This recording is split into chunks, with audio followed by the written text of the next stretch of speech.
Stay tuned for the following special presentation from KOFO 1220 and 103.7 FM. KOFO, your sports source for East Central Kansas. Now on 103.7 FM, welcomes you to the Ottawa Braves football Wise Guys Construction pregame show. Whether it's residential, commercial, or restoration construction you need, be wise. Call Wise Guys Construction in Ottawa at 785-229-5651.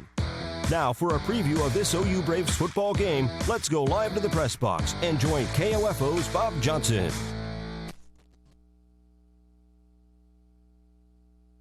Into People's Bank Field, it is time for the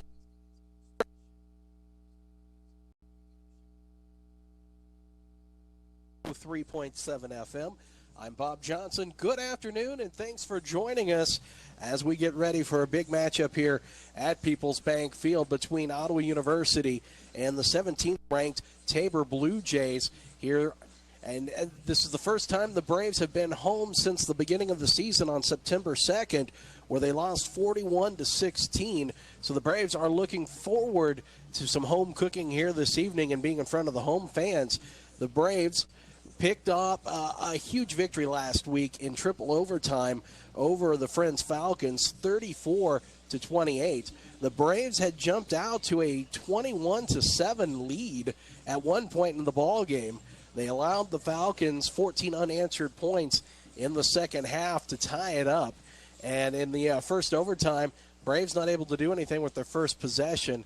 The Falcons went for the field goal and missed. A lot of people thought that it went through, but if you had saw the video of the end zone view, you could tell that it went well wide left. And so we went to a second overtime where each team was able to pick up a touchdown, and then the Braves able to score in the third overtime and hold the Falcons to no points in that third overtime to win it by the final score of 34-28. The Tabor Blue Jays come in. They're 1-1 on the season, only 2 games so far this year. The first game of the year for them, they took on Morningside and lost by a large margin, but then last week put up a 53 spot on the Bethel Threshers, holding them to just over 60 yards of offense, minus 21 in the rushing attack, and the Blue Jays picked up their conference opener victory, and they're 1-1 on the season. Joining us now, as he always does, is Casey Weeder, new father and color analyst extraordinaire. And Casey, first of all, congratulations on the birth of your young baby girl. Thank you. And how's fatherhood treating you? It's good. It's good. I think I can count on one hand how many hours of sleep I've had this week, but it's great to have her here and looking forward to being a dad. Braves, they got a tough straw here. Open the season, you had to open it with Friends, then the conference season anyway. Then you open it up with, then you have Tabor in week 2, and this Tabor Blue Jay squad has had the Braves number the last couple of years, and Ottawa looking to pick up a victory for the first time since 2014. Yeah, a very difficult our conference home opener for the Braves here tonight. This Tabor team has so much experience. You look at the roster, Bob, and only one underclassman starting on the offensive line, and that's it. The rest are juniors and seniors on offense and defense. So a team that's won back-to-back conference championships, a quarterback who has a lot of experience, and then also had a really good game last week against Bethel, as you mentioned, that 53-0 victory where they actually held Bethel for negative yards rushing in that game of Bethel attack that we saw last year that was able to move the ball pretty well running the football. So it says a lot about their defense. You talk about the Morningside game. I mean, that is just a whole nother level. And at times, Tabor was able to move the ball on Morningside. And it was pretty impressive. So Braves are going to have to play a flawless game here tonight and try and pick up a big victory and try and get this to 2-0. One theme that you're going to hear throughout the night is this Braves offense will have to make every possession count. Tabor, the type of offense that they have ran, now a little tweaks to it here and there this year, but they grind the clock out. It wasn't but just a couple of years ago out in Tabor when the Braves had about 2 to 3 minutes worth of possession in the third quarter when Tabor just was able to run and grind that clock. So the offense, which has which progressed pretty well last week in Wichita, now has to put points on the board. You get that feeling. Yeah, no doubt about that. And Mike Gardner, looking at his MO, if he can run the football, why throw it? But he's got some big play receivers, especially Zach Johnson, who's currently averaging 17 yards per catch and has 4 touchdowns. They've got some big play wide receivers, can always, as usual, run the football, always have dynamic backs that can break one, but always goes back to an offensive line that just seems to be able to move the line of scrimmage. And if Tabor can run the football, it could be a long night. And you bring up a good point, a battle in the trenches. This Braves offensive line is going to have to go up against a five look defensive front that they showed last week. But one of the things that you'll hear throughout this pregame show as we talk to the offensive coordinator Kern White and also head coach Kent Kessinger, they're not sure what exactly they're going to see. This Tabor Blue Jays team has shown 2 different looks this year, and so really things are still up in the air what the Braves could see here tonight. Well, when you're trying to prepare for a Bethel squad like what Tabor played last week, you knew they were going to run the football, and they made it very clear last year from watching them play that they were going to run the ball. Morningside, on the other hand, was looking to take shots downfield. You really had to play more of a nickel dime type of formation because they could throw the ball so well, and Tabor just wasn't able to hang in that one. But you look at the 2 leading tacklers, Bob. For Tabor going into this game, Donald Harris, who's a starting cornerback, and then the second leading tackle is also a cornerback. So not sure if Tabor is going to continue to play their cornerbacks near the line of scrimmage, try and get them involved in stopping the run game. But the Braves can find a way to lean on James Reeder, Ethan Paul Davis, run the football early, force those corners to try and take some shots and try and blitz off the edge. Then you can get that passing game going. Well, and I think the passing game is the key here tonight for Ottawa.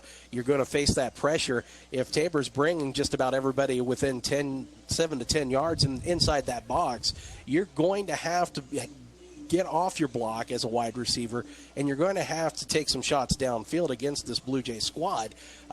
The 3 yards in a cloud of dust mentality just may not work here tonight. Well, and that's not what Kay wants. I mean, we've heard him say week after week that he wants to get back to, the big play offense that we've seen from this team in the past, finding ways to pick up 15, 20 yards at a time. He doesn't want 9, 10, 11 play drives if he doesn't have to. Get that offense to take some shots downfield, but you have to be able to run the football first, or teams are just going to continue to drop 7, 8 guys into the secondary and force you to put the ball into tight windows. Connor Byers did a good job last week. Really didn't take as many shots as he did against Concordia. Thought the offensive line did a much better job of protecting him. Also, a key for me tonight is continuing to the progression of getting the tight ends involved. Saw Connor Cox make some big catches at the end of that game. Also had a touchdown against Friends. Like to see Dylan Wheeler get involved, but Byers cannot get locked in on Mauricio Uribe tonight because the corners are just too good for Tabor. That is a very good point. And when you take a look at Tabor, they run so many different looks offensively, but when you've got a quarterback back there like Curry Parham, 6'3", 250-pound senior, the kid's built like a linebacker but runs like a gazelle. And so when they're in the option look, you've got to keep an eye on him. You don't know maybe if he's going to pitch it or not. But then they have the ability to throw it. So this Tabor squad really has a lot of wrinkles when it comes to offensive plays that this Braves defense really is going to have to pay attention to. Well, it's going to come down to continued progression of Marky Beltram and Marcus Fenderson, who again made some big plays last week at the linebacker position. But you have to know who your keys are in the option game. Someone has to have the quarterback. Someone has to have the dive man. Someone has to have pitch man on every play. And if you make a mistake against this Blue Jays offense, I mean, they could take it 70, 80 yards on one play, which was the Braves did a very good job of last week until that third quarter when they gave up that 70-yard touchdown to Friends and really got them back in the game. I thought the Braves really controlled that game for the first couple of quarters, getting up 21-7, let Friends make some big plays. Offensively, they really struggled, but you give them big plays, 70, 80 yards, it really gets them back into the ball game in a game that Ottawa really controlled and should have won that game easily. And the Braves and Tabor, as we mentioned, it's picked up rivalry-wise over the last few years, especially since Coach Gardner made his return to Tabor and has rebuilt this ball club into a perennial KCAC winner. Been to the playoffs the last few seasons, and they're looking to go back again this year. And the conference championship has gone through Hillsborough the last few years, and with Tabor coming to town here early on in the season, this would be big for the Braves to pick up a victory. Well, and you look at the matchups the Braves and the Blue Jays have had over the last 4 or 5 years. One of those games, Ottawa won on a fumble that went into the end zone. Donald Anderson took it back 105 yards for a touchdown. The next year, Ottawa goes to Hillsborough. Dominic Segala kicks, I think, 5 or 6 field goals to win that game in very windy, cold conditions, 15-12.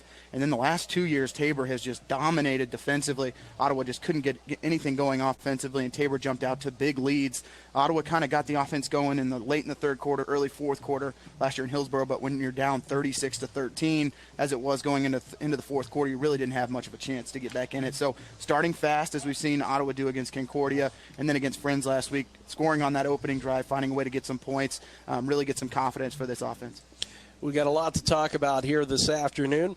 We're going to talk with offensive coordinator Curran White. We'll also talk with the defensive coordinator Thomas Pearson, and we'll have our weekly fireside chat with head coach Kent Kessinger. We'll take a look at your weather conditions for tonight, get you the schedule of games in the KCAC, full slate of games here this evening. So we'll pass all that information and more along to you as we take you up to kickoff at the top of the hour. But first, let's take a 60-second break, and when we come back, we'll start our interviews with the coaches here on the Wise Guys Construction Ottawa University Braves pregame show on 1220 and 103.7 FM KOFO. Scott Schultz of Comfort Care Homes on the renovation of their facility in Ottawa, completed by Wise Guys Construction. Bill and Jason managed the project. They basically handled all the external communication with all the different parties, and it was a very smooth process. I was extremely satisfied. We've received nothing but compliments on the home, and just really glad to have them involved. But I think Wise Guys is one of the leading construction firms in Ottawa. Be wise. Call Wise Guys Construction, 785-229-5651. A college education means more today than ever before. And that's why Ottawa University strives to equip our students with the education needed to enter the workforce prepared to make an impact.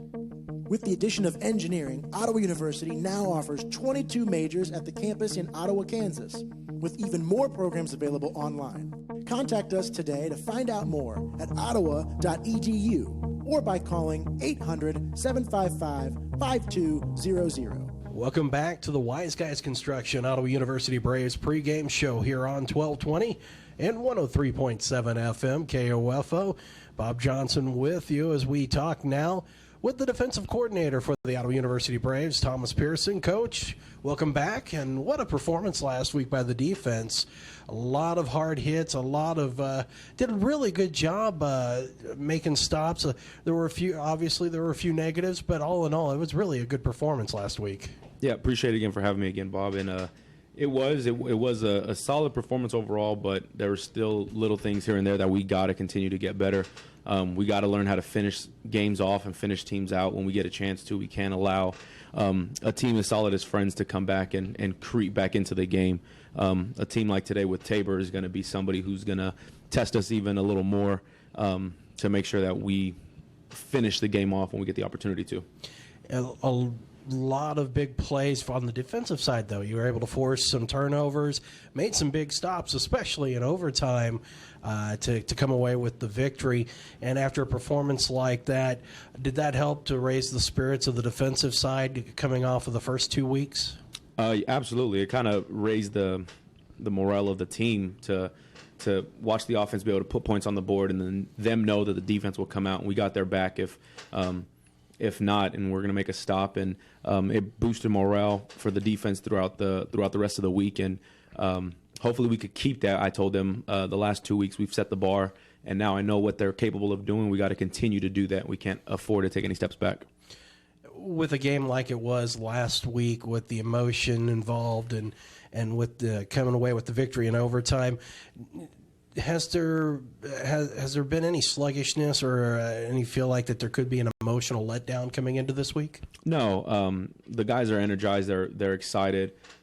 We let them know this week we practiced twice down in the swamp, and we let them know, like, hey, it's going to be not this bad. So if we know that we can get through something like this and have a good practice and be successful, it's going to make Saturday the game day a lot easier. So I don't see any emotional letdown, things like that. We got guys riding high, in good spirits, and we're ready to take on the Blue Jays.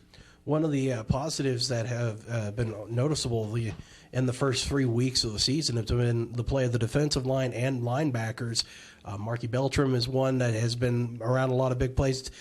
Several players have really stepped up over the last couple of weeks.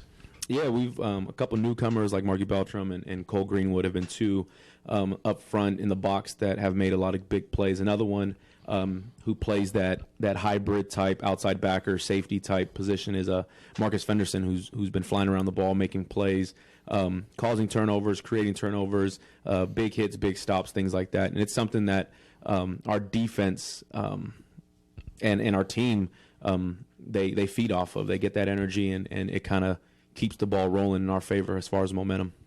I know a lot of people looked at what was lost from last year's team and had wondered how it would be replaced. Coming into the season, did you see players like those that were mentioned that they had that ability, or has there been a pleasant surprise? No, the guys that we brought in, those three that we mentioned, Cole, Markey, and Marcus, were all guys that we saw could fit the mold of what we wanted at those positions. And it's not necessarily somebody that's going to replace a Levi Hinkie or a Vinny Wurst or Zach Lanning or anything like that, but somebody who's going to bring their own tools to the table and be able to be successful in that position when they get the opportunity to do so. And obviously the secondary has done a pretty good job. Last week there were a couple of wheel routes that didn't go the way that the defense wanted to go, but you're going to give up a big play here or there, but overall, I think the secondary is much improved over last year. Yeah, Clint Godfrey and Jarrell Taylor are two of our returners, and Devontae Riley, are one of our corners, are guys that are returners. They've been in the system for a year. They kind of understand what is expected from them, what to expect from other teams. It's no secret that we're not the biggest defense out here, so people are going to try to bully us up front, or they're going to try to go over the top on the outside with us because we just don't have the height. But like I told the guys day in and day out, I wouldn't go to battle with any other 11 guys than the guys we have on our defense right now. So they know what to expect. They're gelling very well. They play confidently. They understand the defense. They understand what the opponents are going to do to them. So it allows us to play fast. Tabor comes in, a ranked team, and also one of the top teams from a year ago in conference, and not a whole lot different in the sense of how they want to run their offense. They're going to want to use a lot of option. They're going to use a lot of play action. You try to use the running game to their advantage. And this is going to be one of those games where the defense is going to have to have its head on a swivel, but it's going to also have to make sure that it fits the right gap and does the right thing at the right time. Yep. One thing that makes a team like Tabor so good is that they force you to do your job every single play. They do a great job of executing their offense, and they know when the defense is in the wrong position, and they find a way to find that guy every time. So they like to lull DBs to sleep. They like to pound linebackers over and over and then hit them with the play action, or they like to lull DBs to sleep and try to get them over the top with the big ball, whether it's a post or a fade or something, to try to create a home run shot. So they do a great job of sticking to their game plan and forcing the defense to be gap sound, tackle their responsibility, and do their job play after play. When scheming for a team like Tabor, how does it change from let's say last week with Friends? This one a little different. Friends wanted to throw the ball around a little bit more. Tabor's more of let's ground and pound and let's run the ball. So the way it's changed is like I said, we've forced our guys to tackle their responsibility every time. Do your job. Don't worry about what the other 10 guys are doing. Trust that they're doing their job, so you need to do your job as well. So it's going to be a gap sound responsibility type of game. They forced us to hone in on that a little bit more, which isn't necessarily a bad thing. Our guys always need to know what to do and how to do it. One of the things that Tabor has been good at over the last few years is grinding clock, and it's going to be imperative for the defense to get off the field, force the stops. Third downs are going to be key here today, they've got to cut the time that Tabor takes on the offensive side of the ball. Yes, it's always a goal of ours defensively to get off the field on third down. So Tabor does a great job of converting those, and if you let them get into third and manageable, 3rd and 4s, 3rd and 3s, things like that, that fits right into their game plan. They're perfectly fine with picking up 3 yards when they need to. And I think that they're confident that they're not going to have too many negative plays, that they're always going to be falling forward somehow. So it's our job to make sure we get them in those 3rd and 8s, 3rd and 9s, 3rd and 10s to keep them from doing what they want to do play after play. So it's always a goal of ours to get off the field, and that's not going to change today. And is that really the best way to force Tabor to get out of their rhythm, is to force them into long down and distance? That's my thought, is to get them out of being able to run the option for 4 yards and be successful. I think we want them to drop back and have to pass a little bit now. Their quarterback is returning, Curry, and their 2 receivers, Zach and Charles, are solid dudes. We're not overlooking them or downplaying them at all. We think that they're pretty good receivers, and he's a pretty good quarterback, so we respect that as well. But we think that will fit better into our game plan, into what we want to do, is to get them out of that run game and force them to drop back and pass a little bit. So we talked a little bit about that as a defensive coordinator. Obviously, other than getting them in long 3rd down situations and trying to force turnovers, what's going to be another big key here today for the Braves to come away with a victory? We got to continue to build momentum on our side of the ball. Regardless of what's going on in the game, anytime that Tabor starts to get some momentum, we got to do what we can defensively to nip that in the bud and pull it back to our side. We got to use the home field advantage to our advantage. We got to be able to get after the ball, create turnovers, and do what we can to get the offense back on the field, because I like what offense got going on right now, and as long as we could do our job and get them the ball back, we'll be in good shape. Well, Coach, this is a big one. You got a ranked team. Obviously, to go 2-0 in conference is a big step to that ultimate goal of making it to the playoffs. Is there any pressure? Do any of the players feel any pressure coming into this one this week? I wouldn't say any unnecessary pressure. We told them from the get-go, our goal is to go 1-0 each week, regardless of who's lined up in front of us. If it's a conference, non-conference game, whatever the case may be, our goal is to be 1-0, regardless of the opponent. So we're trying to take that same approach week in and week out, and Tabor just happens to be the opponent this week, who's the defending conference champ, and somebody who's ranked, and somebody who is looking to get knocked off the throne. And another saying of ours running around this campus has been, why not us? So why can't we be the one to knock them off? So that's kind of our mantra. We don't really care who's out there. We're looking to go 1-0 each week, regardless of who's lined up across from us. Good luck with it, Coach. We will talk to you next week. Appreciate it. That is defensive coordinator Thomas Pearson joining us here on the Wise Guys Construction Ottawa University Braves pregame show. We'll take a 60-second break, and when we come back, we'll continue on towards kickoff.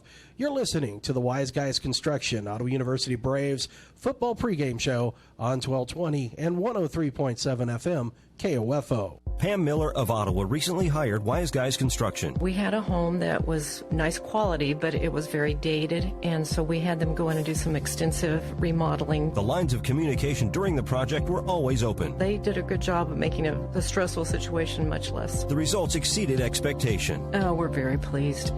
They did a really beautiful quality job. I would recommend Wise Guys. Whether it's residential, commercial, or restoration construction you need, be Wise. Call Wise Guys Construction in Ottawa, 229-5651. A college education means more today than ever before. And that's why Ottawa University strives to equip our students with the education needed to enter the workforce prepared to make an impact. With the addition of engineering, Ottawa University now offers 22 majors at the campus in Ottawa, Kansas, with even more programs available online. Contact us today to find out more at ottawa.edu or by calling 800-755-5200. Back here with the Wise Guys Construction Ottawa University Braves pregame show. Bob Johnson sitting down to talk with the offensive coordinator, Kern White. Coach, welcome back. Good to be back with you, Bob. Big victory last week against Friends. The offense looked like it was really starting to put things together. Was able to put up 21 points in regulation. Had some good drives. Coming off of that game and taking a look back, what was the feeling of the coaching staff with the performance? Well, certainly you're happy to pull it out and get a victory.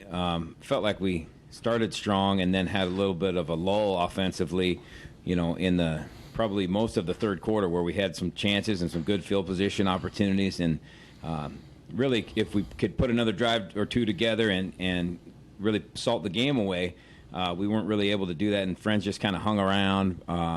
and obviously we were able to pull it out at the end. So a lot to be learned from that. It's always good to, teach off of a victory rather than learning the other way around. So we just need to be more consistent. I think we've started games fairly well, but we just need to make sure that we're getting stronger and as the later stages of the game come on. From the previous 2 weeks to last week, was there any major changes or switches in the offensive game plan?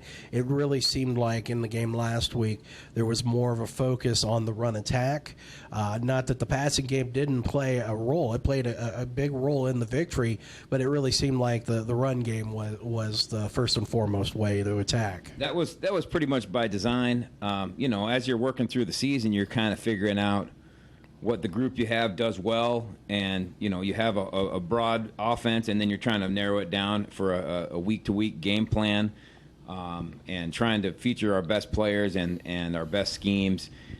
So that was kind of the plan going in that week. I think we're kind of learning and evolving as an offense as far as what our go-to is and what our identity is as a group. So we want to continue to be able to control the ball, move the ball on the ground, and throw high percentage passes in the passing game, and that's probably was our philosophy going in, but that's really where we're at. Well, and it's also good to see that this run game for Ottawa University really is a two-headed attack between James Reeder and Ethan Paul Davis. They both have their strong points and provide a little bit of a difference from each other. And when you've got two backs who can break it and take it long distances, that certainly helps out. It's nice. We've been banged up somewhat at that spot, and EPD had a big game. Obviously popped the big long one early. I guess that was in the second quarter last week, and really had some tough runs where we didn't have it blocked up necessarily really clean or pretty for him, but he was able to find some running room and make some people miss. James just keeps getting better and better. He's a high school kid and a true freshman, so every day at practice is a big day for him. He's learning and getting better and better through every rep that he gets, and that seems to be continuing from the week practice this week. One of the things that impressed me with the game last week was the play of Connor Byers, especially in the overtime. Mauricio Uribe with a couple of big touchdowns at that point in time. But the one to keep the game going with Byers rolling out, not able to find anything, and really should have been dead to rights tackled, but was able to keep it alive and find Mauricio Uribe in the back of the end zone. That was really impressive because there's a lot of times quarterbacks short arm it or send it too far, and Connor on the run was able to put it on a dime. There was some moxie right there, Bob. It wasn't exactly how you draw it up. We were supposed to sprint out one way. He had some pressure and didn't have his first and second look to the sprint outside. Just was able to use his legs and buy some time. And got into where he looked like he was going to scramble for it, but then when they dropped coverage on Mo, I think the corner came up to defend the run, and just flipped it. And obviously that was a huge play in the game there, and really was a big. That's quarterbacks. Sometimes you got to improvise. Some things draw up the way and go the way we want them to. Other times you got to just make a play, and that's what he was able to do.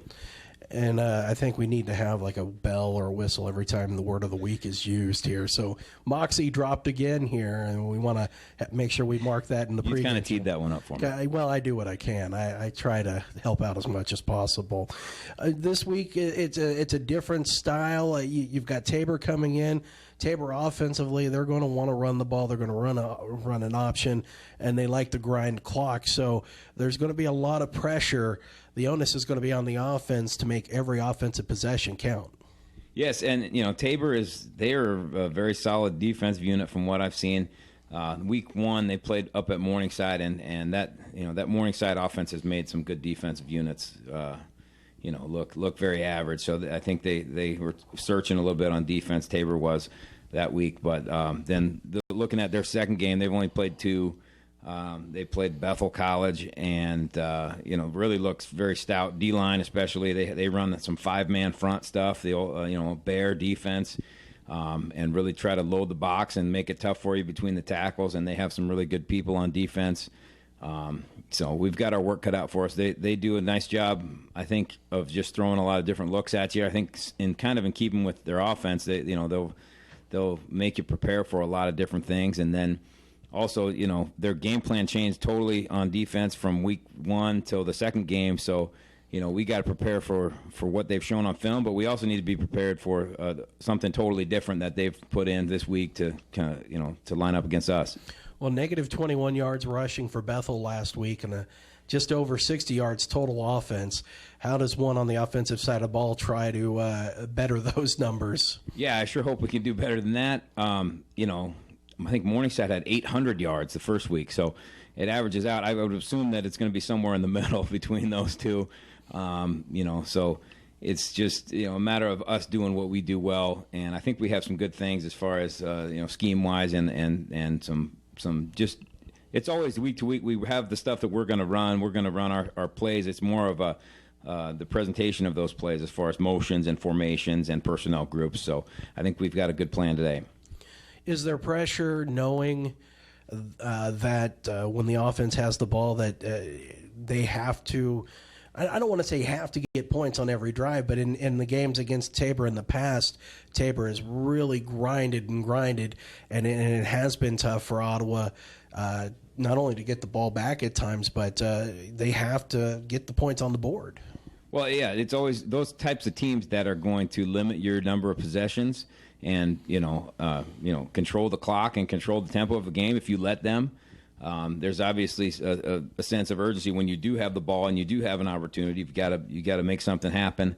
It's the same every week. We try to score every time we get the ball. Believe it or not. I mean, it may not always seem that way, but we're trying to be more consistent, put some drives together, but like you say, if it's that type of game where you have fewer possessions and fewer opportunities, then you got to make the most of those. And we talked about them stacking the box, going with five wide and on the line. How do you go about trying to defeat a defense like that? Is this something where you try to get something out in the flat? Obviously, your wide receivers are going to have to get away from man coverage.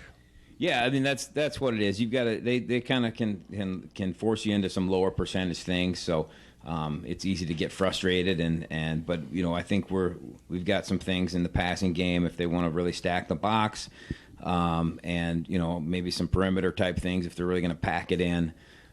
So that's the general gist of what we're trying to get done tonight.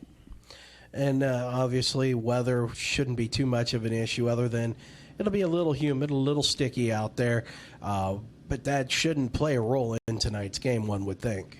We've had some real hot and humid days this week getting ready. We had some pretty intense practices. I think our guys are getting in better and better shape, even though we're in week 4 of the season. I think there's still room for that, and I think we've done a lot. We've pushed them through this week, and they've responded. So bring on the heat and humidity. I think that's going to probably play in our favor. Braves, if they were able to go 2-0 in conference, and it would even up the record at 2-2 overall. But what kind of statement does that send to the conference if you're able to knock off Friends and then knock off Tabor? Well, the last couple of years, the conference championship has gone through Tabor, so this is obviously one to get if we want to establish ourselves as a player in the conference, and our guys understand that and what a great opportunity it is tonight. So every game is huge, but this is one that if we can get it, hopefully we can get some things rolling and get into the mix as far as national picture playing a ranked opponent, and it's a great opportunity. Coach, good luck with the game tonight. We will talk to you next week. Thanks, Bob.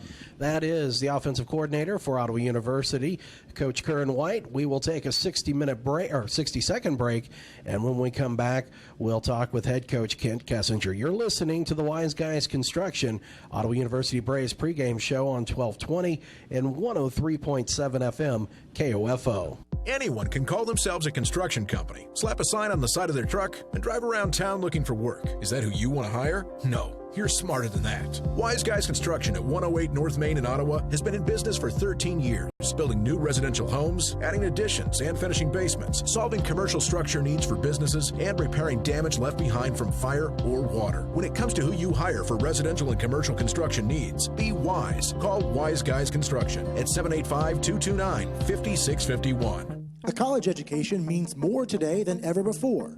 And that's why Ottawa University strives to equip our students with the education needed to enter the workforce prepared to make an impact. With the addition of engineering, Ottawa University now offers 22 majors at the campus in Ottawa, Kansas, with even more programs available online. Contact us today to find out more at ottawa.edu or by calling 800-755-5200. Wise Guys Construction, Ottawa University Braves pregame on 1220 and 103.7 FM KOFO. I'm Bob Johnson, and it's time now for the weekly fireside chat with head coach Kent Kessinger. Coach, welcome in. A little nasally here today with the allergies floating around. Yeah, there's definitely something in the air here in the last couple of days. So me and Claritin have been a really good friend as of late. I think we need to find a kind of a merchandising deal or get something for you. I mean, get a little side money going for you there. Yeah, I'm open to Zyrtec, Claritin, any of those things that they would like to sponsor me. That would be fantastic. You've heard it here. Any of those sponsors, come on down. Coach, the Braves come off a big victory last week. It went to triple overtime in a game that maybe shouldn't have gone to overtime, but I think there were some lessons that were learned in that one for Ottawa, and lessons for the positive. Definitely. Anytime that you can come out of a game with a W and then be able to continue to teach on it, that's good. You know, it just kind of reinstills some of the things that we've been talking all season about these guys, about, playing to last whistle, and whenever that is, hopefully it's only a 60-minute game, but if it means going a little extra time, it's extra time, and our guys did a great job of persevering and making plays, and we had a quarterback. Connor makes a great football play, throws it to Mauricio, puts us ahead in the third overtime, and then our defense came up big and shut down Friends in that third overtime to seal the victory for us. And with that, in the third overtime, the defense scraping down to get that one last stop, especially after having a rough fourth quarter. That was huge for confidence for them.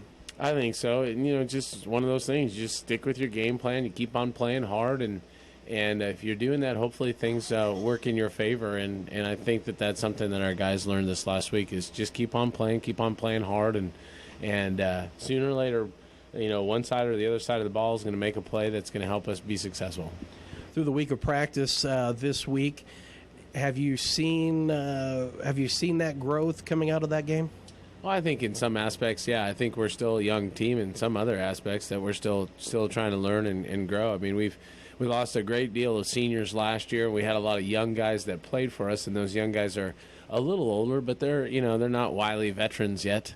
So there's a lot of learning that goes on through the week, and we're going to play a very good football team here in Tabor College today that has shown two different sides in one game to the next. They've only played 2 games, and first game of the season was against Morningside, who was an extremely good football team, and then the second week was against Bethel, and then it looked like clearly that Tabor was the more superior team in that game. So it's kind of where do you go with them, and how are they really going to be as a team? And I'm thinking that they're a pretty good football team. We got to have our best game today. Well, and the conference championship has gone through Hillsborough the last couple of seasons, and so getting them early on, it's a good thing, but it's also tough because, as you said, you've had 2 different looks from them, and so you're walking into a game not really sure what you're going to see. True. I look at their defense, and they have a lot of juniors, seniors in their program. They have some pretty good leadership, I think, with particularly Evan Sprayberry, their defensive end that they have. He's a very good football player, and I'm certain a fairly good leader for them. But they have a lot of new guys too. It's one of those things that, are they gelling together the way that people that have played together for a long time gel? And if they are, they're going to be extremely tough. And if they aren't, you're going to be able to take advantage of some of that stuff. So we'll see as this game plays out. And the Tabor defense coming in here last week only allowing just over 60 yards against Bethel, but in the running game it was minus 21. And that doesn't bode well for a Braves team who likes to run. Yeah, it's something that obviously we've taken a look at. They've played 5 true defensive linemen last week against Bethel in their front, and matter of fact, took some of their linebackers out, put some secondary guys in the linebacker spots, and like Coach Pearson likes to call it, is they were nesting those linebackers. So it really was hard for offensive linemen to move from one level to the next level and get to the linebackers. Linebackers ran free and allowed them to make some plays. Plus, their defense did a really good job of penetrating. So, from our aspect, we got to be able to control the line of scrimmage, and on both sides, they want to run the football quite a bit as well, and we want to run the football quite a bit. So, it's going to be a battle in the trenches for sure. And of course, Tabor over the last few years really likes to grind the clock. So when this offense for Ottawa has the ball, they have to make every possession count here today. I mean, obviously that's every week, but really this week it's meaningful. Yeah, definitely. And it looks like we got a little bit of wind today, so that could play a factor. I know several years ago we had a wind game against Tabor, and we went to take the win in the third quarter and then hope for a big quarter, and we didn't even see the ball but for 3 minutes of that whole third quarter. And so that could be a factor, especially the way that they have in the past, like to grind the clock. They throw the ball, I think, in the last 2 years a lot more effectively than they did back then, and so I think you'll see them be a little bit more spread out and do some things other than just ground and pound the entire game. But we do have to take advantage of every opportunity that we get the ball. And, of course, this offense has got to find a way to make it work where you got the 5-down linemen on the defensive side. That's going to put a lot of pressure not only on the running backs and the offensive line, but the quarterback's going to have to be quick with decisions here today. Definitely. I mean, they do a good job putting pressure on the quarterback, and if you're going to put that many people in the box, you got to be able to throw the football, and that's one of the things that I think we're still waiting for our coming out party when it comes to being able to play pitch and catch and throw the football around like I would like us to be able to do as an offensive coach. The defense for Ottawa will have its hands full. Tabor likes to spread it out. Tabor likes to run the option. They like to use that option to set up play action. So the defense will have to be on its toes every play here today.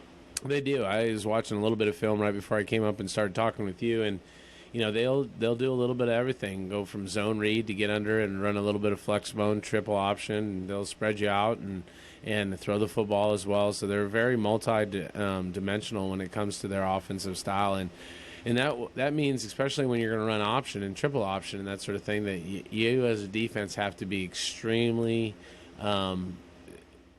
cognizant of what your responsibilities on the play are. Who's got the dive, who's got the quarterback, who's got the pitch, and you have to play discipline assignment sound football, and that's the thing where if you do that, you can shut down a triple option team, and if you don't, a triple option team can make some huge plays on you.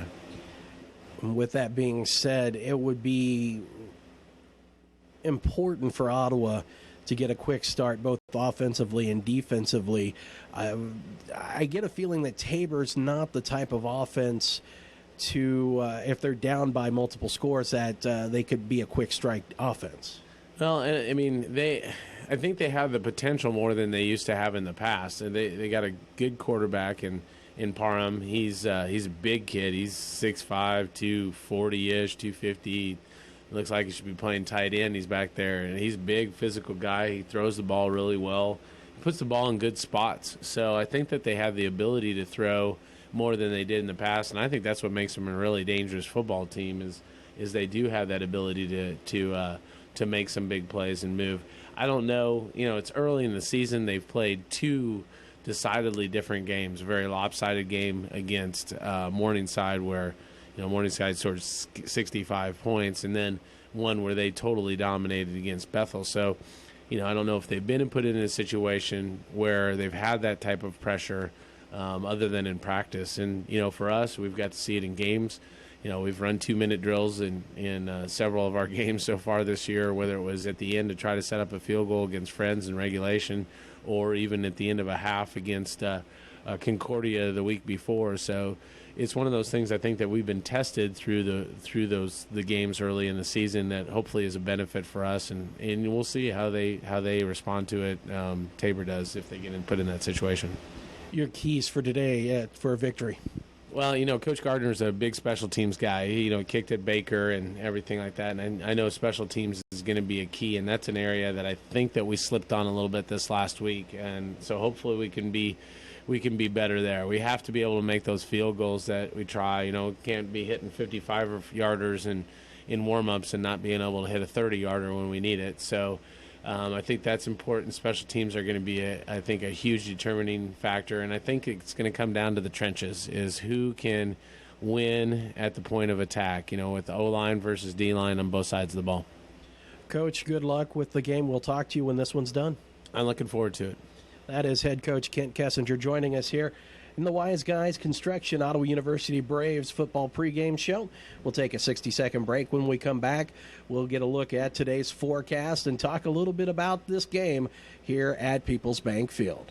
Again, 60-second break. You're listening to the Wise Guys Construction Ottawa University Braves pregame football show here on 1220 and 103.7 FM KOFO. You're listening to Your Town with David Potter on 103.7 FM and 1220 KOFO. Thank you for listening to the Ottawa Braves football Wise Guys Construction pregame show on KOFO. Kickoff is next. Sports, information, and entertainment in East Central Kansas. KOFO K279CS Ottawa, where keeping you informed comes first.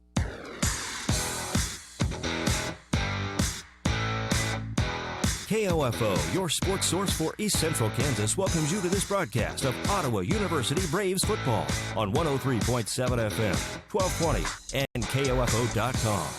This OU Braves sports broadcast is being brought to you by Kansas State Bank, Adamson Brothers, CarStar, Wise Guys Construction, Quality Structures Incorporated, and by Maxwell Chiropractic, Modern Woodman Agent Dale Pearson, Dr. Richard Hale DDS, Dingle & Son Mortuary, the Ottawa Herald, also by Peoples Bank, Lamb Roberts Funeral Home, Dials Construction, State Farm Agent Ryan Dispro, Sutton's Jewelry. This Braves football broadcast is also being brought to you by Advantage Electric, Ransom Memorial Hospital, the Ottawa Recreation Commission, Kramer Pharmacy, Cosentino's Price Chopper, Messenger's Home Furnishing, Ottawa University, and the City of Ottawa. Now let's return to the field and join KOFO's Bob Johnson for OU Braves football. Welcome back to Peoples Bank Field, the Wise Guys Construction Ottawa University Braves pregame show. Bob Johnson, Casey Weeder with you. Let's get you your schedule for tonight in the KCAC. One game has gone final, Casey. Friends picks up the victory 35-19 after the loss last week to Ottawa. Friends looked like that they were more than ready for this game today.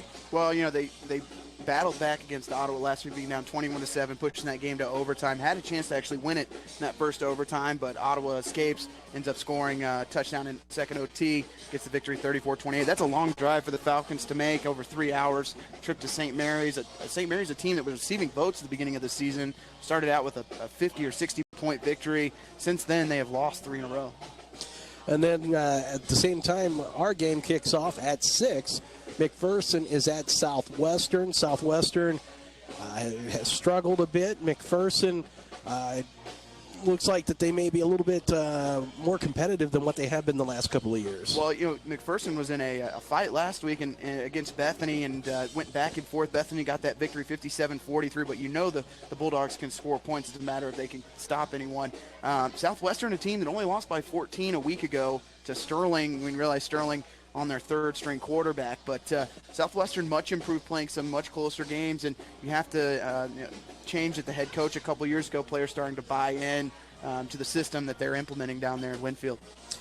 Big game in the KCAC tonight, which also kicks off at 6, is the 18th-ranked Sterling College Warriors traveling to Salina to take on the 24th-ranked Kansas Wesleyan Coyotes. Well, this is a big opportunity for Kansas Wesleyan, and a year ago unable to close it out. And looking to kind of lead the way in the KCAC to start this season if they can get a victory over Sterling. Prayer going on right now. We'll keep it here, but we'll be silent for just a second. As well as our own. Enjoy the game of football.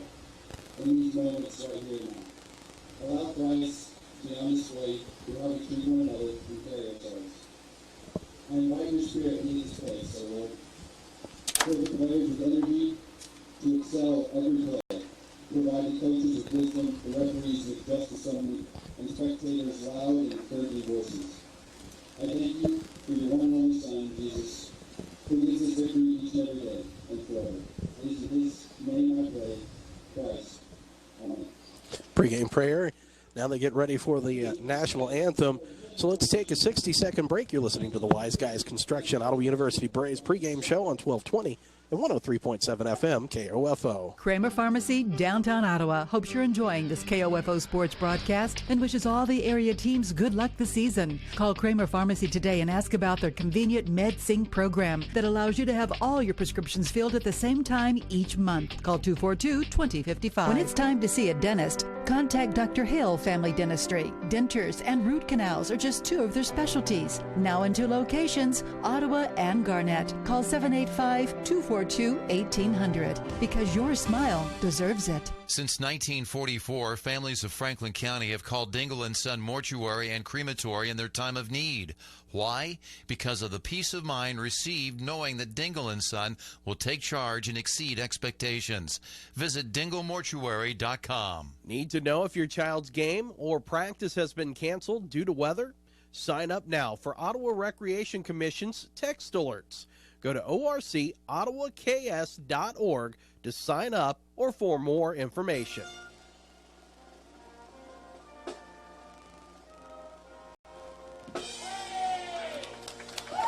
National anthem finished up here at People's Bank Field. We are just a few minutes away from kickoff. And one other game that to mention tonight, as we talked about Sterling and Kansas Wesleyan before the prayer. The other game in the conference, 7 o'clock kick, Bethany is at Bethel. Bethel's got to try to find a way to get a spark or do something that after coming off of last week's game, Bethany really, I don't want to call them a surprise, but being 2-0 overall right now at this time of the season, Bethany looking pretty good. Well, and you look at what the Swedes have done so far, a very convincing win offensively. We knew they had a good offense coming in, able to do enough to beat McPherson a week ago. They get a win tonight over Bethel. It really could spell some exciting things in Lynchburg, and that's where the Braves go next week. So could see a packed house if the Braves can get a victory here tonight over Tabor College. Could be a fun night in Lynchburg next Saturday. We want to say thank you to everyone who's joining us on 103.7 FM and 1220 AM KOFO. Also on KOFO.com, OttawaBraves.com. Whether you're a Braves fan, we want to say hello to the Tabor fans out there as we welcome them into the broadcast here tonight at the home field for the Braves. And Blue Jays now taking the field. They'll be in their all-white uniforms with the blue numbers, blue stripes on the shoulder pads and down the pants with their gold helmets. And then the Braves will be in their all-black uniforms, yellow numbers and letters, and the black matte helmets with the yellow arrowhead. Casey, weather tonight shouldn't be too much of a factor. There is a breeze. Wind speeds out of the south about 12 miles per hour. And it's going to be around that for most of the game, anywhere from 5 to 12. Expect the temperature is going to be coming down. It's 88 here in Ottawa right now. Or actually, it just dropped to 86. 30 degrees Celsius for our friends in Canada. 52% humidity, though, Casey. The humidity is always a tough one for a player, especially if they haven't done a good job of hydrating themselves during the week. Well, we did see some cramping in that first home game against Northwestern a couple weeks ago, but Ottawa played, basically 5 quarters a week ago in Friends when everyone else was playing in the rain and lightning. So the humidity was very high during that game. So Braves didn't seem to be cramping up a whole lot. Hopefully they've continued to condition and are ready to go tonight. But it is a beautiful night, great for kicking, especially because there's not a whole lot of wind. Not a whole lot of wind, but the wind can play a little bit of especially if it does get up to that 12, 15 mile an hour range, it could play a little havoc on some field goals or the punting game. But right now the Braves The real concern is going to be how they're going to handle this defense of Tabor and what look that the Blue Jays give them here tonight. No, absolutely. It's a matter of being a bend-don't-break defense like we saw last week against Friends University. Able to get off the field on third down, get them into those get them on short gains on first and second down, especially for an option attack like Tabor. Force them to throw the football, force them to put it in the air. You know they've got a good quarterback coming into this one. At Curry Parham, a 6'3", 250-pound quarterback. But if you put him in third and long, he's going to have to try and stretch the ball down the field. That's where he got in trouble against Morningside and threw 2 interceptions. Last week, flawless against Bethel, but at the same time, they were able to run the ball for over 300 yards. So Ottawa's got to be able to get off the field on third down, force those third and longs, let your corners and safeties make some plays, and don't allow Evan Sprayberry offensively. Don't let that Tabor defense and Evan Sprayberry get to you like he did last year and 2 years ago. Only has a half sack on the season, Bob, but he's due for a breakout game. Have to keep Connor Byers clean and healthy tonight if you want to try and push the ball down the field and make some big plays. And that is going to be a big key. The trenches we mentioned early on. We heard Coach Kessinger talk about it, and even Coach White. The trenches are going to be where this game is won or lost here tonight as the fireworks continue here at People's Bank Field. We mentioned the Braves have taken the field. We're going to get ready for the coin toss at midfield. And the captains for tonight for Ottawa University, Mitchell Walters, along with, looks like Jerminic Anthony, and if I see that correctly, Paco Gloria. Nope, excuse me, that is going to be Keith Waltrip for the Braves. And as we try to see across the way for the Blue Jays, it looks like Derek Barnes, along with Evan Sprayberry, the outstanding quarterback, Curry Parham, and it looks like Charles Beal for the Blue Jays as they get ready to meet there at midfield. And Bob, as you look at what the Braves have done when they have been able to beat some ranked opponents, they've been the underdog coming into games. You got to look back at that victory over number 2 Missouri Valley just 3 years ago, where the Braves were able to make plays in the special teams game. I did a little research this week. The last time the Braves blocked a punt was September 26, 2015. Last time they blocked a field goal, September 2nd, 2016, last year against St. Mary's in that loss. But on that blocked kick back in 2013 when the Braves knocked off Missouri Valley. If you remember, Eric Brown took that one back to the house for a touchdown. Special teams has to step up. Had its struggles this year. Time to make some plays.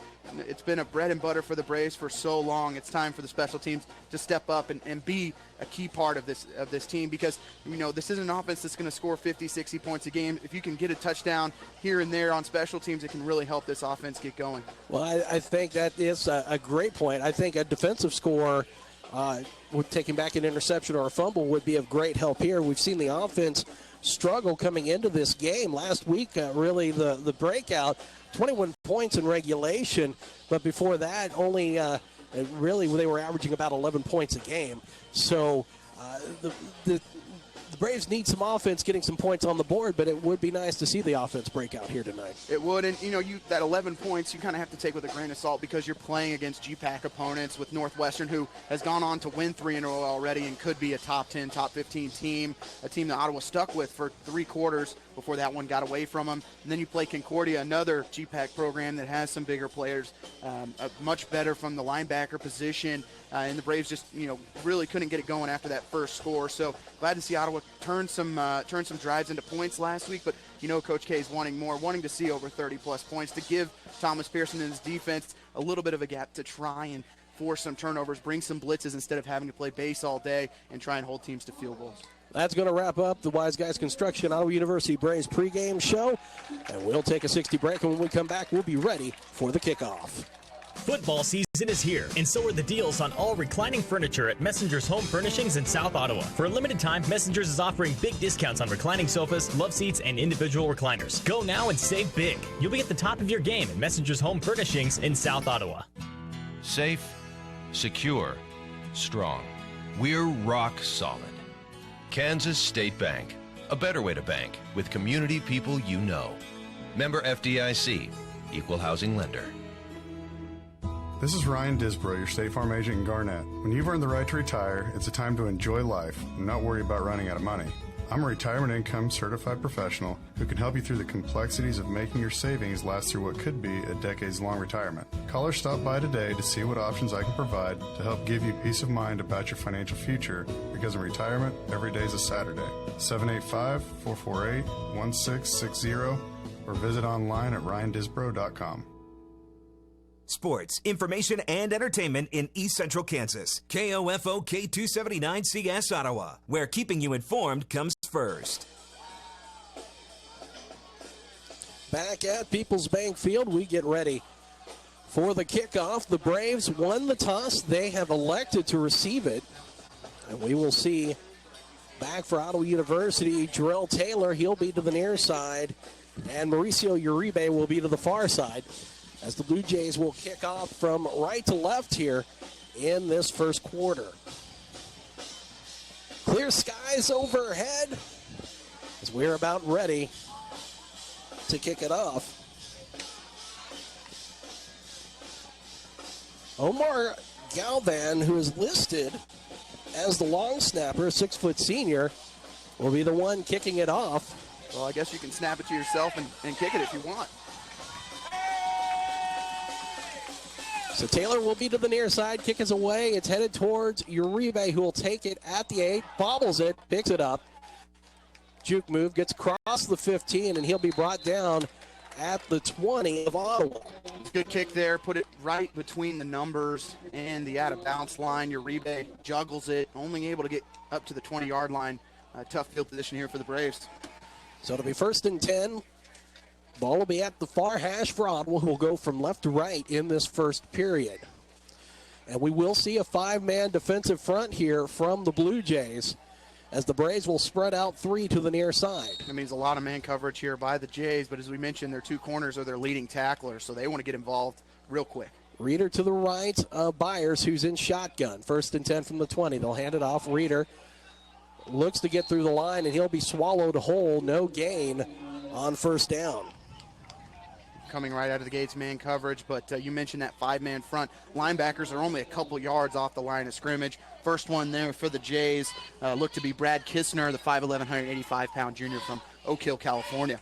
1st and 10 from the Braves 20. Shotgun. Byers fakes the handoff. Quick snap, quick throw. Uribe will catch it at the 25. It'll be up to the 26 where they'll mark it. He'll be brought down for a gain of 6. Well, with that man coverage, they're about 7 yards off, so that hitch route, as we've seen Ottawa have some success with, is going to be there early on. We'll see if either the Jays defense makes an adjustment or if Ottawa will continue to take advantage of that. 3rd and 4 from the 26 of Ottawa. Ball at the far hash. Shotgun. Byers over the middle. It's going to be caught. 35, 40, 45, 50 into Tabor territory, across the 45 and to the 43 of the Blue Jays on a nice little pitch and catch. It looked like Dylan Foose, the receiver. Yeah, Dylan Foose, just a freshman, had a couple catches last week against Friends, able to get take advantage of that Tabor blitz there on 3rd down. 1st and 10, Ottawa slings it out near side. It's going to be caught by Williamson to the 40. He's going to be stood up after a gain of, they'll give him close to the 39, so a gain of 4. Yeah, Dimitri Bowie there to meet Williamson, who's coming off an injury early on in the season. Uribe lucky not to get called for holding there, but the Braves managed to pick up 5. It'll be 2nd and 6 from the 39 of Tabor. 2 receivers to the far side, 1 near side. It'll be Reeder behind Byers, who will be in shotgun. Byers is going to keep it himself, pitch it out to Reeder, option. He's up to the 35. Gets close to the stick at the 33. It'll be close to a 1st down after a gain of 6. And, Bob, it looked like Tabor was looking for pass on that one, almost like they wanted play action, but Byers able to make a nice pitch out to Reeder, and the Braves close to a 1st down. And we may have a measurement here. I think Kay is asking for one, Bob, but what a read 2 plays ago on that 3rd down and 4 by Byers. Didn't check out of the play, but he knew Foose was going to be there in the middle. Took a little bit of a shot, but Foose wide open. Picked up big yardage, and Ottawa got a little bit of drive going, and they are going to give him 1st down here, Bob. So Braves able to convert again. 6th play of the drive coming up for Ottawa. It'll be at the 33 of the Blue Jays. Ball at the far hash. 2 receivers again to the near side, including Williamson. And it looks to be Uribe far side. Reeder is the tailback. He'll be just behind Byers, who is in shotgun. Handed off, Reeder, big hole. He's up to the 25 and punches near the 22 where he'll be brought down. It'll be first down yardage on a gain of 11. Yeah, big hit there, though, by Jalen Emerson. That'll be Brandon Trapp, 5'11", 180-pound senior, Los Angeles, California. Reeder's got to get his shoulders a little lower. Took a big shot there. Helmet put right in the middle of his chest. So again, two receivers near side, one to the far side. Reeder, the tailback. Byers looks to throw, has some time, floats one. He has a man, Williamson, but overthrows him in the near corner of the end zone. And Williamson wide open, but too much underneath that one. Yeah, and you can hear Curran White Bob stomping on the top of the breast box because he knew he had Tabor that time. Put Williamson on a wheel route from the slot receiver position. No one picked him up as the Jays were in zone coverage. His corner on the near side completely lost him, but Byers overthrows him. 2nd and 10 from the 21 of Tabor. This will be the 8th play of the drive. Byers keeps it. Wants to go between the tackle and guard on the near side. Looks like no gain. And that'll be 3rd and 10 coming up. Yeah, Byers forced to keep it that time. Tabor read it. As Ottawa went to the short side on that speed option. And now Ottawa has got to convert here on 3rd and 10 to keep it alive. Ottawa's kicking troubles have been a problem so far this year. So you'll see if K might try and make this a 2-down territory. So 3rd and 10 from the 22 of Tabor. 11:47 to play, first period, no score. Shotgun Byers, Reeder to the left. Stacked receivers near side, two to the far side. Byers looks to throw, fires. He had his tight end who was not paying attention, Dylan Wheeler. Wheeler was going out to the far side, and it's incomplete. Yeah, Byers again takes a big hit. Foose wide open again, just standing here on this near side. Byers, though, decided to look left, and now Kyle Walkich coming on to attempt the field goal. And this one is going to be a 39-yard attempt from the near hash. And just a tad bit into the wind, Bob, so he's really going to have to catch it. Garcia will be the holder. 11:36 to play, first period. Snap, placement, kick is up. It is end over end, and it is good. So the 39-yard field goal is good by Kyle Wolkach. And it is 3-0 Braves with 11:32 to play in the first period. We'll take a 30-second timeout. You're listening to Ottawa University Braves football on 1220 and 103.7 FM KOFO. When quality matters, choose the best. Choose Adamson Brothers Heating and Cooling. Call today and make sure your heating and cooling system is ready for the season at 785-242-9273. Adamson Brothers Heating and Cooling, maintaining your comfort for over 30 years. Kramer Pharmacy, downtown Ottawa, hopes you're enjoying this KOFO sports broadcast and wishes all the area teams good luck this season. Call Kramer Pharmacy today and ask about their convenient MedSync program that allows you to have all your prescriptions filled at the same time each month. Call 242-2055. A college education means more today than ever before. And that's why Ottawa University strives to equip our students with the education needed to enter the workforce prepared to make an impact. With the addition of engineering, Ottawa University now offers 22 majors at the campus in Ottawa, Kansas, with even more programs available online. Contact us today to find out more at ottawa.edu or by calling 800-755-5200. Tabor on the return. Up past the 30 to the 35 of Ottawa after taking it near the 15. And on the return for the Blue Jays, it looked like that may have been Zach Johnson. Zach Johnson, the big play receiver for the Jays, does a good job. Nice high kick by Rodriguez, but able to take it to ran that return to his sideline, his team's sideline, able to get to the 35. Much better starting field position here for the Jays than what Ottawa had on their first possession. So 11:26 to play, first period, 3-0 Ottawa. Perham will be in shotgun, one back to the right of him, two receivers to the far and near side. Perham wants to throw, slings it out here near side. It'll be low and incomplete. The intended receiver for the Blue Jays here on the near side was Skylar Valencia. Yeah, interesting look here by Tabor going with four wides. Now they're going to go with a two-back set from the shotgun, but something we really haven't seen, Bob, on early downs from the Jays in a long time, going with that shotgun set when we're so used to seeing them under center. So Perham again with two backs behind him. They'll hand it off, go right up the middle to the Blue Jays. On the handoff, that was Landon Jones. Jones will move up to the 39 for a gain of 4. Jones is 5'10 sophomore from Goddard, Kansas. He is a load as he goes kind of at that fullback, heavy tailback position.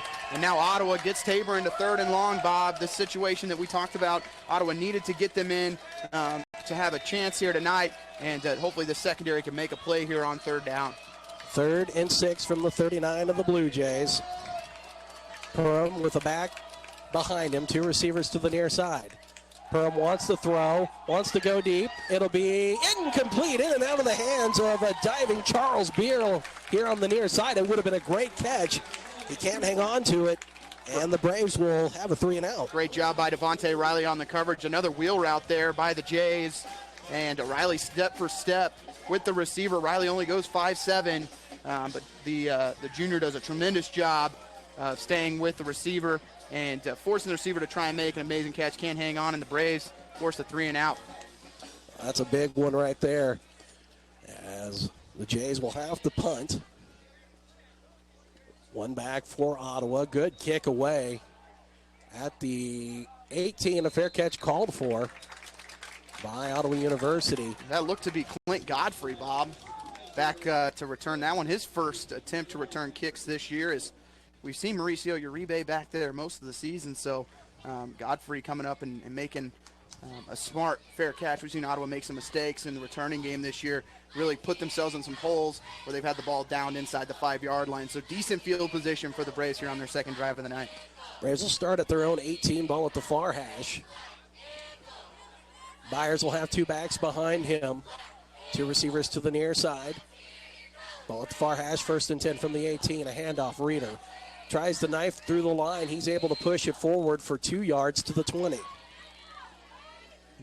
Byers that time felt like he shouldn't have given. You could tell he clapped his hands afterwards because he knew he should have kept it. Lots of room here on this near side. Linebackers got sucked into the middle, and him and Williamson could have gone for a long ways.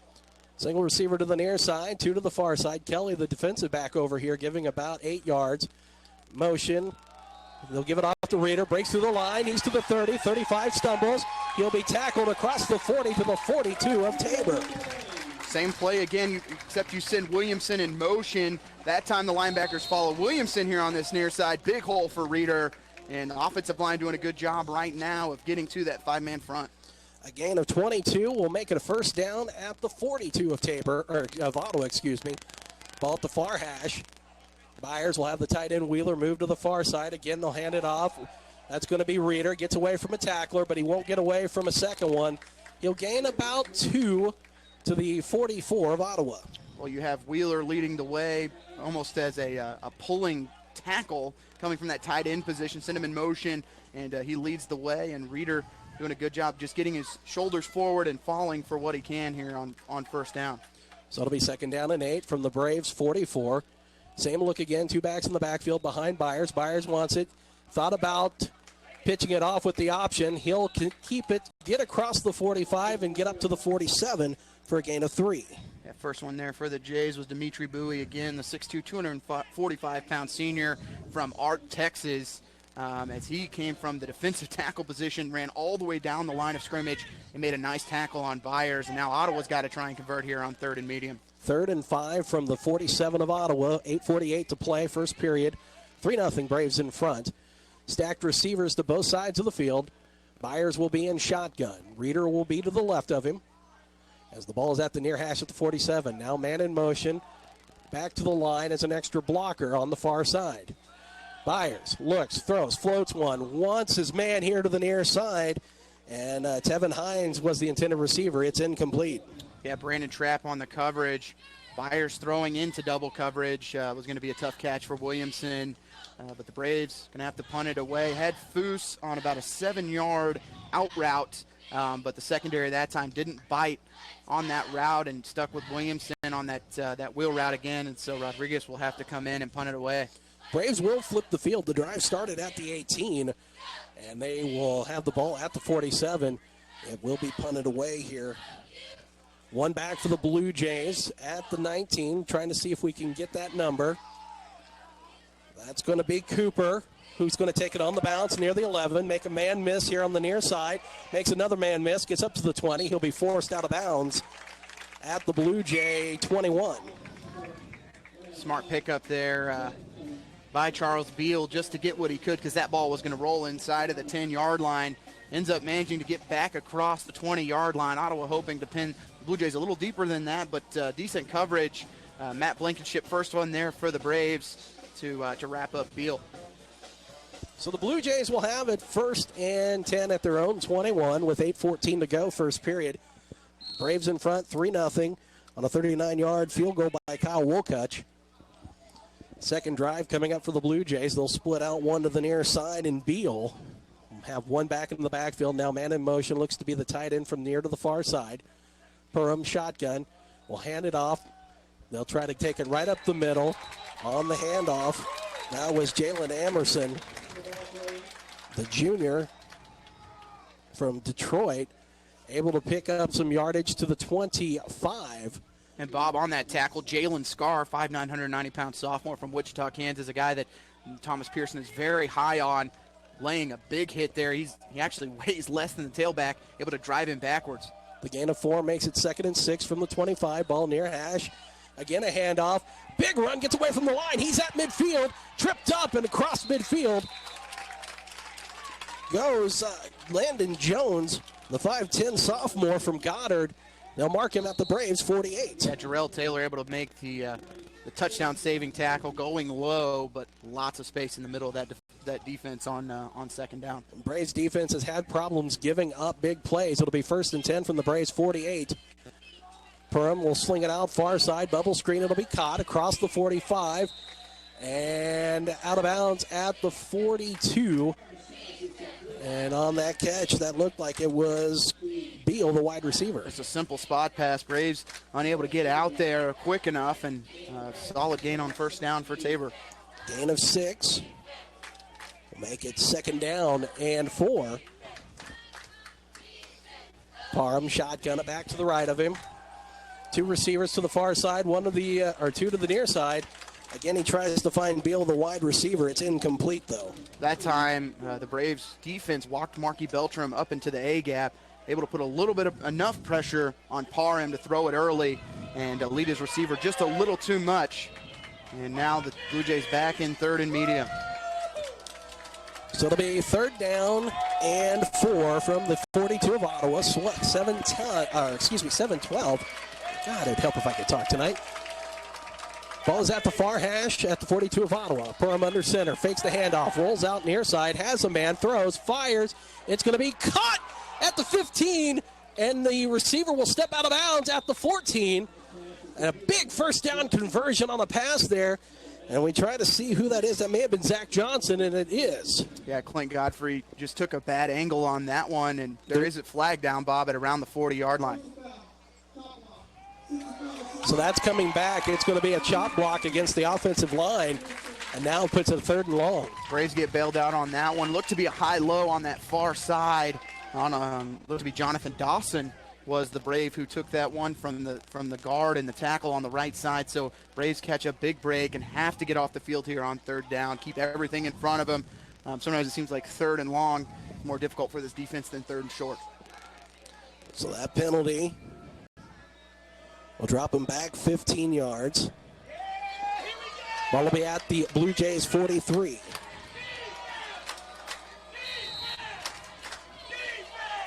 Shotgun Parham. 2 receivers near side. 2 to the far side. Parham with plenty of time. Floats one over the middle. Has a man wide open. It's too far over the head of Zach Johnson, who had his coverage beat by several steps.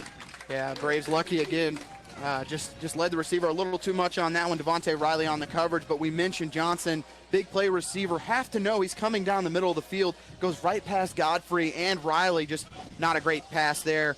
And the Braves able to get off the field again here on 3rd down. 3-0 your score. Braves in front. 6:54 to go, first quarter. And the punting unit is on for the Blue Jays. It'll be Bryson Cashmere. Able to get the snap, no problem. Godfrey will be back for Ottawa. Calls for the fair catch. No, he's going to let it go into the end zone. And the Braves will have a touchback. Smart play there by Godfrey. Actually drew all the Tabor defenders to him. Instead, it goes over his head. the 5-yard line and into the end zone. Smart play there by Godfrey.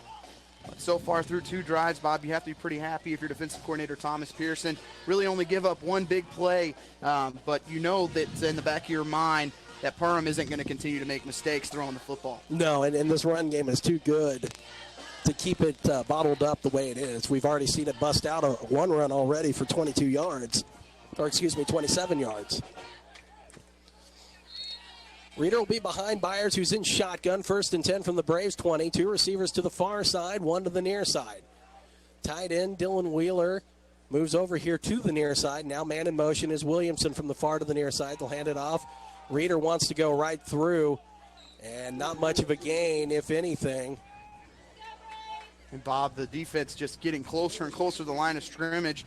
First one there on that play was actually the safety from the backside, Kevin Golden, 6'2", 185-pound senior from Los Angeles, California. Braves have to start getting into some play action, get these tight ends involved, find a way to back these defenders off the line of scrimmage, because Tabor right now giving no respect to the passing game. They'll give him a yard, 2nd and 9 from the 21. Byers again shotgun, 2 backs in the backfield, 2 receivers far side. Byers wants to keep it. He brings it to the short side. He might get a couple of yards as he'll be forced out of bounds near the 23. Stretching out that play for Tabor and forcing Byers out of bounds was Brad Kistner, 5'11", 185-pound junior from Oak Hills, California. And now Ottawa has to put the ball in the air here on 3rd and long. So just a yard to the 22. Ball will be at the near hash for Ottawa. Byers will split out 3 to the far side. He'll have Reeder in the backfield behind him. Byers in trouble, gets away from 1 tackle, but he's going to be sacked back near the 15 as the Blue Jays bring a blitz around the far side. That was Evan Sprayberry, the defensive lineman, who went around quickly and got first contact. We mentioned in pregame, Bob, that Sprayberry is a guy you have to block. And even on that blitz, you've got to continue to stick with him, and Tabor's going to get real good field position here. So the Braves will go 3 and out for the first time tonight. 5:20 to go, first quarter, 3-0 Ottawa. Blue Jays will have a man back at midfield. Kick is away, end over end kick. It's going to be taken near the 45 of Tabor, and being brought down at the 46 was Charles Beal. And the side judge that time, Bob, saw a block at the back right in front of him. Official missed it, but again, good coverage there by the Braves kick team, not giving up horrible field position. It's still pretty close to the 50-yard line, but this offense for Ottawa has to try and get something going. We saw them move the ball on their first 2 drives of the night, but that last one was not great. Tabor will get the ball at their own 47. It'll be between the hashes. They'll split out a receiver to the far side, Zach Johnson. Here to the near side is Beal. Parham will go under center, 3 backs into the backfield. 1st and 10 from the Blue Jay 47, and Parham may be changing the play at the line. There's 13 on the play clock. Now 10. They'll hand it off. No, Parham's going to pitch it out far side. The option wide open. 45, 40, and tripped up at the 35. A big run there as that goes to Cooper. And Landon Jones, Bob, the Braves actually bid on him on that dive play. Lots of space out on that near side. So again, same look under center. And it looks like a busted play as he's going to be sacked. Is Perham back near the 39. He just went down. Not sure if he intended to hand it off or wanted to pitch it out, but that looked to have been a busted play and lost back to the 39. Well, it looked like Jason Lago was his dive back on that play, went through the wrong gap, and Parham turned around, no running back there for him, does the smart thing and just goes down instead of making it real bad. 2nd and 14 from the 39 of Ottawa. Shotgun Parham, 2 backs in the backfield. Parham's going to keep it himself. Lumbers across the 35, still on his feet, 30 at the 20, at the 15. He's going to be shoved out of bounds. Let's see where they mark him at the 16. Bob, you mentioned Parham goes 6'3", 250.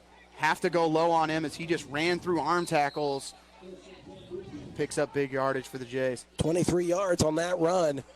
And it's now 1st and 10 from the Braves' 16. In the backfield will be Cooper. with Parham. Two receivers far side. Johnson to the near side. They want to send it. It'll be on a crossing route. Caught. The intended receiver was Swims.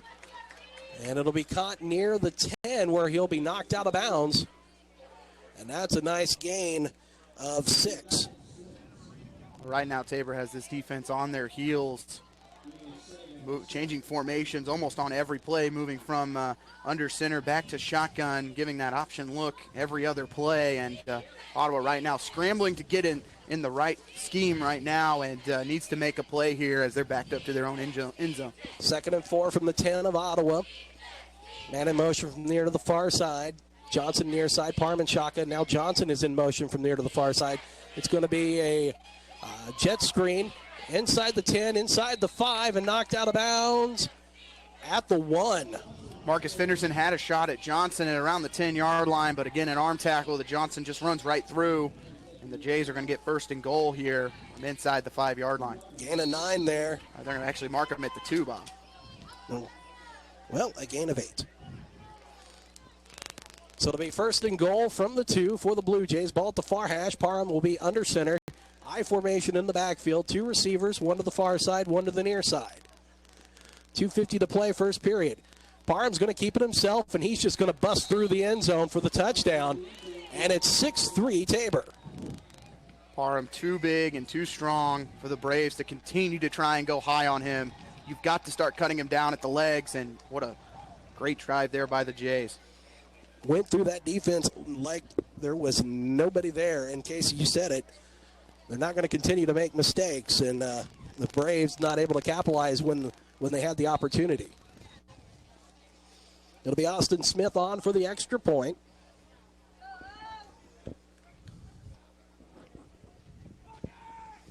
Kick is away, and it's good. 2:43 to play.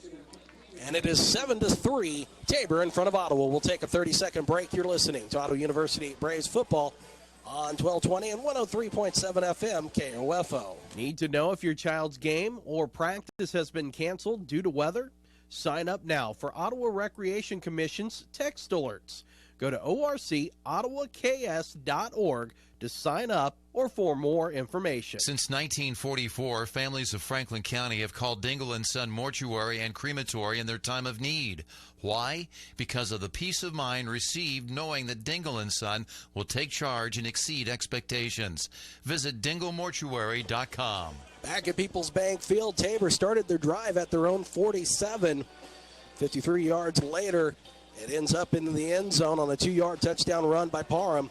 It's 7-3 Blue Jays with 2:43 to go, first period, and that was a fantastic drive there by the Blue Jays. Yeah, and just a mix of mostly just running the football, their bread and butter at TC, and Ottawa just unable to stop it. If you cannot stop the running game for Tabor, it'll be a long night. But if you're Coach K, you've got to be frustrated because you had 3 drives before Tabor could really get anything going, and you've only managed 3 points so far.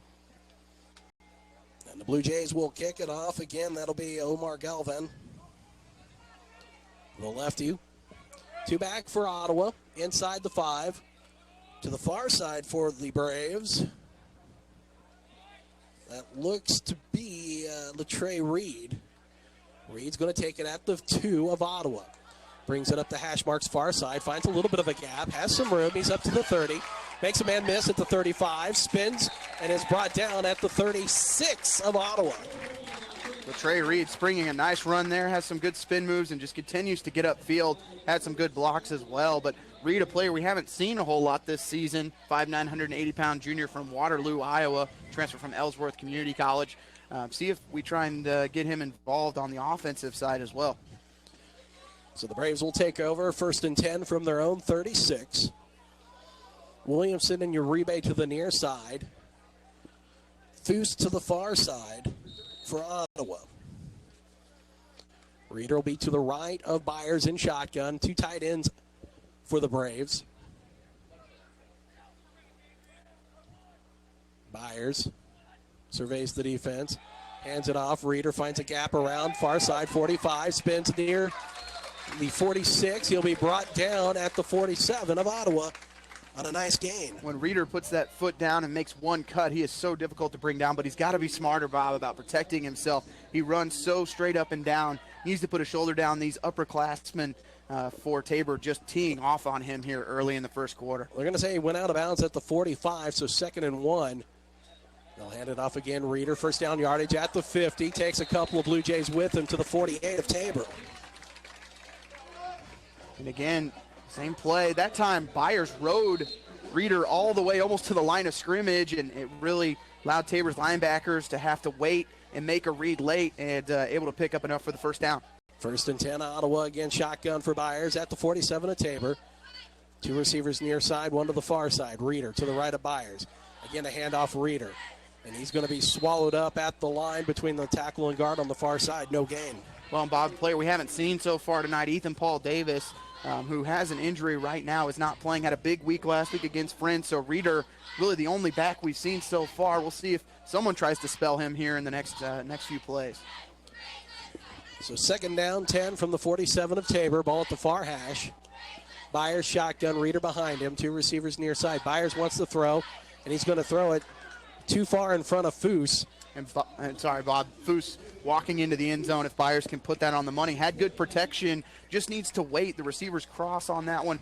Williamson goes under the safety, and Foose runs the slant route. Foose takes a couple more steps. Byers puts that on the money. He's walking to the end zone instead. Byers rushes it and just kind of throws it into the dirt. Golden, the defensive back on that coverage. It'll be 3rd and 10 from the 48 of Tabor with 1:13 to go, first quarter. Byers wants to throw. He's in trouble, and he's going to be sacked back at the 44 of Ottawa. And back there is Sprayberry, the defensive lineman.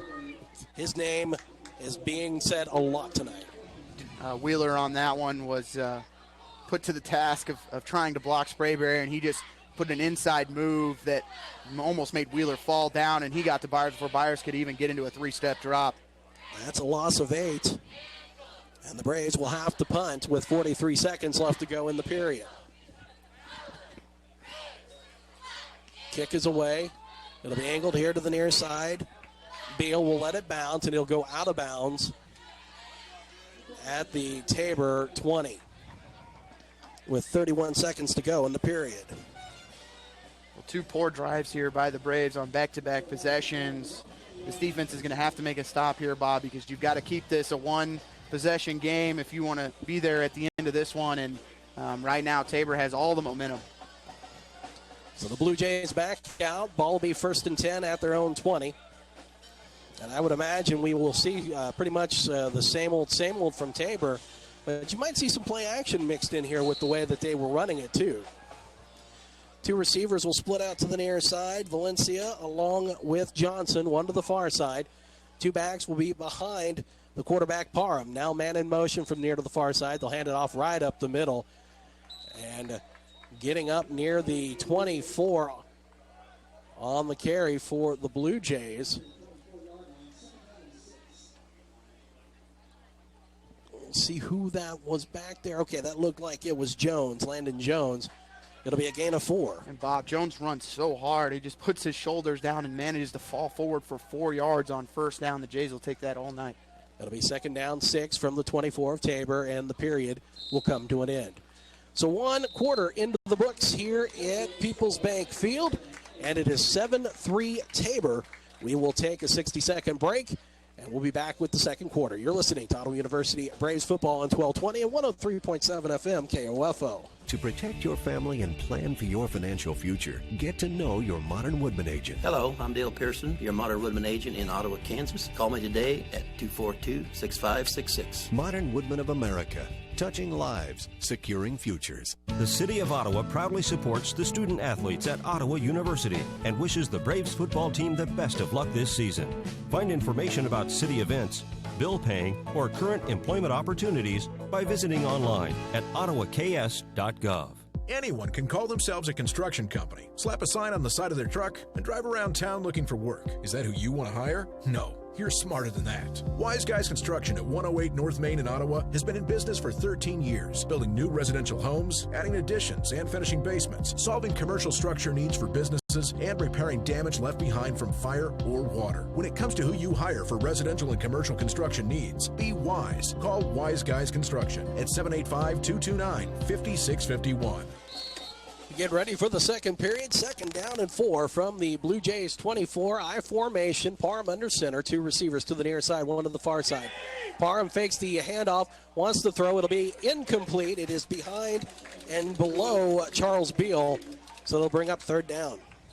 Beal just kind of comes out of the backfield, just just sits where the linebacker and the safety weren't. And Parham a little off the mark here early, Bob. He's had receivers open, just unable to hit them, and the Braves have gotten lucky so far because the receivers are open. So it'll bring up 3rd and 6 from the 24 of the Blue Jays. 14:55 to go, first half. Shotgun Parham, 2 receivers. Now 1 will come over into the backfield. So 1 receiver far side, 2 to the near side, 2 in the backfield. Parham looks, throws, fires low. It's incomplete. The Braves brought some pressure. The pass was intended to Beal on the far side. And it'll be a 3 and out for the Blue Jays. Yeah, Elisha Allen, the one bringing the pressure. Thomas Pearson dials up a blitz, an inside linebacker blitz. And Elisha Allen, the 6'2", 215-pound senior from Palmdale, California, able to knock Parham down where we haven't seen him really go anywhere except for forward and over Braves defenders. And Elisha Allen made him pay for it on that 3rd down pass. So the Braves will have Clint Godfrey back at the 30 of Ottawa. Punt is away. And a beauty. Fair catch called for by Godfrey at the 38 of Ottawa. Good field position with 14:45 to go in the half. Defense able to get a little bit of that momentum back as finally slowing down this Blue Jay offense. And now the Braves offense needs to get it going, as they have their best starting field position of the night. Blue Jays with 98 yards of offense, 86 of those on the ground, 90 for Ottawa. Not exactly breaking any records so far tonight. Well, you kind of expected it as both these teams trying to find their identity offensively to start the year. Tabor did break out for 53 points last week, but only had 14 against Morningside in week 1. 2 receivers far side, 1 to the near side. Shotgun Byers, Reeder behind him. He'll fake the handoff.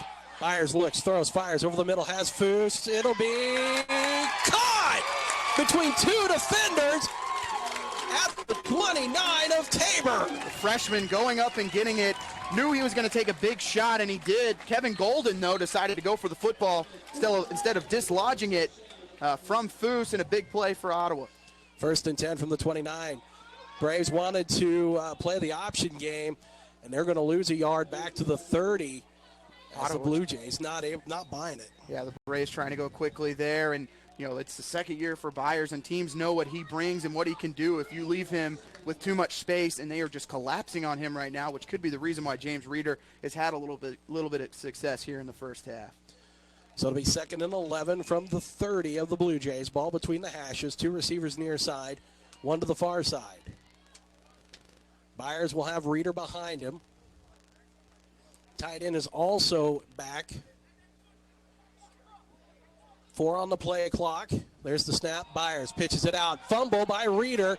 He's going to recover it, but it's going to be a loss of 2 yards to the 32. And Bob, Reeder had one man to beat. That would have been Sean Kelly, the cornerback. Braves block it perfectly. Byers, though, getting blown up by Sprayberry again.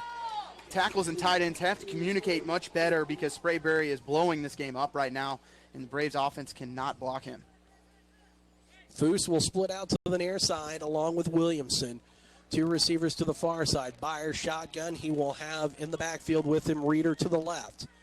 Ball at the near hash at the 32 of Tabor. 3rd down, 13. Byers with the snap. Facing some pressure. Gets rid of it. It'll be caught by Foose. He has 25, 20. And he'll be close to the 1st down as he leaps forward to the 18. Reminding all of our listeners tonight and watching on the stream that Foose is just a freshman, goes 6'1", 185 from Dighton, Kansas. Freshman made some big plays here early, getting 2 on this drive. 14 yards, moves the chains. It'll be 1st and 10 from the 18. Foose again near side. 2 receivers, Williamson and Uribe to the far side. Reeder will be to the left of Byers in shotgun. Ball at the near hash at the 18. Byers wants to throw. He's going to get rid of it. He has Foose. It'll be caught. No, incomplete as he stepped out of bounds. And Byers had to get rid of it as, yet again, I know I'm sounding like a broken record, but Evan Sprayberry in his face, putting his helmet squarely in the middle of his chest, and might have prevented a touchdown because Foose was open, but caught it about 2 yards out of bounds. That'll bring up 2nd down and 10 from the 18 of the Blue Jays. 12:38 to go first half.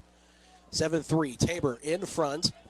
2 receivers again will split out to the far side. Foose near side. The tight end far side for blocking. Williamson in motion far to the near side. Handoff. Reeder right up the middle. He'll push past the 10, still on his feet. He'll get first down yardage to the 7 of the Blue Jays. What a run there by Reeder. And Bob, he kind of comes up limping as he took a big shot low at the end of that play from the safety. But Reeder getting yards after contact. We've seen it all season. It's going to take more than one defender to bring him down. And the freshman really leading the way on this drive for the Braves. 7th play of the drive coming up. 1st and 10, 1st and goal from the 7 of the Blue Jays. Foose near side, Uribe, Williamson far side. Byers wants to throw slant route. It'll be incomplete. Tight end with a little bit of contact for Ottawa.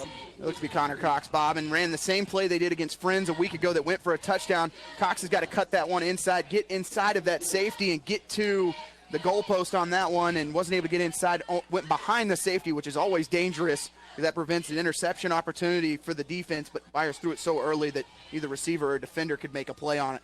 2nd and goal from the 7. Byers with a back to the left and right of him, single receiver to the far side. Byers will fumble. He gives it off to Williamson, and it's going to be picked up by Tabor, and he's going to go to the house. There is a flag coming in late, but it'll be well after the turnover, as it's going to be Dimitri Bowie who's into the end zone for the touchdown. And there's going to, I think it's going to be a warning, a sideline warning on Tabor, because the far side official ran into a couple of the coaches. But I don't think that, I think that counts as an after the play penalty, or after, we'll see what they call here, because they are still. So Bowie's return. And the Ottawa defense walking out on the field. Be a sideline warning, I believe, is all it would be. The official's mic not working. Let's see if he tries it again.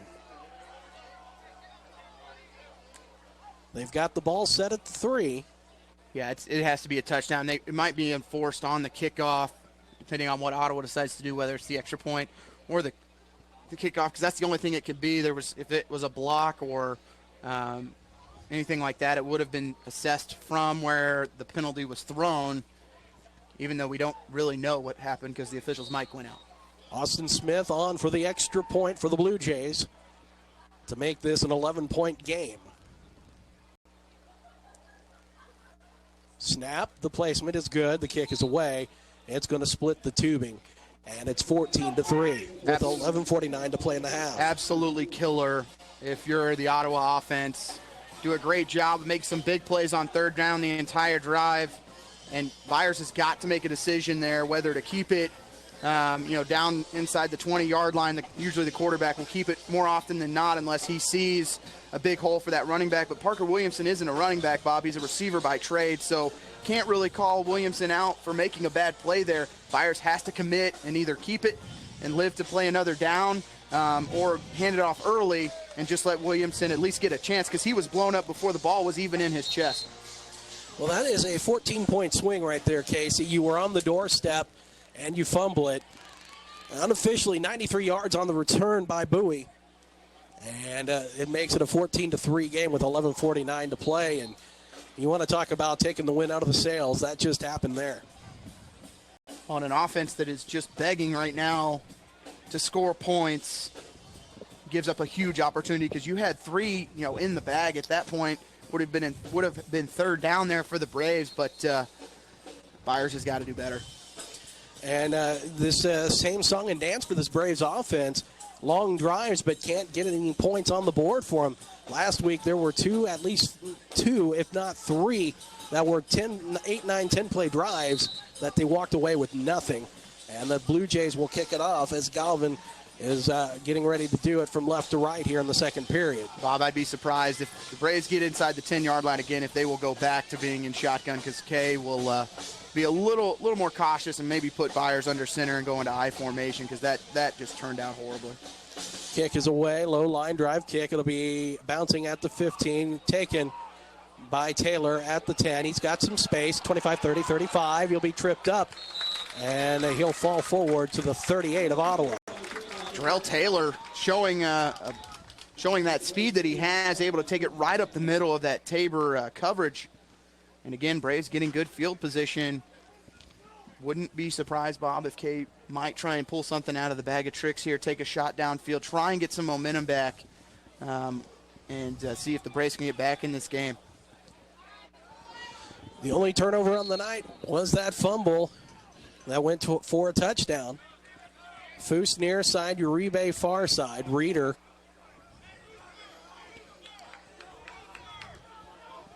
who had a big run is in the backfield. Byers in shotgun. 1st and 10 from the 38 of Ottawa.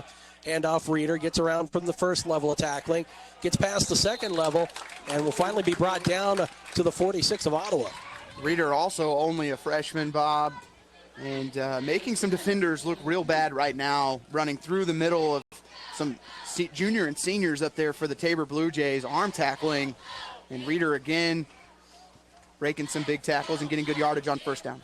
So it'll be 2nd down and 2 from the 46 of Ottawa. Shotgun Byers.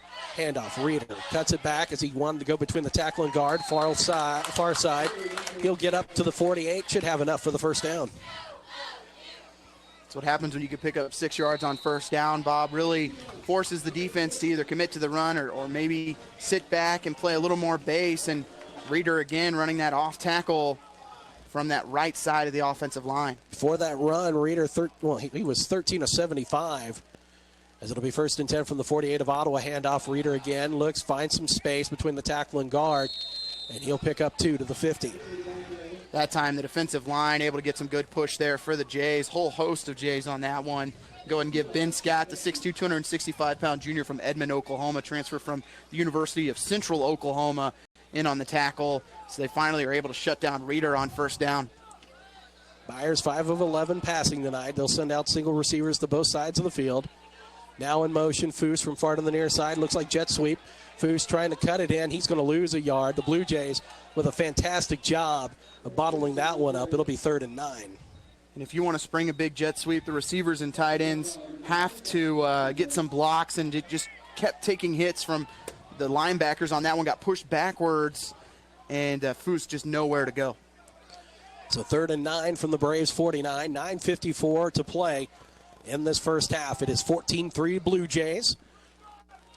Ball will be at the hash on the near side of the 49 of Ottawa. Shotgun Byers. 2 receivers again. Reeder in the backfield for extra protection. Byers finds Foose near side. It'll be caught.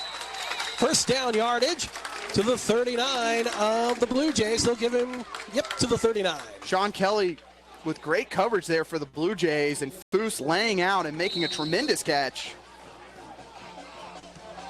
Braves move quickly. Handoff to Reeder up the middle. Finds a hole. Moves past the 35 and bowls his way to the 32 for a gain of 7. Going back to that play by Foose. Knew he had to get to the sticks and did exactly what he needed to do to pick up that first down. And Reeder again picking up good yardage on first down. 2nd and 3 from the 32. Handoff Reeder. He's going to get bottled up. 8 alive up there by the Blue Jays. It was Ben Scott and Tommy Medina who shut that down. No gain. And you just wonder, Bob, if Byers is just a little weary right now about keeping the ball on that one. The read should have been to keep. If he keeps it, he's walking into the end zone as Williamson will check in at tailback. So shotgun for Byers. Again, single receivers to both sides of the field. Foose near side, Uribe far side. And as Reeder is taking a powder, one back behind Byers. 6 on the play clock, 8:30 on the game clock.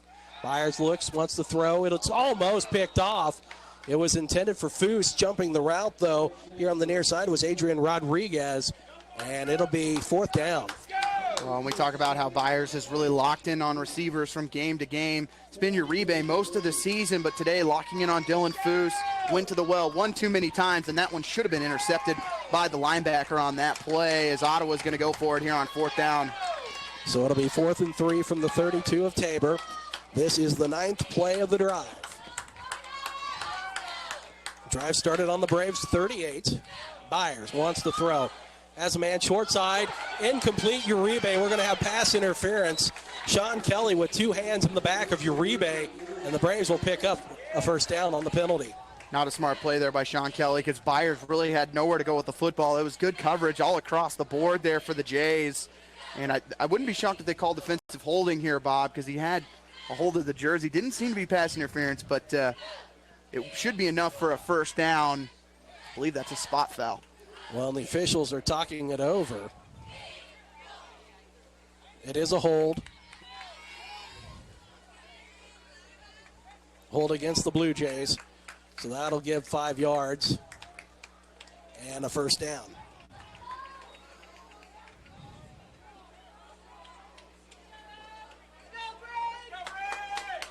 So that'll put the Braves at the 27 of the Blue Jays. 8:24 to go. The Braves have to get points here, and I think 7 really is the key here. Well, it is, and we see Jacob Stanley checking in for the first time tonight. He had some big catches against Concordia 2 weeks ago. First time checking in for Foose, giving him a little bit of a break. Stanley goes at 6'2", so maybe take a chance here on this near side. Shotgun Byers hands it off Reeder. Reeder knifes through. He'll bend around and get up to the 19 for a gain of 4.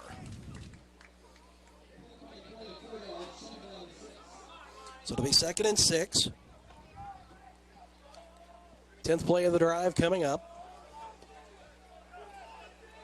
Ball is at the 19 of Tabor at the near hash. 8 minutes to go, first half. 14-3 Blue Jays. Byers shotgun. Uribe in motion, far to the near side. Handoff Reeder, big gash. He's inside the 10, still on his feet at the 5, tripped up and falls forward to the 4. That time they let Byers run Williamson in motion from the far side. They go with Byers, and lots of space there for Reeder. 15 yards on the carry, and a timeout looks like you're going to be called for by Coach Gardner. Good timeout there because Tabor had 12 men on the field. And this Ottawa offense has moved the ball well, but they have to punch it in. Took them 5 chances last week from the 1-yard line.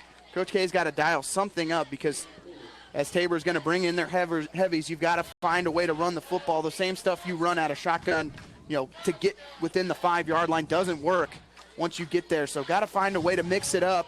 And whether you have to go into more of a power I or an I formation, something, maybe even pistol, you've got to find a way to punch it in here, because if you don't get 6, feel like you haven't gained anything, especially after the last possession going for a defensive touchdown for the Jays.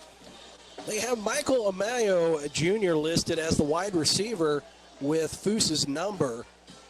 So we'll have to get a clarification, but they have him listed 5 receptions for 68 yards. Connor Byers, 7 of 13, 78 yards. James Reeder, 17 rushes, 54 yards.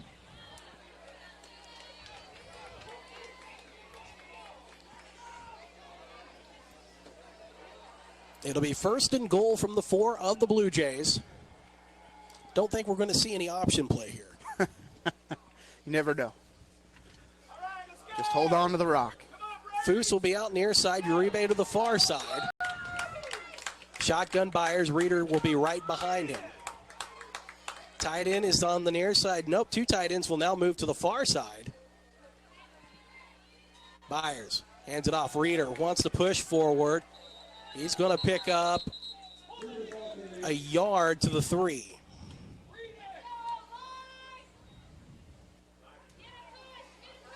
This drive, Casey, started on the Braves 38. It's now at the 3 of Tabor. It'll be 2nd and goal. 7:22 to play in this half. Drive started with 11:43 to go. Byers again with Reeder behind him and to the left. Uribe far side, Foose near side. Uribe in motion. Handoff. Byers keeps it himself. He's into the end zone. Touchdown, Braves. Byers gets the right read that time and walks into the end zone. Would have walked into the end zone on the previous play. You could hear Curran White above us, Bob, yelling at Byers, read it right, does it again, and it walks into the end zone for the Braves, who have a nice response after the defensive touchdown for Tabor. And now this defense has to do something. They want to get the lead back. So 7:07 off the clock.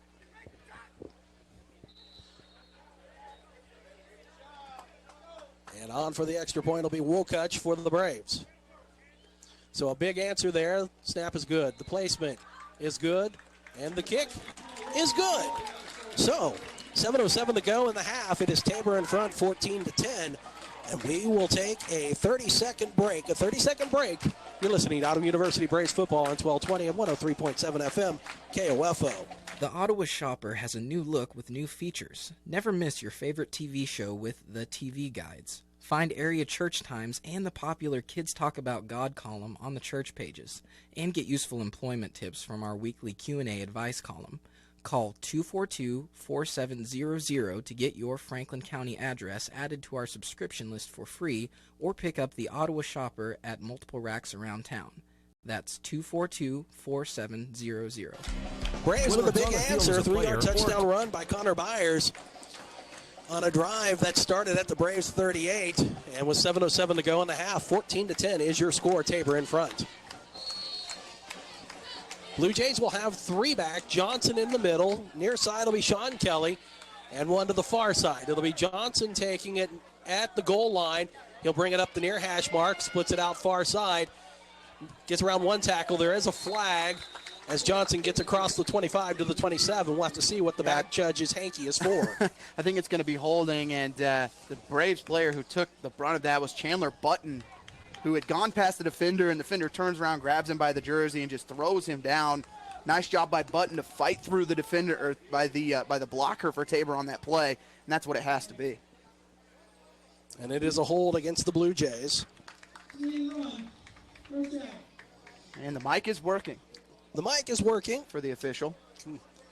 So things are on the up and up here as that ball will get moved back to the 17 of the Blue Jays. And if there are those out there that are having trouble listening to us tonight, go to KOFO.com. You can also listen to us on KOFO.com. We'll try and get the sound figured out at halftime, but you can hear us a little more clear on KOFO for now. Yeah, on KOFO.com, 1220 AM, 103.7 FM, if you're trying to hear us at OttawaBraves.com. Parham under center, I formation, two receivers to the near side, one to the far side. Now man in motion, gets close to the line. Parham wants to keep it, now pitches it out here to the near side, up to the 25, the 30, 35, 40, 45, and forced out of bounds at the 47 of Ottawa on a big run there by Dravion Cooper. Wow, and getting a huge block at the end of that was Charles Beal, who just decleated Braves defender here on the near side. That looked to be Rodney Latham, who took the brunt of that hit. But Devontae Riley has to keep contained.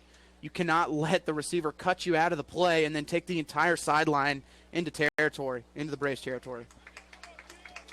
But Latham does get up, Bob, but he took a huge shot. 36-yard run, though. And the Blue Jays with great field position. Get off the chop block if you're the cornerback on that play, but at least force them back inside. Can't let them get the sideline like that because you have no chance to make a play, and it's going to be a huge play like what we saw from the Jays there on first down. I formation again. Parham under center, man in motion, far to the line. Now a handoff again right up the middle. First down yardage, past the 40 to the 35 and up to the 32 goes Cooper again. So to the 33 is where they'll mark him. Gain of 14. 2 rushes, 1 for 36, 1 for 14. That's efficiency, Bob. That is efficiency. It'll be 1st and 10 from the 33 for the Blue Jays, who are just trucking through this Braves defense right now with 6:07 to play in the half. Parham under center, 3 backs on the backfield, single receiver to the near side. They're going to hand it off near side. And a great job to get off a block and bring down the tackler, or bring down the ball runner, which was Cooper.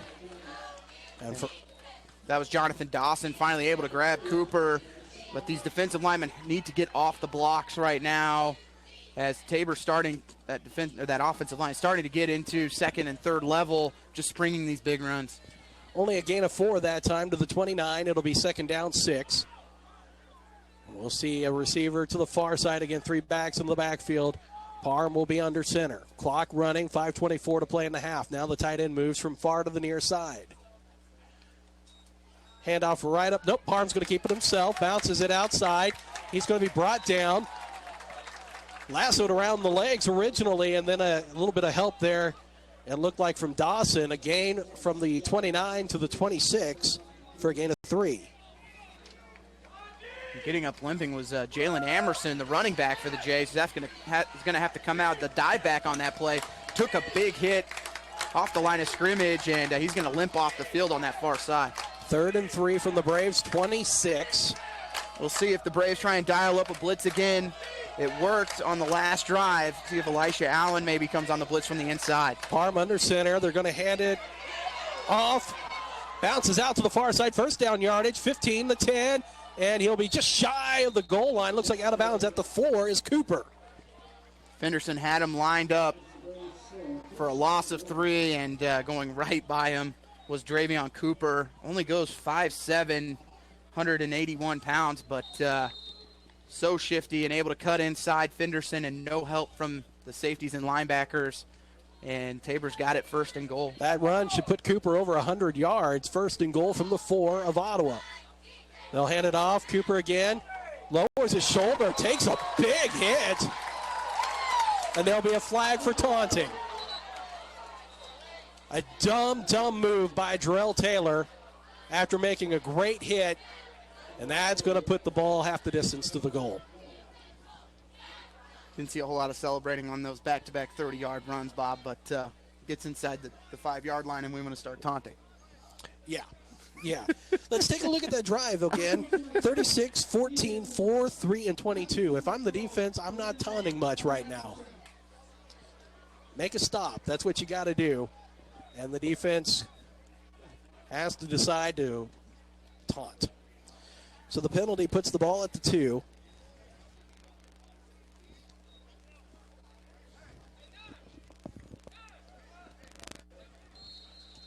And so it'll be Parham. Bob, I think that was actually Marcus Fenderson who ended up getting the taunting penalty, and they pull him out of the game. Hand off up the middle. It'll be a touchdown. We'll see who that was. See who that was on the carry. I believe that was that. It may have been. I thought that was Jason Lago on the carry, Bob. The dive back on that play. And yet again, seems like when the offense can get a drive going, the defense can't help them out. So the extra point coming up. Lago into the end zone. Kick is away, and it's good. 4:01 to go here in the half. It's 21-10 Tabor. We'll take a 30-second break. You're listening to Ottawa University Braves football on 1220 and 103.7 FM KOFO. Whether it's on the field as a player or tackling your yard as a weekend warrior, injuries happen.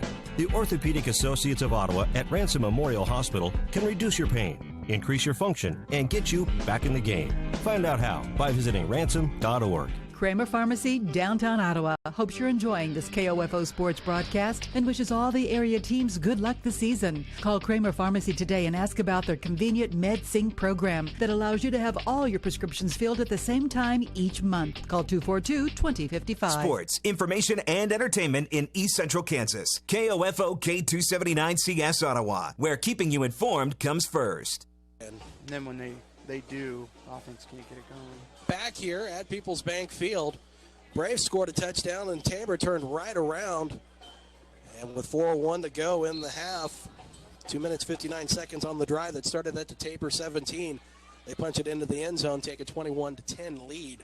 So the Braves need to get some points here before the end of the half.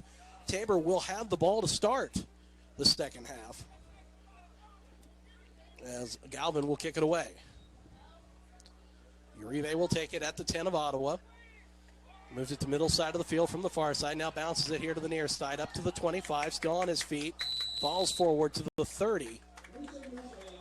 And that's where they'll mark him down. So 3:53 to go. Braves with decent field position, but they've got to make it count here, as they are down by 11.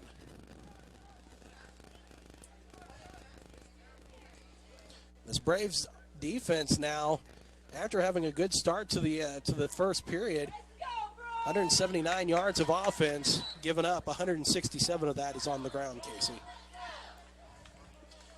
So it'll be 1st and 10, Ottawa. Ball at the 30 of the Braves. Reeder to the left of Byers, who's in shotgun. Single receivers, both sides of the field.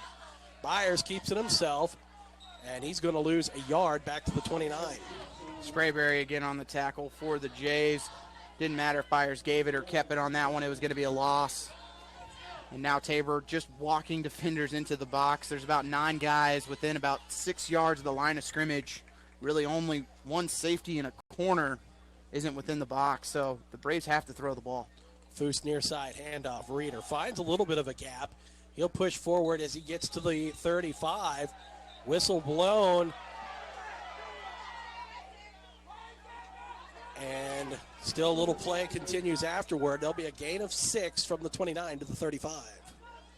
First one there for the Jays was Kevin Golden, 6'2", 185-pound senior safety, who gave Reeder a kind of a finishing move at the end of that one. Fans here, People's Bank Field, not happy.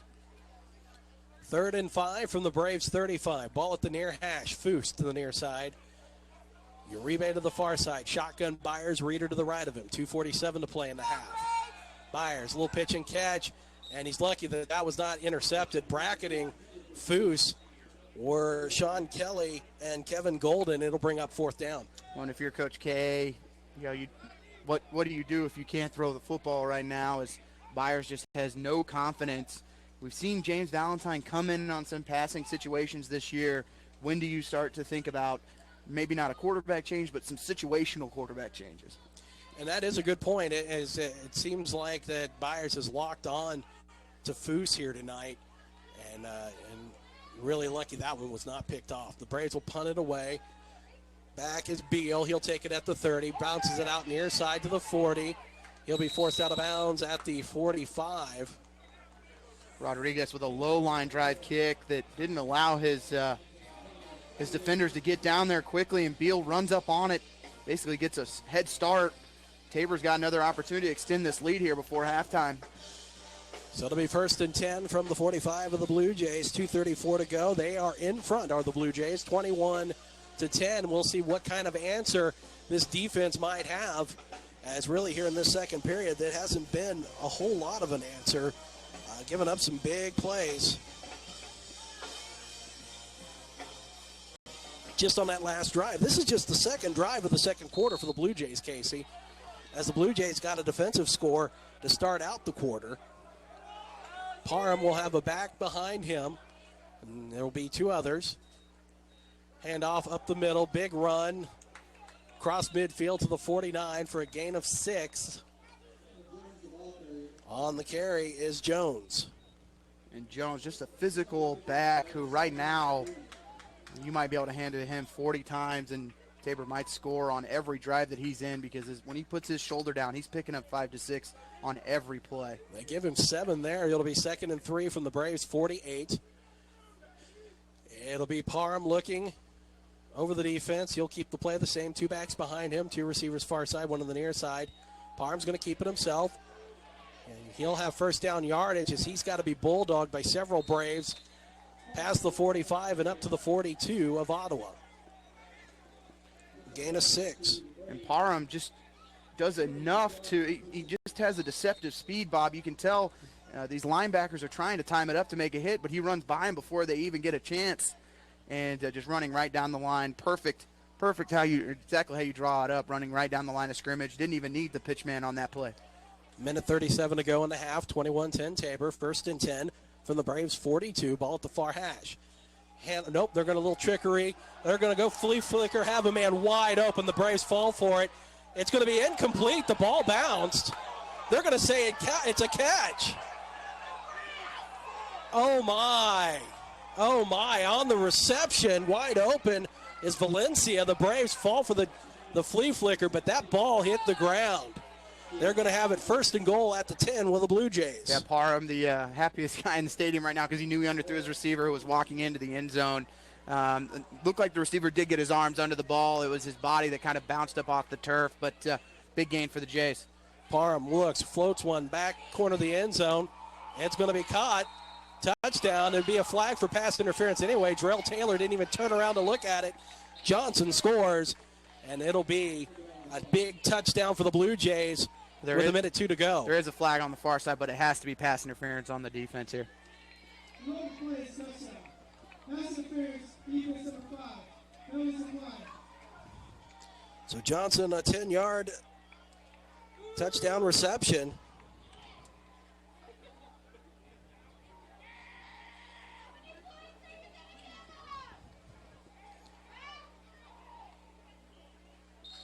And now on for the extra point will be Smith.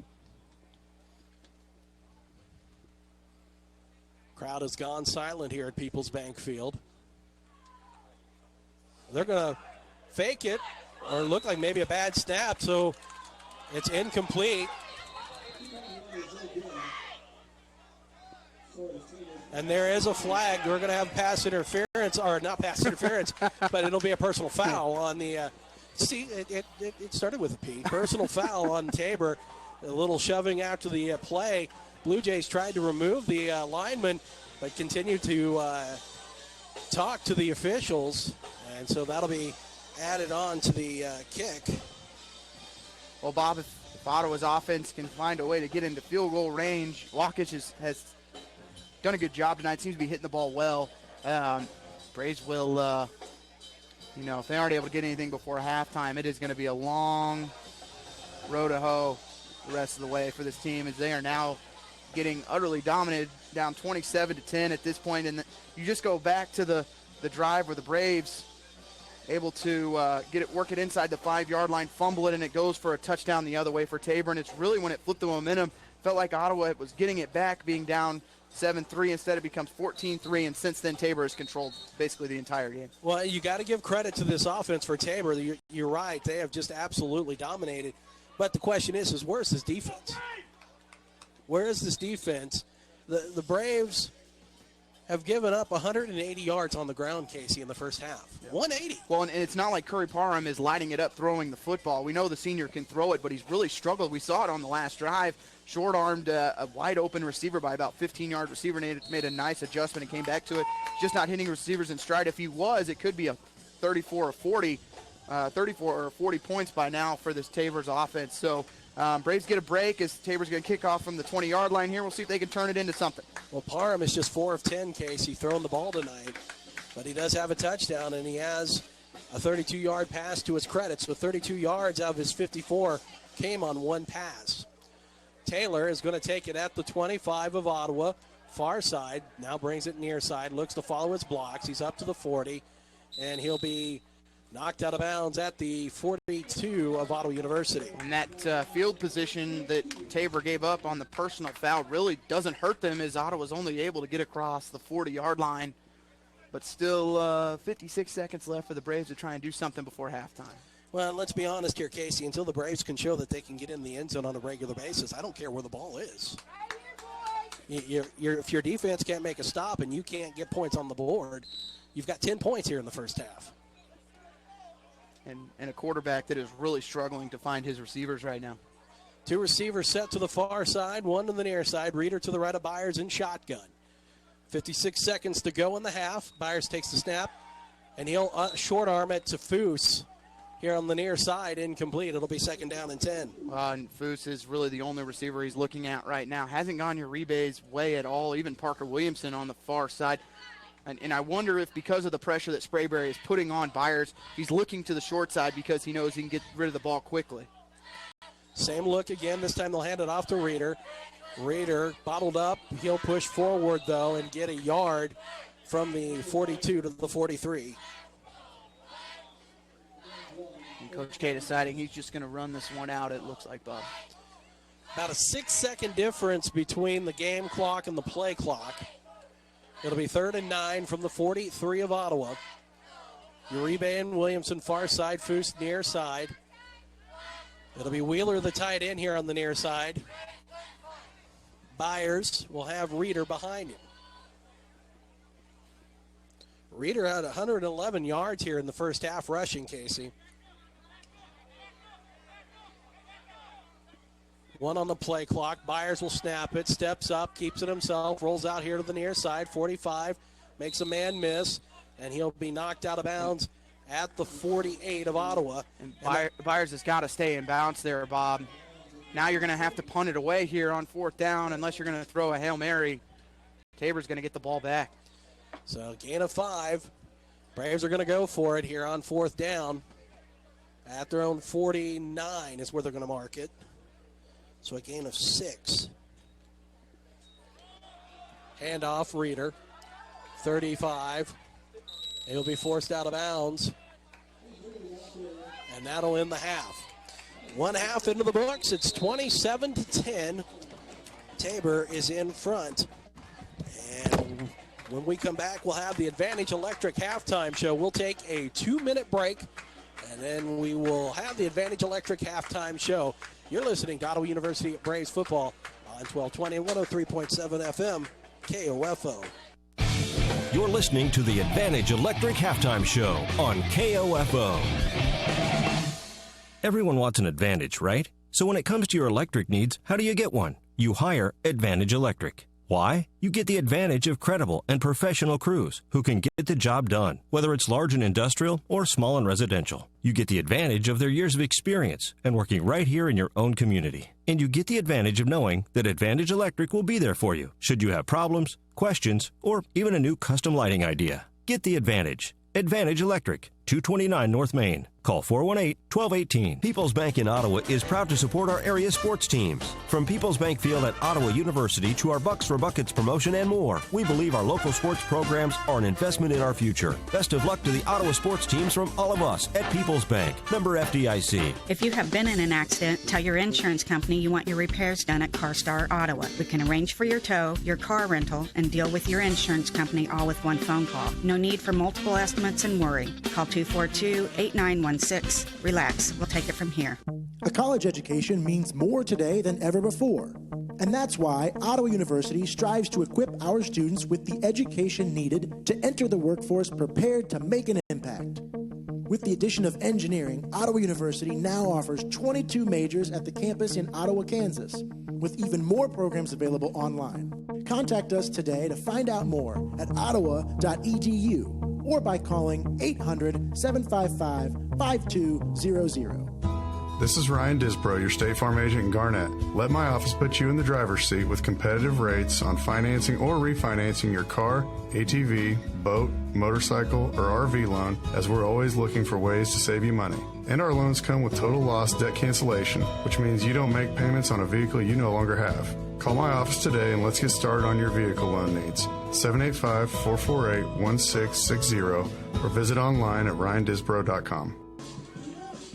Back at People's Bank Field, we want to welcome you into the Advantage Electric halftime show. Bob Johnson with you. We are at the half in Tabor with a 27-10 lead at the half. Let's get you caught up on scores right now. And let's start out with the KCAC matchups that are going on right now. We do have one final already in the books from the KCAC, as Friends defeated St. Mary 35-19 earlier today. Southwestern is in front of McPherson 24-10 right now as they are getting close to the half. Sterling at the half has a 9-0 lead on Kansas Wesleyan, and we will have to see if we can find an update on the Bethel-Bethany game that just got underway at the top of the hour. So we will see if we can't find something for you on that one. So there's an update on your scores. A big surprise here that it is Southwestern in front of McPherson 24-10 though. Let's get you caught up on high school scores from the night before real quick. Ottawa High lost to Chanute 25-21 in the KOFO high school football game of the week. Linden defeated West Franklin 53-13. Wellsville defeated Prairie View 30-6. Baldwin over Spring Hill 40-20. Osawatomie ran wild on Anderson County 42-29. DeSoto with the decisive victory over Paola 40-14. Santa Fe Trail with the same score, +2, 42-14. Santa Fe Trail wins over Iola. Waverly rolls Maridazine Valley 70-22. Osage City a 27-14 victor over Council Grove.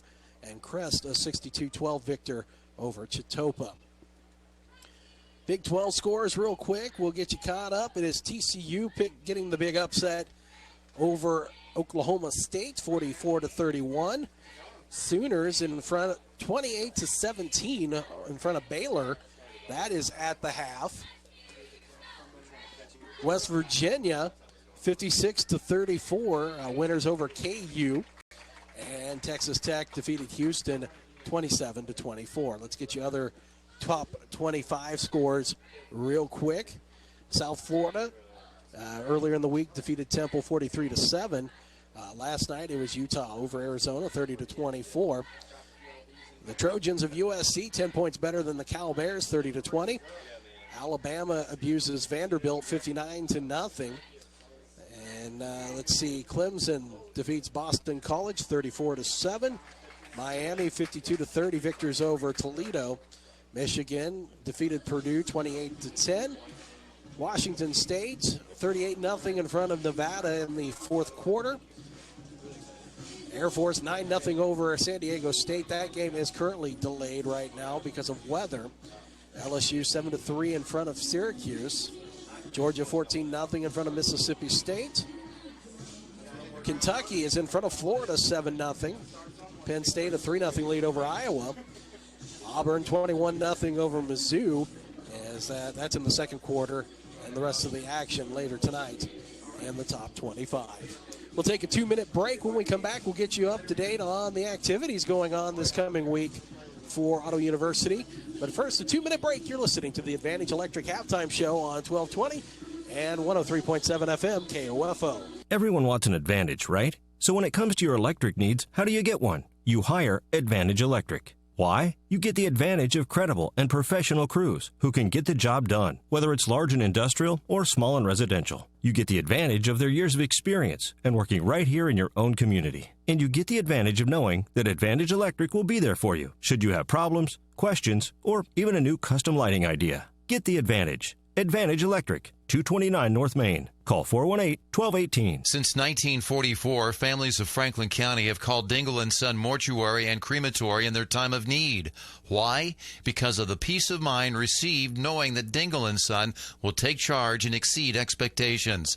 Visit dinglemortuary.com. Eric Price and his staff at the Lamb Roberts Funeral Homes are proud to sponsor this KOFO sports broadcast and honored to help so many families in the community with compassionate care when it's needed most. Lamb Roberts Funeral Home, Ottawa, Baldwin City, and Overbrook. Smart Ottawa shoppers know Costantino's Price Chopper has the best rewards program in town. Only Price Chopper lets you earn points on all your purchases. Visit mypricechopper.com and start saving on food or fuel today. Shop Costantino's, your local family-owned grocer since 1948. Everyone wants an Advantage, right? So when it comes to your electric needs, how do you get one? You hire Advantage Electric. Why? You get the advantage of credible and professional crews who can get the job done, whether it's large and industrial or small and residential. You get the advantage of their years of experience and working right here in your own community. And you get the advantage of knowing that Advantage Electric will be there for you should you have problems, questions, or even a new custom lighting idea. Get the advantage. Advantage Electric, 229 North Main. Call 418-1218. Quality Structures Incorporated in Richmond is proud to sponsor this KOFO sports broadcast.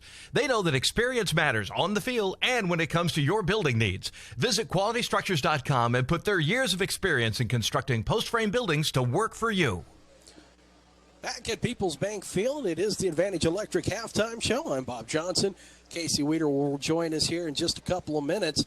Let's get you caught up on the athletic activities at Ottawa University coming up. The No action tomorrow, but Monday, men's and women's golf will be at the Missouri Valley Invitational in Marshall, Missouri. Also, Monday afternoon, junior varsity men's soccer will take on Baker in Baldwin. That's a 4:30 start. Then on Tuesday, men's and women's golf again in action in Marshall, Missouri at the Missouri Valley Invitational. And that'll be on Tuesday. On Wednesday, women's soccer will take on Oklahoma Wesleyan in Bartlesville. That is a 5:30 start on Wednesday. Junior varsity volleyball will take on Friends here at Wilson Fieldhouse, 5:30 start. Also on Wednesday, the varsity team for volleyball will take on Friends at Wilson Fieldhouse. That'll be at 7 o'clock. Men's soccer will play Oklahoma Wesleyan Wednesday night at 8 in Bartlesville, Oklahoma. Junior varsity volleyball will be at the Neosho tournament in Chanute, Kansas on Friday. Time to be announced on that one. And junior varsity volleyball will be in Parsons on Friday also at Labette County Community College. They have two squads there. The one squad will also participate Saturday at the Neosho tournament. And junior varsity volleyball, the second squad will be at Oklahoma Wesleyan to play in Bartlesville. That is a 12 o'clock start. Next Saturday, women's soccer will be at York, Nebraska to take on York at 1 o'clock first kick there. Women's volleyball, the varsity team will be in Bartlesville to take on Oklahoma Wesleyan, a 2 o'clock start for them. Men's soccer at 3:30 against York, Nebraska next Saturday. And then we'll be with you a week from tonight in Lindsborg as the Braves will travel to take on Bethany. That is a 7 o'clock kickoff. We will have the Wise Guys Construction Ottawa University Braves pregame show at 6. So that's a week from tonight when the Braves go to Bethany. We'll take a 2-minute break. When we come back, we'll take a look at first half stats. You're listening to the Advantage Electric Halftime Show with Tabor in front 27-10 here on 1220 and 103.7 FM KOFO. People's Bank in Ottawa is proud to support our area sports teams. From People's Bank Field at Ottawa University to our Bucks for Buckets promotion and more, we believe our local sports programs are an investment in our future. Best of luck to the Ottawa sports teams from all of us at People's Bank. Member FDIC. Since 1944, families of Franklin County have called Dingle & Son Mortuary and Crematory in their time of need. Why? Because of the peace of mind received knowing that Dingle & Son will take charge and exceed expectations. Visit dinglemortuary.com. A college education means more today than ever before. And that's why Ottawa University strives to equip our students with the education needed to enter the workforce prepared to make an impact. With the addition of engineering, Ottawa University now offers 22 majors at the campus in Ottawa, Kansas, with even more programs available online.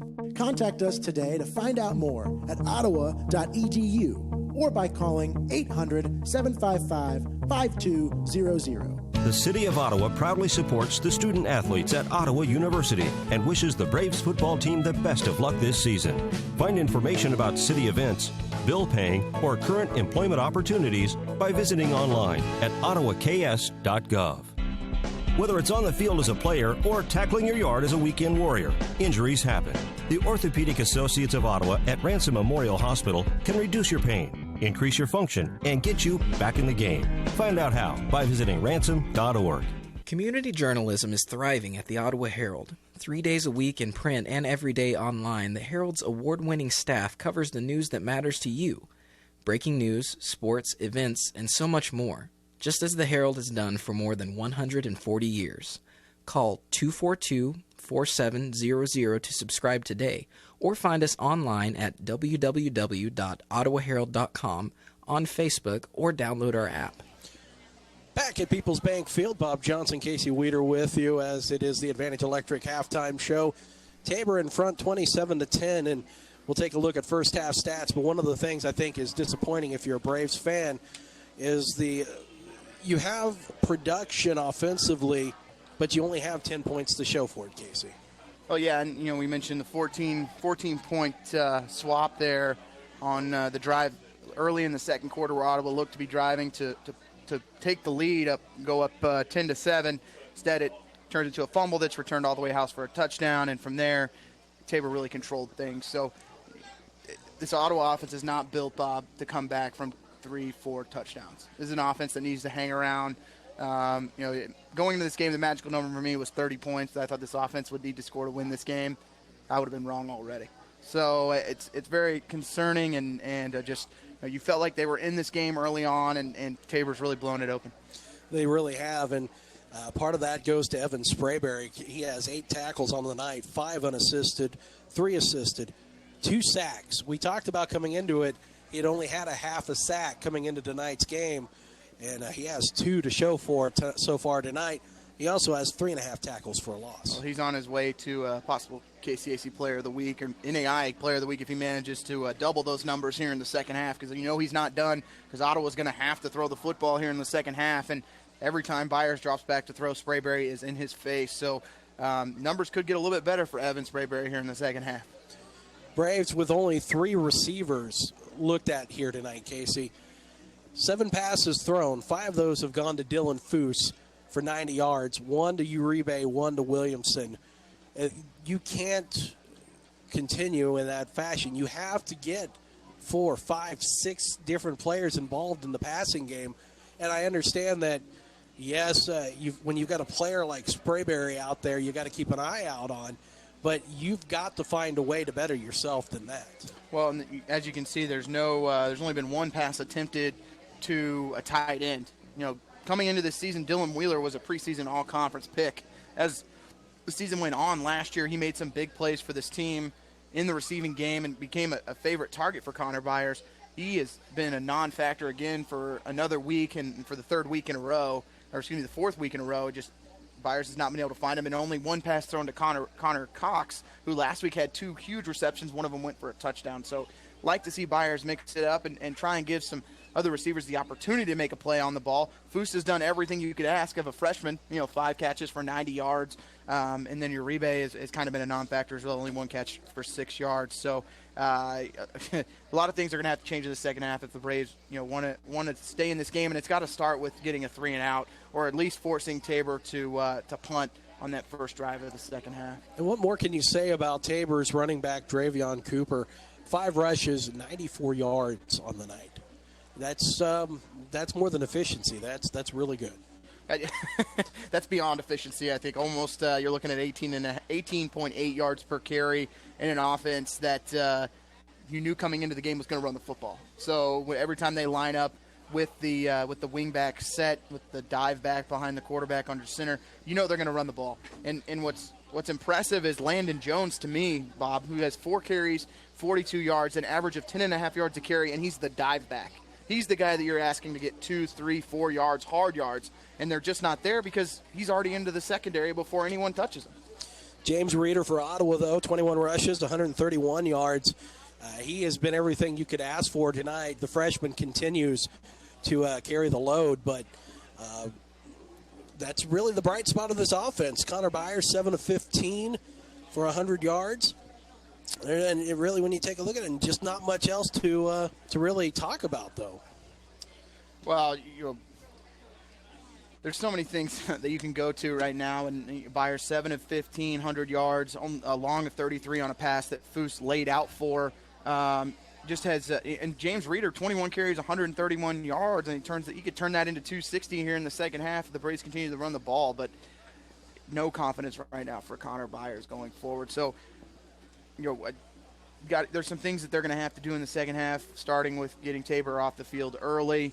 But this offense is pumping right now for the Jays, and it seems like they almost got in their way a little bit there in the first quarter by throwing the ball and getting into shotgun when their bread and butter is just to line up and say, we just are going to hit you harder than you can come at us. And right now they're doing it, and whether it's a matter of putting more guys in the box, taking some risks and bringing some blitzes from the backside, you've got to find a way to create some turnovers if you're Ottawa, and turnovers haven't really been a special for the Braves so far this season.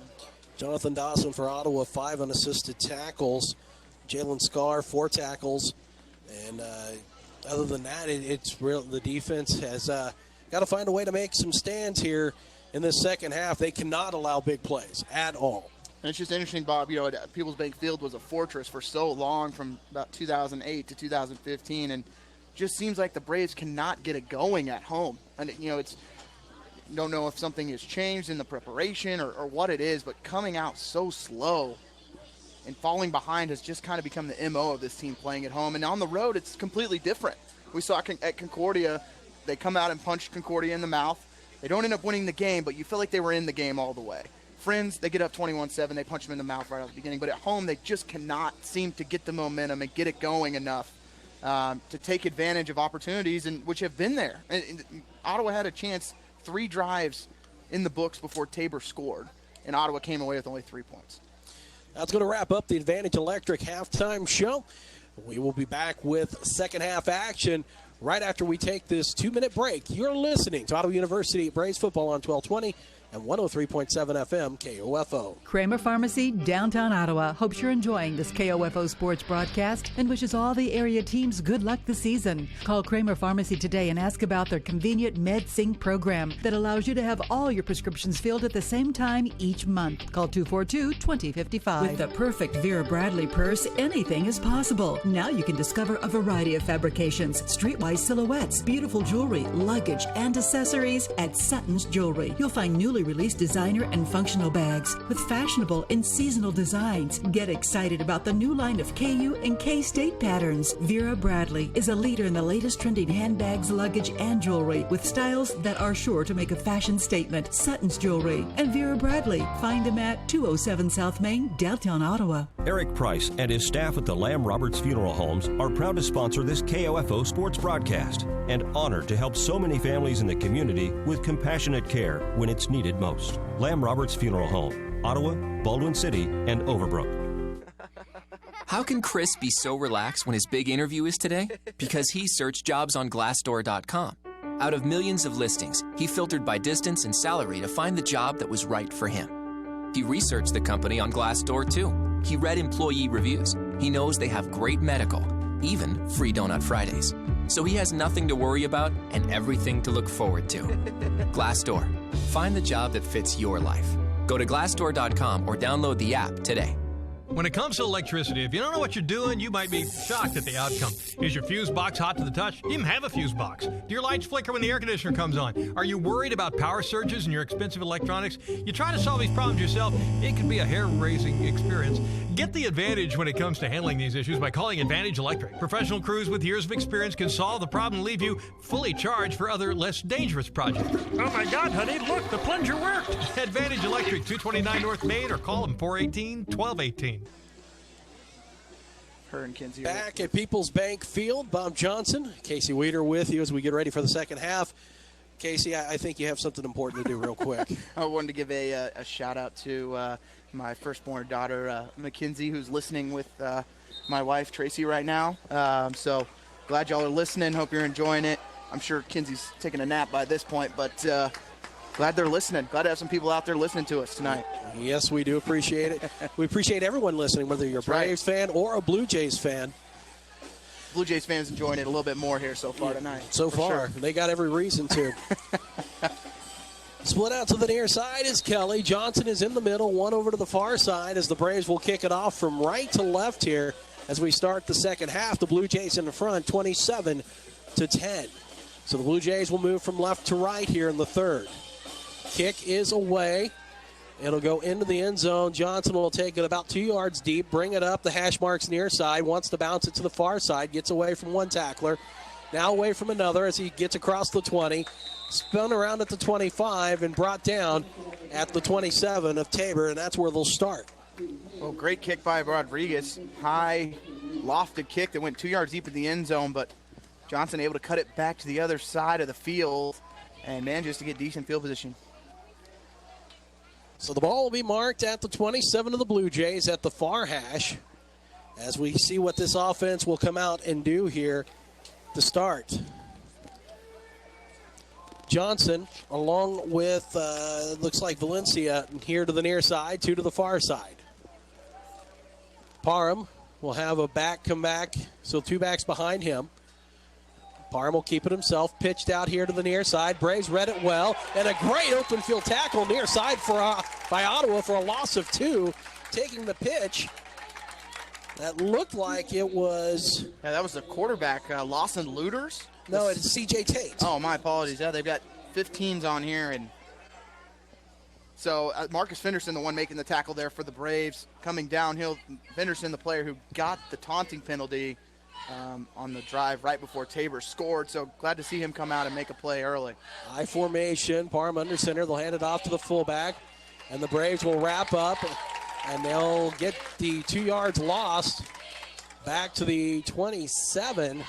On that carry was Jones. Yeah, Marky Beltram not letting Jones go by him, along with Jacob Garcia, Bob, freshman, 6 foot, 260 pounds from Corpus Christi. Braves fans trying to get into this one and get a stop here on 3rd down as Tabor not used to being in 3rd and long here quite often in that first half. So Braves trying to create a turnover, at least get off the field here on 3rd down. It'll be 3rd and 9. They gave him 3 yards on the carry. Ball is at the 28 of Tabor. Johnson in motion near to the far side. They're going to do these jet sweep. Up near the 35 goes Johnson. He'll be forced out of bounds there, so it'll be 4th down. Tabor is going to send on the punting unit here, Bob. Lots of room, it seemed like, for Johnson to go, but nice job by the safety on that far side. I want to say that was Latham. Came downhill and at least did enough to force him out of bounds. And Godfrey will go back to return this one for the Braves. Gain of 7 makes it 4th and 2 at the 35 of the Blue Jays. So Godfrey will be at the Braves 22. Kick is away. Godfrey will call for the fair catch at the 28 of Ottawa. And the Braves had a couple defenders that got a hand up just short of blocking that kick. That was Michael Sanchez, the 5'11", 175-pound junior from West Covina, California. Braves trying to bring a little bit of pressure and force a block punt, but good defensive first drive for the Braves there, Bob. Well, you've got to be happy with the way that has turned out if you're a Braves fan. Now this offense has to go down and get some points on the board, as it'll be Byers with 2 backs to the right and left of him, single receivers to the far and near side. Ball spotted at the 28 of Ottawa at the far hash. Handoff. That looked like it may have been Williamson who will get a couple of yards to the 30. And it was Parker Williamson. Yeah, the injury to Ethan Paul Davis has made it very difficult for the Braves tonight, as Williamson, not a traditional running back, has had some carries this year, but is a wide receiver and kind of forced into playing that position here tonight. 2nd and 8. Ball is spotted at the 30. And it looks like another problem on the handoff between Byers and Reeder. They'll lose a yard back to the 29. Yeah, Dimitri Bowie there again, Bob, blowing that play up, and another one where you thought Byers should have kept it. Instead, he gives it to Reeder, and before Reeder could even get his eyes up after the handoff, he was blown up at the line of scrimmage, and now Ottawa in 3rd and long real quickly. 3rd and 9 from the Braves, 29, 12:24 to go, 3rd quarter. 10 on the play clock. Reeder to the left of Byers, a single receiver near side, one to the far side. Byers rolls out near side. He's in trouble. He's going to have to take off with it, and he's going to throw it. Was he beyond the line of scrimmage? And I think he was. Haven't seen the flag yet. Well, the official on the far side marked him right at the line of scrimmage, so I think he might have even been out of bounds before he threw that ball. The line judge looked like he had his hand on the flag. And didn't throw it. But Byers could have run that football, Bob, and you just wonder with the hits that he has taken for the first 3 weeks of the season, whether he is just trying to protect himself. After some of the hits he took against Concordia and Friends, he just doesn't seem like the same player that we have seen in the past that is willing to tuck it and run. It'll be taken near side at the 28. The punt will be by Beal. He'll be forced out of bounds at the 33 of Tabor. Well, both teams trade punts on their first drives of the second half. And a missed opportunity there for Ottawa. Braves offense couldn't grab momentum, so the Blue Jays will have it at their own 33 for their second drive of this half, in front 27-10.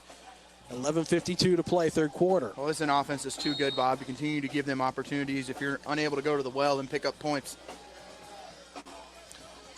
Parham will be under center, I formation. Johnson far side.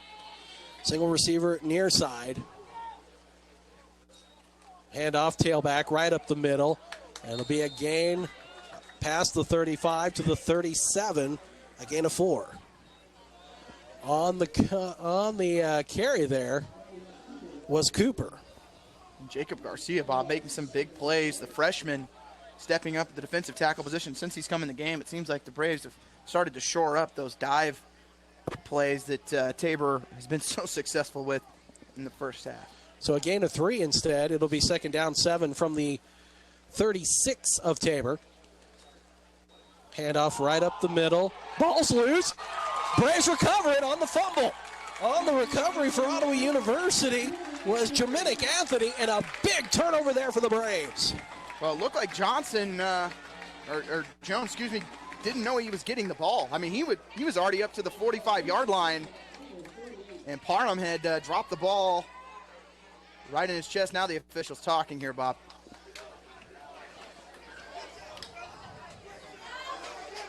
So the Braves will catch a break here with 11:13 to go. On the turnover, they will start at the Tabor 38.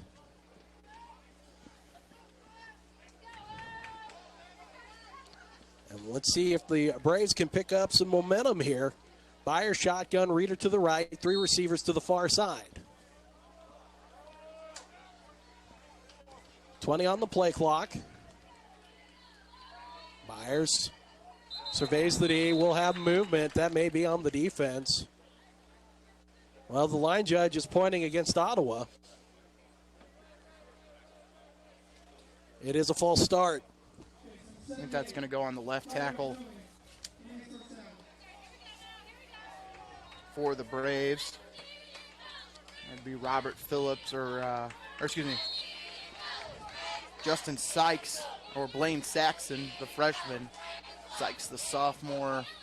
But not the way you want to start a drive after a turnover. So it'll be 1st and 15 from the 43 of Tabor. 2 receivers far side, 1 near side. Byers in trouble. He's going to get rid of it. As he was in trouble, bringing the pressure was Ben Scott. And also it was Sprayberry. And Dylan Wheeler cannot block Sprayberry. He just drove him into Byers, and Wheeler was at least 10 yards, 12 yards from Byers when that started. Wheeler has to find a way to do something, whether it's cutting Sprayberry or I don't even know what else you do. Do you bring a double team at that point? You haven't seen a defensive performance like this in a long time. It'll be second down 15 from the Blue Jays 43. Handoff, Reader wants to go. No, Byers keeps it himself. He'll come around the near side. He'll get past the original line of scrimmage and up to the 37. It'll be a gain of 6 and brings up third down. Byers gets up slowly, Bob. Very gingerly on that left side. Took a little bit of a shot to the head after he was already down. One of the safeties from the backside got a lick on him. 3rd and 9 from the 37 of Tabor. Shotgun, Byers dumps it off near side. It'll be caught by Foose, but he will be wrapped up, no gain. And back there for the Blue Jays is it is Rodriguez, the defensive back, who wags his finger at the Braves quarterback. And it'll be 4th down and 9, and the Braves look like they'll go for it. No, they are going to punt it. Absolutely deflating for this offense that has completely stalled out. No, now we know that the kickers have been able to kick 50-yarders in practice, but getting that into gameplay is a completely different story.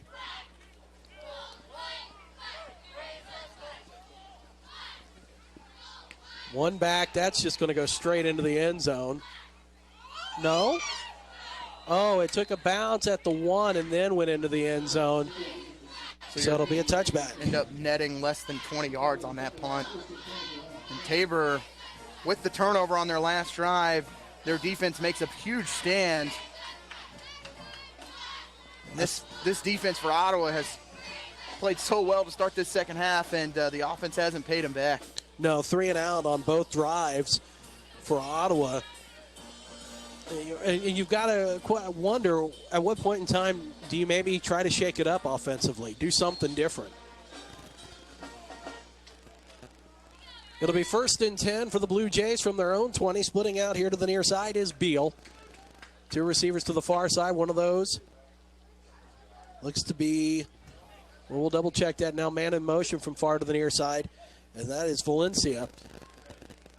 Parham will have 2 backs behind him. Low snap. They'll hand it off. Logo. And that'll be no gain to the 20. And making a tackle there for Ottawa University was Greenwood, who's been a big player for this defense. This is just a matter of playing base defense right now for Thomas Pearson's squad, and they are staying in their gaps and reading it well, getting off blocks.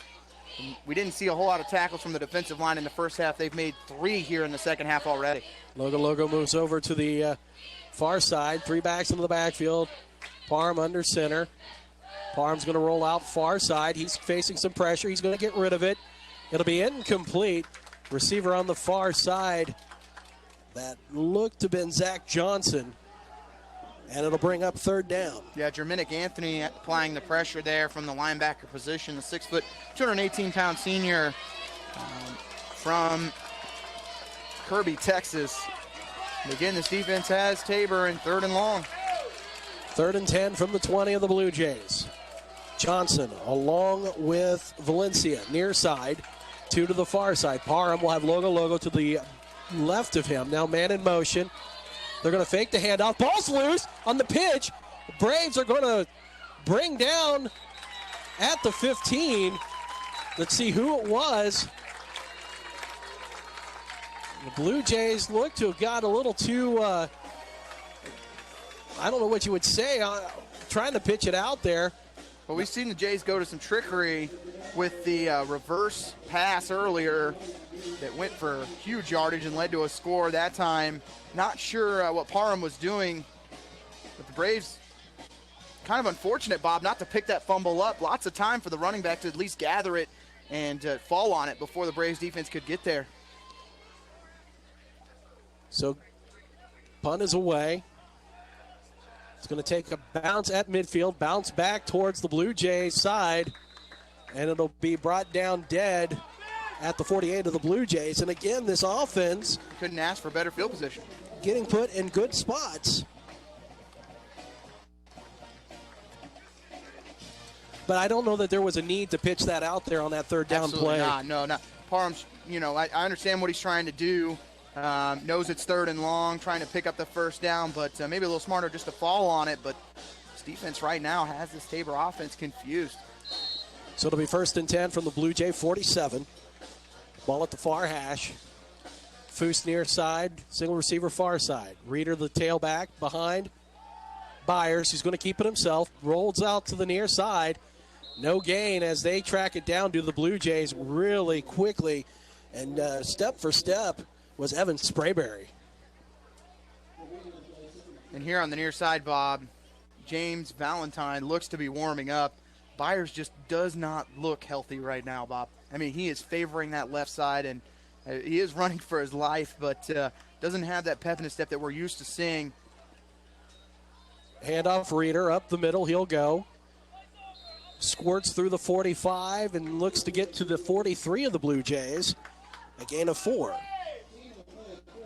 James Reeder continuing to run hard as he had 21 carries in the first half. It's been a long time since we've seen a running back get to that in an entire game. But Coach K really trusting his freshman tailback here with the injury to Ethan Paul Davis this week. So it'll be 3rd and 6 from the 43 of Tabor. 7:08 to play, 3rd period. 27-10. Foose will split out far side. Single receiver Uribe near side. Tight end also over here. Shotgun Byers. Reeder to the left of him. Byers steps back, looks, throws, fires. Almost picked off as Uribe slips and falls. Goes through the hands of the defensive back Trey Hicks, and it'll bring up 4th down. And to make matters worse, James Reeder got rolled up at the end of that play. As bringing the pressure for the Jays that time was Kevin Golden, who was on the blitz. That was Marlon Cooper, the defensive back, bringing the pressure that time, and Braves only managed 4 yards on their third drive of the second half. Beal will be back at the 10 of the Blue Jays as the Braves get ready to kick it away. Oh, not a good kick at all. That was shanked. It's going to bounce at the 30. It'll be brought dead at the 29 as it goes off of a Braves player with 6:41 to go in the third quarter.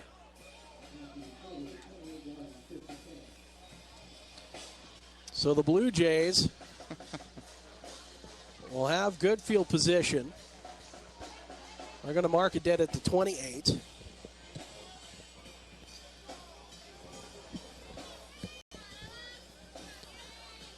And it'll be 1st and 10. We'll keep an eye on this quarterback situation for you as Valentine was warming up. Parham will have a back to the left and right of him. 2 receivers to the far side. Near side is going to be Beal. Now man in motion from far to the near side. 1st and 10 from the 28. Logo will take it up the middle. He'll be brought down, but not before getting across the 30 to the 32 for a gain of 4. Wonder if there might be an injury there in the backfield for Tabor, as Logo has been in the backfield the entire second half. Haven't seen some of the normal tailbacks that we saw in the first half. Haven't seen Dravion Cooper, Bob, get a carry yet. Johnson and the second receiver near side, 1 to the far side, shotgun Parham. 1 back in the backfield. They'll hand it off up the middle. Across the 35 to the 37 goes the running back Jones, and it'll be 3rd and short after a gain of 5. And Tabor getting quickly back to the line of scrimmage, Bob. Look for Parham to try and sneak this one. 2 receivers near side, or 1 near side, 1 to the far side, 3 backs in the backfield. Parham will keep it himself, pitch it out. First down yardage. Johnson with it across midfield and into Braves territory to the 47 of Ottawa. And Parham not giving the dive that time, decides to pitch it out to Johnson. Acres of space. 16 yards on that carry. Biggest run of the half so far for the Blue Jays. 5:24 to go, third quarter. Shotgun Parham, 1 back to the left of him. 2 receivers to the far side, 1 to the near side. Parham with time, plenty of time, floats one, has a man wide open, and it is almost picked off by Ottawa. And it is an injury. Is that Drell Taylor? That is Drell Taylor that is down. Taylor was with Johnson stride for stride, but he is down and injured. And so while we have the opportunity to, let's take a 30-second break. 5:10 left to go, third quarter, 27-10. Tabor is in front. You're listening to Ottawa University Braves football on 1220 and 103.7 FM, KOFO. Check out the Groupon app where you can save up to infinity, theoretically speaking. Actually, you can save up to $100 a week on what you do every day. Suppose you save $10 on tacos and took that $10 and used it to get more great restaurant deals on Groupon, like Italian or Chinese. Pretty soon, you could save a ton. Brunch? Check Groupon. Dinner plans? Check Groupon. Hungry? Use the top-rated Groupon app to save up to $100 a week on what you do every day. Download the app and save. Groupon. Drell Taylor being worked on near the end zone. It looks like it may be a cramp that they're trying to work out right now. Tabor is in front 27-10. When we get back to action, it'll be 2nd and 10 from the 47 of Ottawa. And up until this drive, the defense had done a really good job, Casey, of handling the Tabor offense. But runs a 4, 5, and 16. Well, you lose contain, on third down, and just seems like when they've gotten the edge tonight and they've been able to pitch it out wide, there just hasn't been anyone there to make the play. And Devontae Rodley on that play got cut down again. It's the third time it's happened. You just cannot give up the sideline. I mean, you have no help when you give up the sideline. You have guys coming from the other side of the field that make a tackle 35 yards downfield, but you've got to find a way to fight through the block if you're a corner, and Tabor has taken full advantage of that.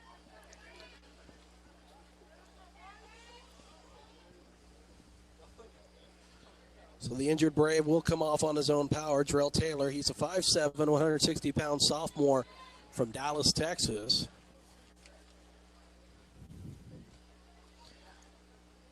And it's good to see him be able to come off under his own power.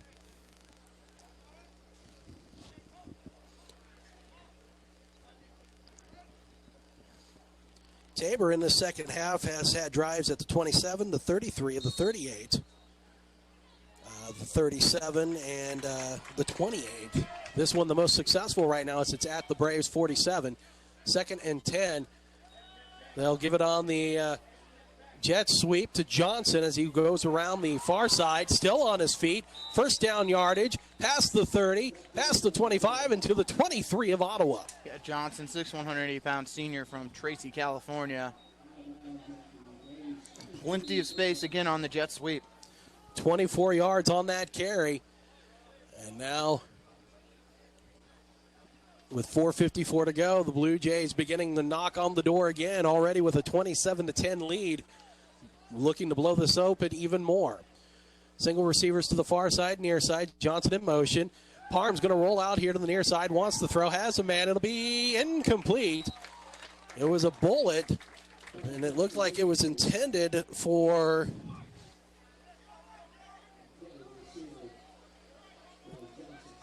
Looked like it was Johnson. It'll bring up 2nd down and 10.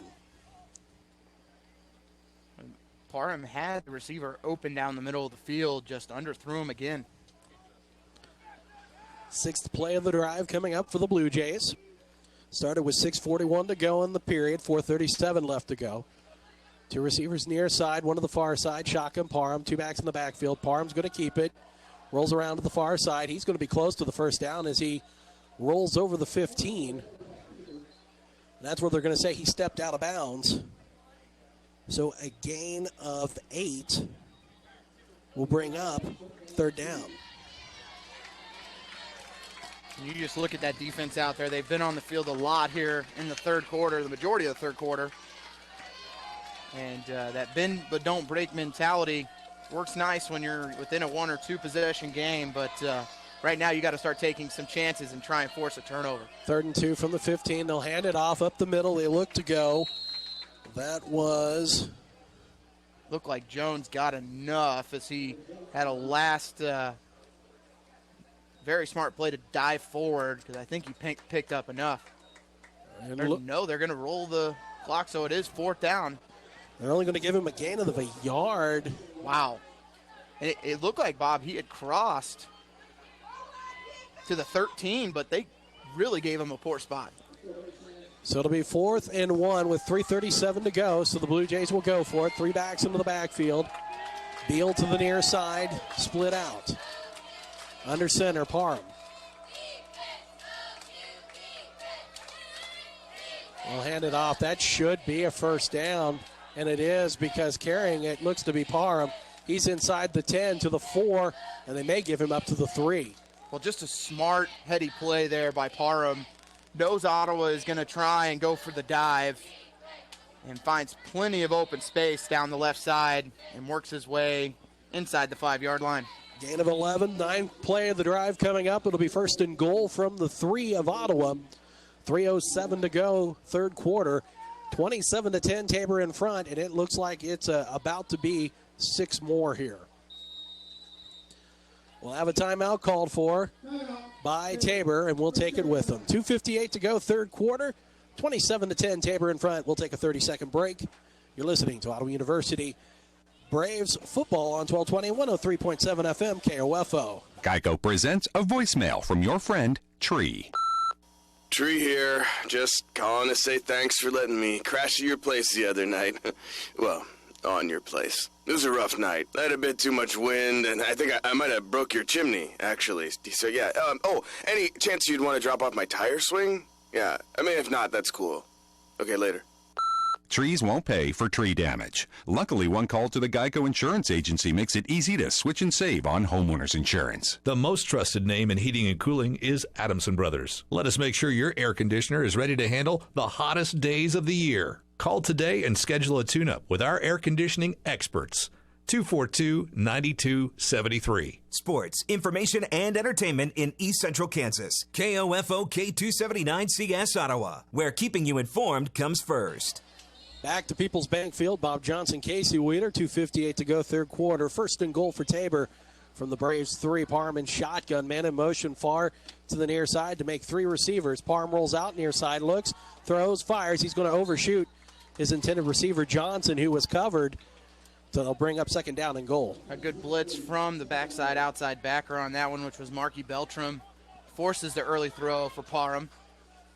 And as I said, Bob, it feels like Tabor just kind of gets in their way, throwing on first down when they've been able to run the football however they've wanted for most of the night. 10th play of the drive coming up. Second and goal from the 3. Shotgun, Parham back to the left and right of him. Parham's going to keep it himself, and he's just going to truck right on into the end zone. An easy 6 for the Blue Jays. So a 3-yard run by Parham. And Bob, Parham goes 250, but that might be a little generous. He is big. He's a big kid, and when he puts his shoulders down, it's going to take more than 1 or 2 to bring him down, and he has had a lot of success. Coming into this game, Bob, he only had 16 yards rushing on the season, 17 carries for 16 yards. I know, the numbers that they had against Morningside, I'm sure put them back 30, 40 yards, as the extra point is good. 2:50 left to go, third quarter, and it's 35-10. Tabor in front. We'll take a 30-second break. You're listening to Ottawa University Braves football on 1220 and 103.7 FM KOFO. You know what's better than getting a new smartphone? Getting as many as you need for $0 a month from Sprint. That's right. Get the best-selling Motorola phone from Sprint for $0 a month for all with Sprint Flex. Plus, with Sprint, you get the best price for unlimited. Visit your local Sprint store, go to sprint.com/free phones, or call 1-800-SPRINT1 today. Sprint. Works for me. Subject to credit, $30 activation fee, 18-month leases, and new line. Up to 10 Moto E4, $0 per month after $605 per month credit applied within 2 bills. Early termination results in remaining balance due. Best price compared to national carrier rates for similar unlimited plans. Coverage and offer not everywhere. Restrictions apply. Incredible. Back at People's Bank Field, 2:50 left to go. 34-10. Tabor tacks on another 7.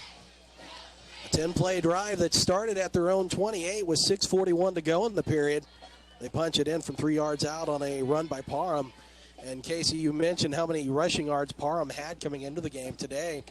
Parham has 29 yards on the ground and 213 yards total for Tabor on the ground here in this ballgame. Yeah, Andy has 2 touchdowns, no touchdowns coming into this game. We knew, just from watching him a year ago that he could run the ball, and he has shown it here tonight. And just some heady, smart plays by a senior quarterback. On the play prior to scoring the touchdown, he keeps it on 4th and 1 instead of giving it to the dive back like any other quarterback would have been told to do. Instead, Gardner puts the trust in him to hold on to the ball, and he gets the first down and later the touchdown. Kick is away. It'll be taken at the 9.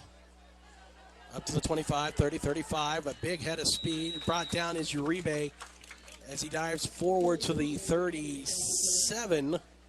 Well, looks like maybe the 36. So 2:44 to go. Braves will have the ball. Let's see who comes out at quarterback. And it is going to be Byers. So 1st and 10 Braves from the 36. 3 receivers to the near side. It'll be Reeder to the left of Byers in shotgun.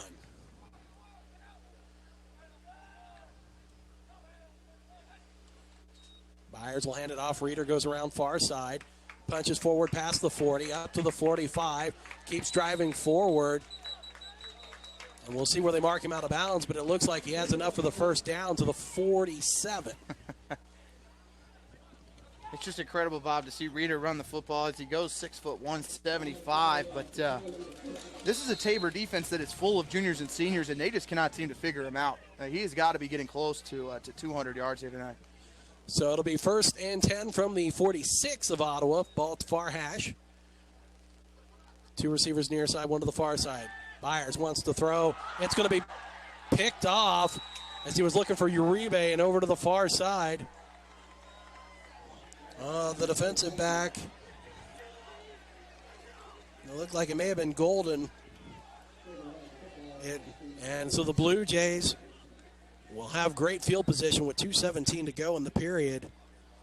And an interception by Byers. Well, and Coach K giving an earful to Dylan Wheeler here, Bob. And not sure if he missed a block or if he ran the wrong route, but that ball looked to get deflected.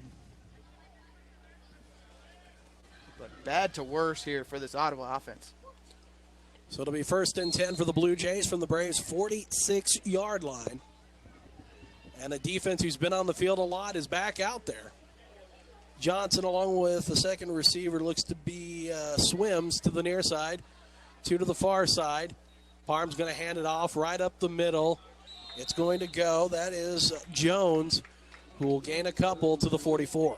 And on that tackle for the Braves was Lance Zeno, Bob, 6'1", 250-pound junior from Beaumont, Texas, who is a converted offensive lineman. So Ottawa trying to get some depth here and going down in a heap at around the 47-yard line. One of the players for Tabor. That looks to be Jones, the ball carrier. And so they're going to take. And he just, the play was well over, and he stood up and started walking back to the huddle and just dropped right on the arrowhead. That is not a good sight for Tabor Blue Jay fans, because Jones has been a dynamic back for this team. He has 53 yards rushing. Well, it's not, the fact his numbers, don't pop up at you, but he manages to pick up 3 to 4 yards consistently every time he gets the ball. And they are working on an ankle, looks to be from here. Never want to speculate anything, but trying to give you a little bit of an idea of what they're working on. We will take a 30-second break here with 1:59 to go in the third quarter. 34-10, Tabor in front. 30-second break.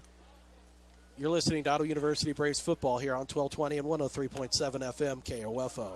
Fashion lovers, get ready. Fall trends are in, and we've got them all, from touches of lace to velvet trim. Goodies is your place for fall fashion. The biggest trend this season is luxe details. Come in today and try on fun new looks with lace, velvet, ruffles, and embroidery. There are so many ways to wear them all, and with your coupon, you can save 40% off some of our very best styles.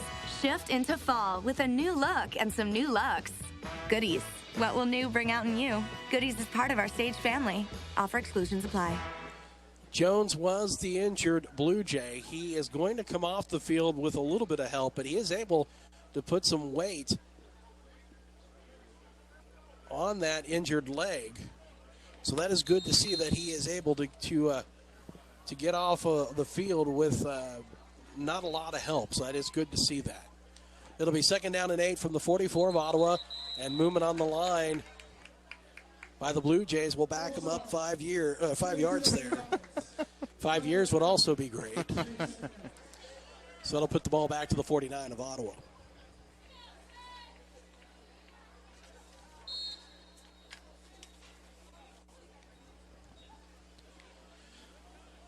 So 2nd down and 13 from the 49 of Ottawa. Ball between the hash marks.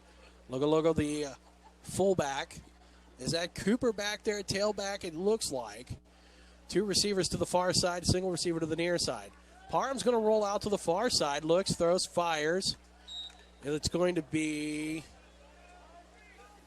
incomplete. And that'll bring up 3rd down for the Blue Jays.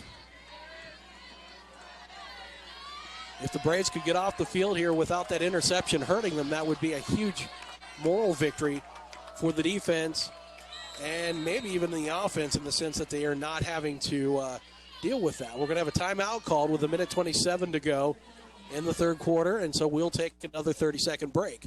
34-10, Tabor in front, 30-second timeout. You're listening to Ottawa University Braves football on 1220 and 103.7 FM KOFO. Worry less with Liberty Mutual Insurance. Oh, I'd be a nervous wreck if my daughter just got her license. You know, Liberty Mutual actually helped me relax a little bit. Liberty did what? Yeah, with roadside assistance, Liberty Mutual is there to make sure she won't get stranded. Don't know what I'd do without it. Sounds better than the alternative. Which is... keeping her home until she's 30? Visit us online to get a quote. You can leave worry behind when Liberty stands with you. Liberty Mutual Insurance. Optional 24-hour roadside assistance coverage. Coverage is underwritten by Liberty Mutual Insurance Company. 1:27 left to go, third quarter, 34-10. Bob Johnson, Casey Weeder with you from Peoples Bank Field. Blue Jays have it 3rd and 13 from the 49 of Ottawa. The Braves threw an interception, and this drive started at the 44. Parham, shotgun, look behind him. Parham wants to throw, faces some pressure, has a man. It is incomplete as it was bobbled. And it looks like that may have been Beal, who's the intended receiver. Yeah, it looked like Johnson actually coming on that crossing pattern, and it was Riley on the coverage there. Riley's been pretty impressive tonight, Bob, in single man coverage. Made some decent plays. Him and Jarrell Taylor have had a pretty good night. Yeah, not bad back there in the secondary. As the Blue Jays will have to punt. One back for the Braves at the 10. Kick is away. Fair catch called for at the 12 by Godfrey. So the Braves with 1:14 to go here in the fourth. Or in the third period, excuse me.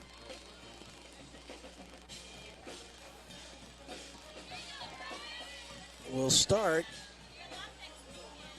at their own 13 is where they have it marked.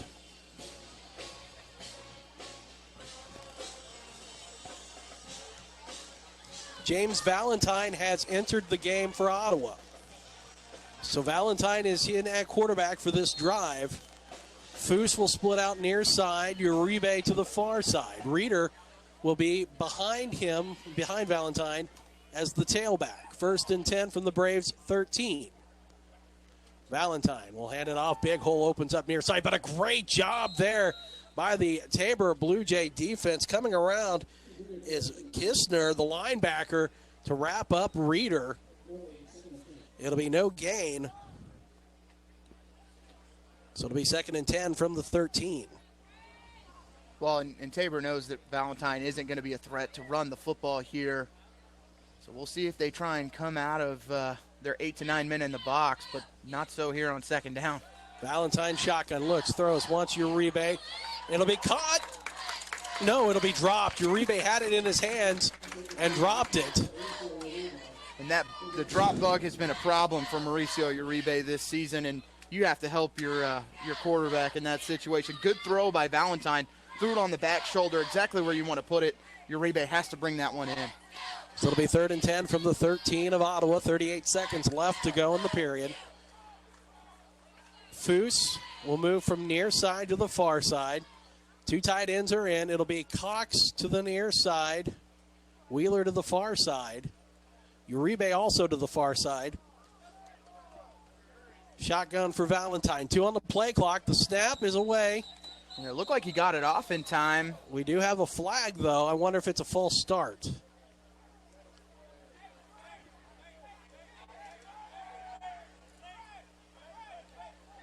It is a false start against Ottawa.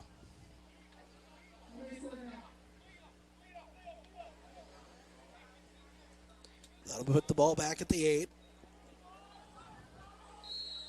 So now you have 3rd and 15 from the 8 of Ottawa with 32 seconds left to go in the period. Valentine will have 2 receivers to the near side, Reeder to the left of him. Valentine looks. He's in trouble, scrambles. He's just going to keep it himself, goes up the middle. He's up to the 15. He'll be brought down at the 20. He'll be shy of the first down, but he does get a little bit of breathing room for the punting unit. Not a lot of options there for Valentine as the pocket collapsed on him. Did enough to pick up yardage so that Rodriguez can try and punt one away, but you saw Rodriguez's punt on the last drive that went a total of 12 yards. That'll end the third quarter, 34-10, Tabor in front. We'll take a 60-second break You're listening to Ottawa University Braves football on 1220 and 103.7 FM KOFO. For many businesses, hiring is tough, which makes it critical to choose the right place to post your jobs. You need qualified candidates fast and on budget, and you don't want to sign a long-term contract or pay upfront fees. That's why you need Indeed.com, the world's #1 job site. Independent research shows Indeed delivers 6 times more hires than any other job site. You can post a job in minutes and even set up screener questions to help you zero in on qualified candidates. You can review applicants, take notes, and schedule interviews, all from an easy-to-use online dashboard. For a limited time, Indeed is offering new users a $50 credit to make their first job listing a sponsored job with premium visibility so more candidates will see it. You want to make a great hire fast, and this exclusive offer gives you a head start. Find out why over 3 million businesses use Indeed for hiring. To redeem this offer, go to Indeed.com/radio. That's Indeed.com/radio. Terms, conditions, and quality standards apply. Braves will punt. Beal is back near midfield. It'll be a good kick, angled here to the near side. Beal will take it at the 38 of Ottawa. From the near side, he'll bring it to the far side. There's going to be a flag coming in for a block in the back. And they'll bring Beal down at about the 34. We'll have another flag come in, and that may be for a horse collar on Ottawa. Well, I think they're going to get the second block in the back there. As Tabor just, once they realized that it was going to be a block in the back, everyone just tried going for somebody. And I think it's going to be just an extra block in the back, which will have no effect on the play. Nice job, though, by this coverage team. Great punt by Rodriguez to kind of flip the field there as he stood inside of his own 5-yard line when he punted that one away and really pinned Beal between the sideline and the numbers. Good coverage there. I think Matt Blankenship's going to be the one that earns the penalty for the Braves as the deep snap, or the long snapper, excuse me, is able to get there first and force the penalty on Tabor. So the officials, I think, have decided what they're going to do.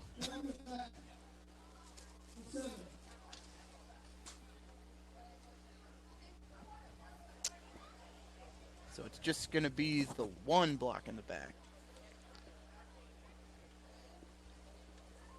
As the mic continues to go in and out here for the officials.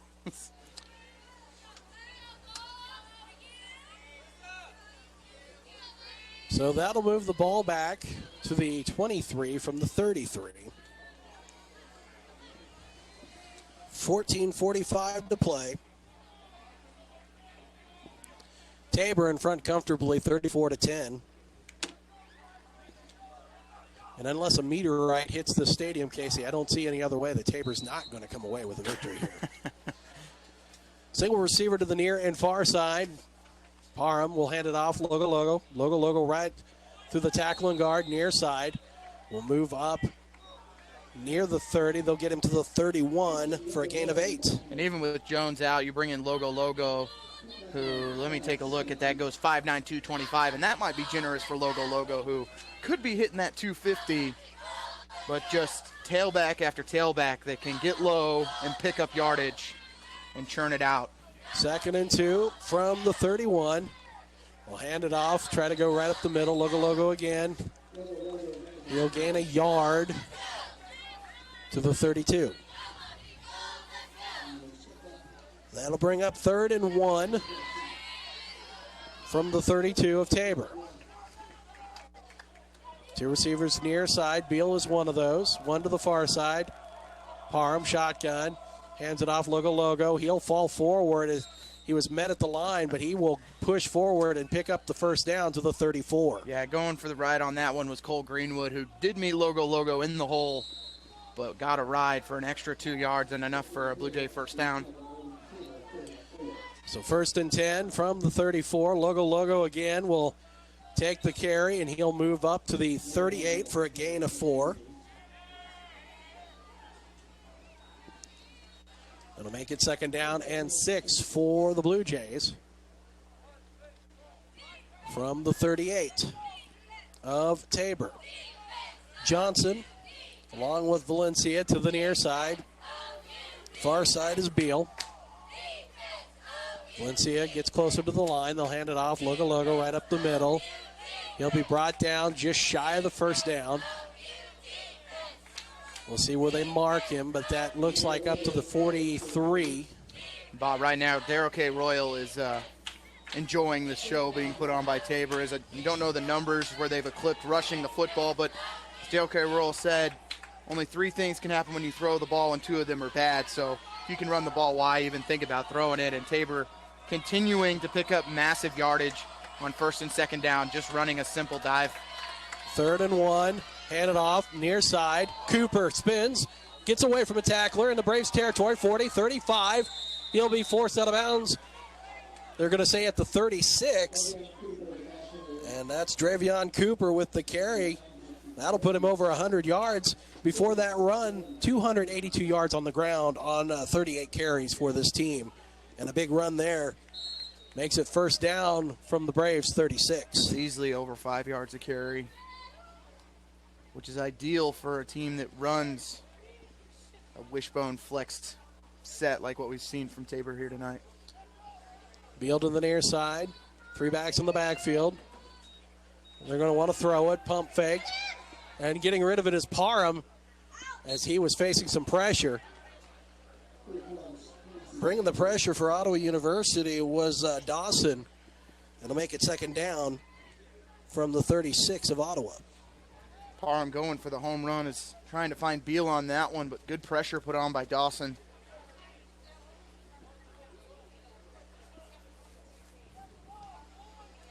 So it'll be 2nd and 10 from the 36. This is the 8th play of the drive. 2 backs with Parham in the backfield. Logo will take it. Wants to get through the center and the guard here on the near side. He'll pick up a few yards to the 33. So a gain of 3. And Tabor continuing to run this clock, 11:49 to play.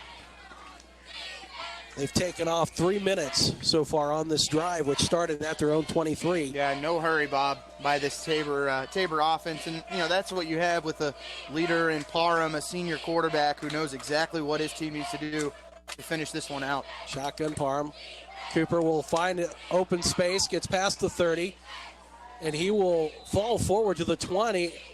Drell Taylor looked like he went low, and all he did was able to trip him up, but it's 1st down yardage. No bringing of hands on tackling here by the Braves. Had Cooper wrapped up for a 6-yard gain, breaks out of that one. Taylor tries to go low on him, ends up spinning him and adding an extra 6 to 7 yards on that run. And Cooper is not one of those backs that you can try and cut down. He's built too low to the ground, has great balance when he runs the football. Gain of 11 on that one to the 22. 1st and 10. Parham shotgun, rolls out far side. Wants to throw. It's going to be picked off by Taylor. And he's going to be wrapped up. A beautiful tackle by the offensive lineman to the 19. By Taylor with an interception. Yeah, that's Spencer Ballman, who I believe from my notes from preseason is a preseason first team all-conference left tackle, proving that he might be able to play a little linebacker. But nice interception there by Darrell Taylor. Ballman goes 6'5", 305, Bob, from Wichita, Kansas, and Mays High School. Nice tackle, as you said. As Taylor had a lot of room down that far side. Form tackle. Just stuck his helmet right in there, brought him down. Stuck his helmet in there in a legal way. Yeah, that's right. We got to clear that up because anytime you mention that, everyone gets up in arms. But we'll just throw a flag for thinking about it. Yes. Valentine back out at quarterback. 2 receivers near side, 1 to the far side. 1 back in the backfield. We'll quickly sling it out. It'll be caught up to the 24 for a gain of 5. Uribe on a knee, Bob, on the far side. Another player who has taken a lot of hits over the first 3 3/4 games of this season. But Valentine with a nice throw that only a receiver can make a play on. 2nd and 5, a handoff as the Braves try to go right up the middle. That was not Reeder, I do believe, on the carry. Let's see who that was. No, that was Reeder. So that'll be a loss of a yard back to the 20. Or no, that will be no gain. It'll be 3rd and 5. Valentine shotgun Two receivers near side, two to the far side.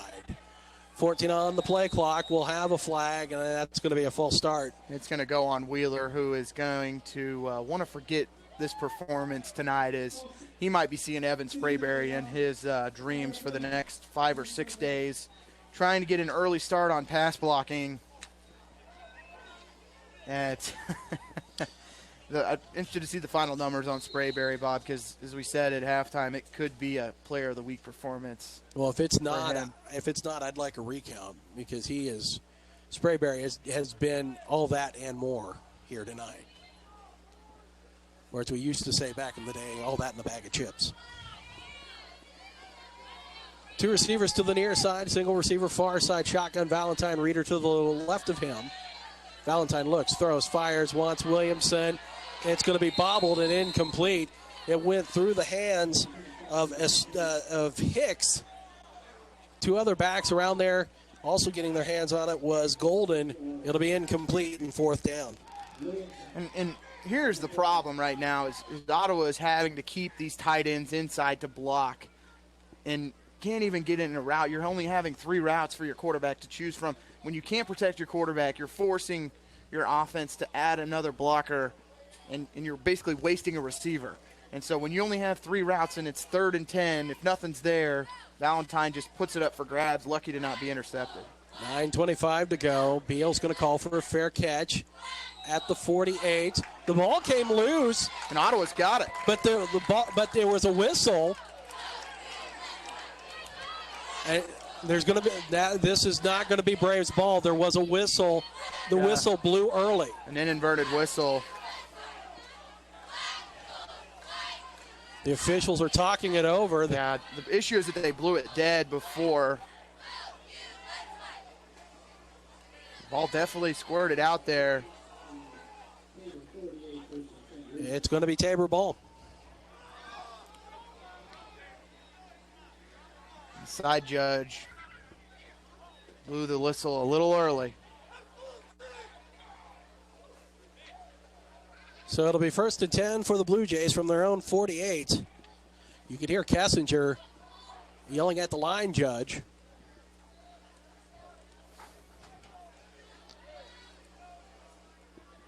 But with 9:18 left to go, Tabor with a 34-10 lead. They're not going to do anything crazy here, Casey. It's going to be more of the run game.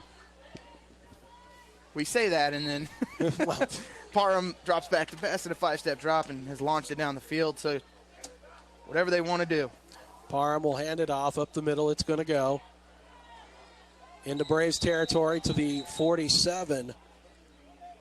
Goes the running back, Vach. So a nice gain on first down, and it's another ball carrier. That is the 8th person who has rushed tonight after that gain of 5. Vach goes 5'8", 200. 3 backs in the backfield. They're going to hand it off near side. It's Cooper. Cooper gets around the corner, but he trips and falls as he'll move past the 45 to the 43. Cooper might be the fastest player we've seen this season, Bob. Just when he gets into space, and you've got linebackers running down the line that he blows right by them every single time on that jet sweep. That'll be a gain of 4. It'll be 3rd and 1 from the Braves 43. 8:19 left to play. 34-10. Tabor is in front. Under center is going to be Parham. He's going to pitch it out. Cooper near side. Cooper. They're going to mark him shy. They are going to mark him shy. And he went into a slide, but they're going to mark him shy of the first down.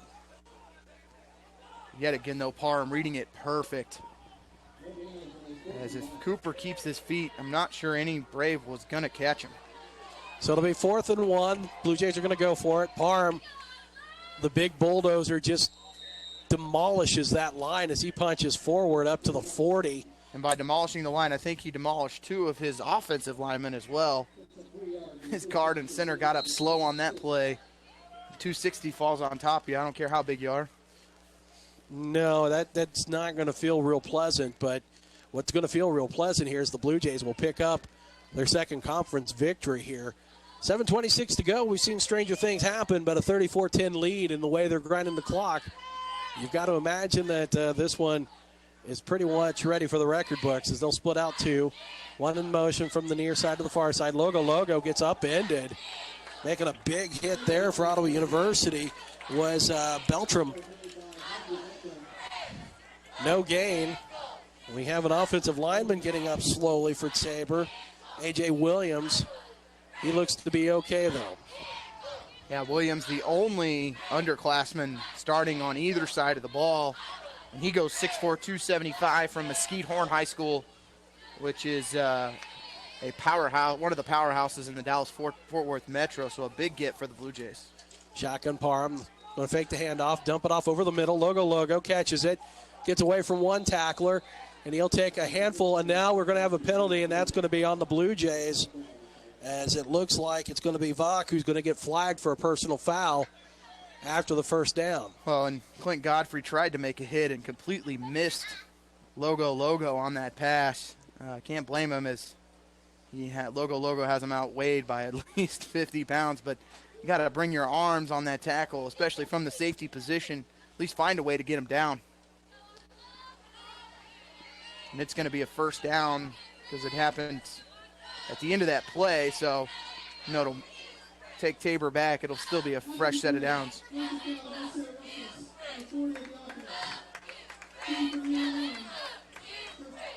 So 15 yards after the play ends. It is still a first down, though. As Casey mentioned, that puts the ball back to the 41.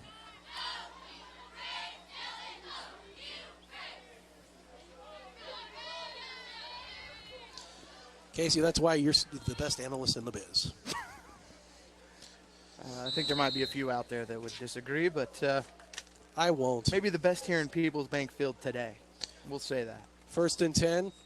Parham wants to throw. It's going to go through the hands, and it is almost picked off by Ottawa as the intended receiver was Vach. And incomplete. It'll bring up 2nd down and 10.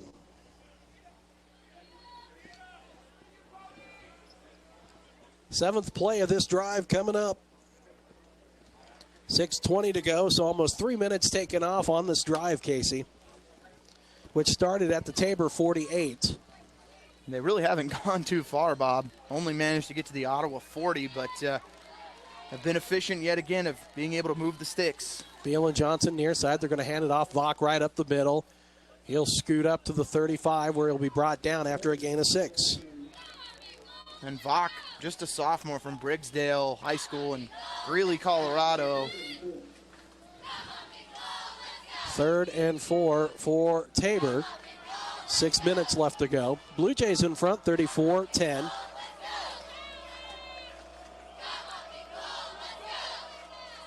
Crowd not making a lot of noise here at Peoples Bank Field. Parham under center. I formation, 2 receivers to the far side, 1 to the near side. Handoff, Cooper gets bottled up. He's going to be brought down, no gain. Jalen Scar, the first one there for the Braves, the sophomore from Wichita. Nice job reading that one, and you really can't be too upset with this defense, Bob, here in the second half. Only giving up 1 score and created 2 turnovers. Yeah, the defense has played much better in the second half than they did in the first. When you remind you here, as it looks like Tabor's going to go for it, at the end of the first half, it was 234 yards of offense. Braves have given up under 200 here in the second half. Johnson in motion. They're going to pitch it out to him. Nope, it's going to be a quick kick. And he's just going to roll into the end zone with Mr. Football. And it'll be a touchback. Tabor really trying some razzle-dazzle here. And not a bad idea of getting one of your better kickers to punt that ball. Usually you see a quick kick from a quarterback from the shotgun position. You just let your quarterback pitch it to your punter and let him kick it away. But just as we talk about that the Braves defense has done really well, this Ottawa offense has not done well.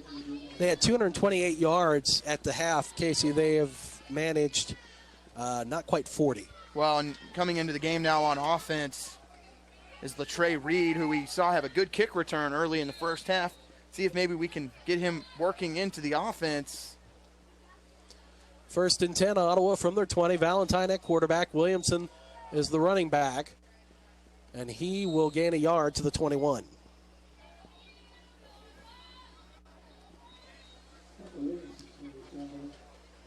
Braves, Blue Jays trying to unravel the pile there as just Parker Williamson just doesn't have the size to grind out yards like we've seen James Reeder do. He's doing the best he can, Bob, but you know, when you're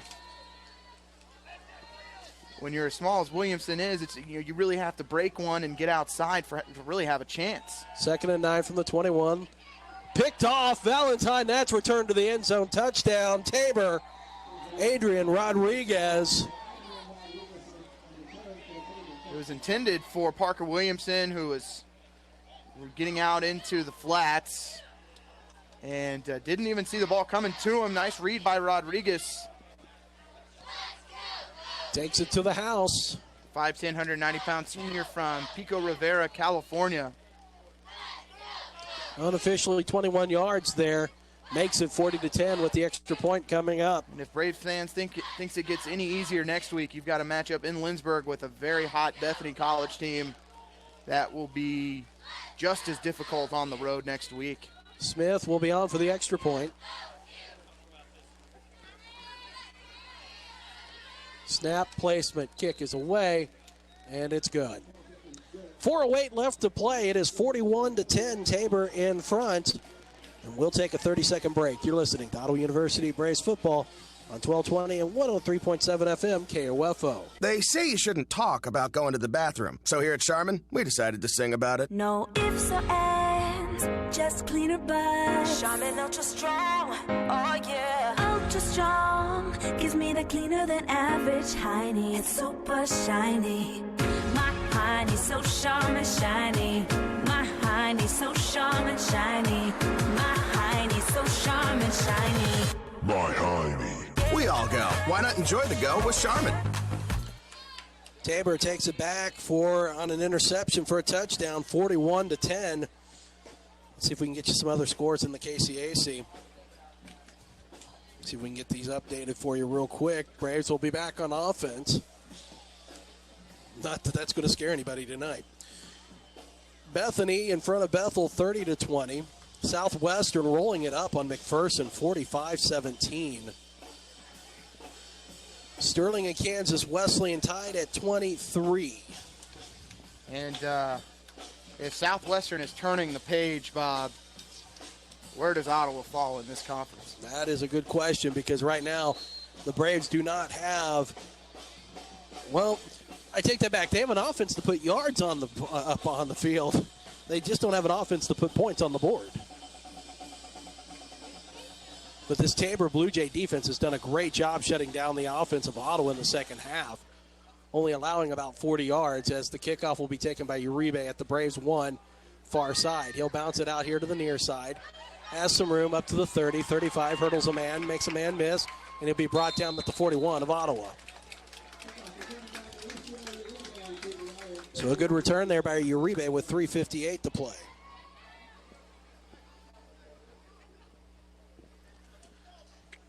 We will talk to head coach Kent Kessinger at the end of this ball game, and this will be an interesting conversation because out of the two losses on the year, you never really walked away feeling that Braves were that bad. But tonight, I don't know, Casey. For me, this offense is now an official. I wouldn't say hitting the panic button yet, but your hand's getting pretty close. Valentine shotgun, two receivers to the far side, one to the near side. Williamson in the backfield. He's going to take it, goes around the far side, no gain as he'll be brought down at the line. It's just unfortunate, Bob, that, coming into the season, the Braves looked offensively to have things together, and injuries have just depleted the skill positions. You're putting receivers at tailback. You're having to play freshmen. The panic button has already been hit if you're Coach K. do you change your system to try and fit what you do have in the way of skill positions, because it's just not there. And off to Williamson again. He'll move his way to the 43 for a gain of 2, and it'll be 3rd and 8.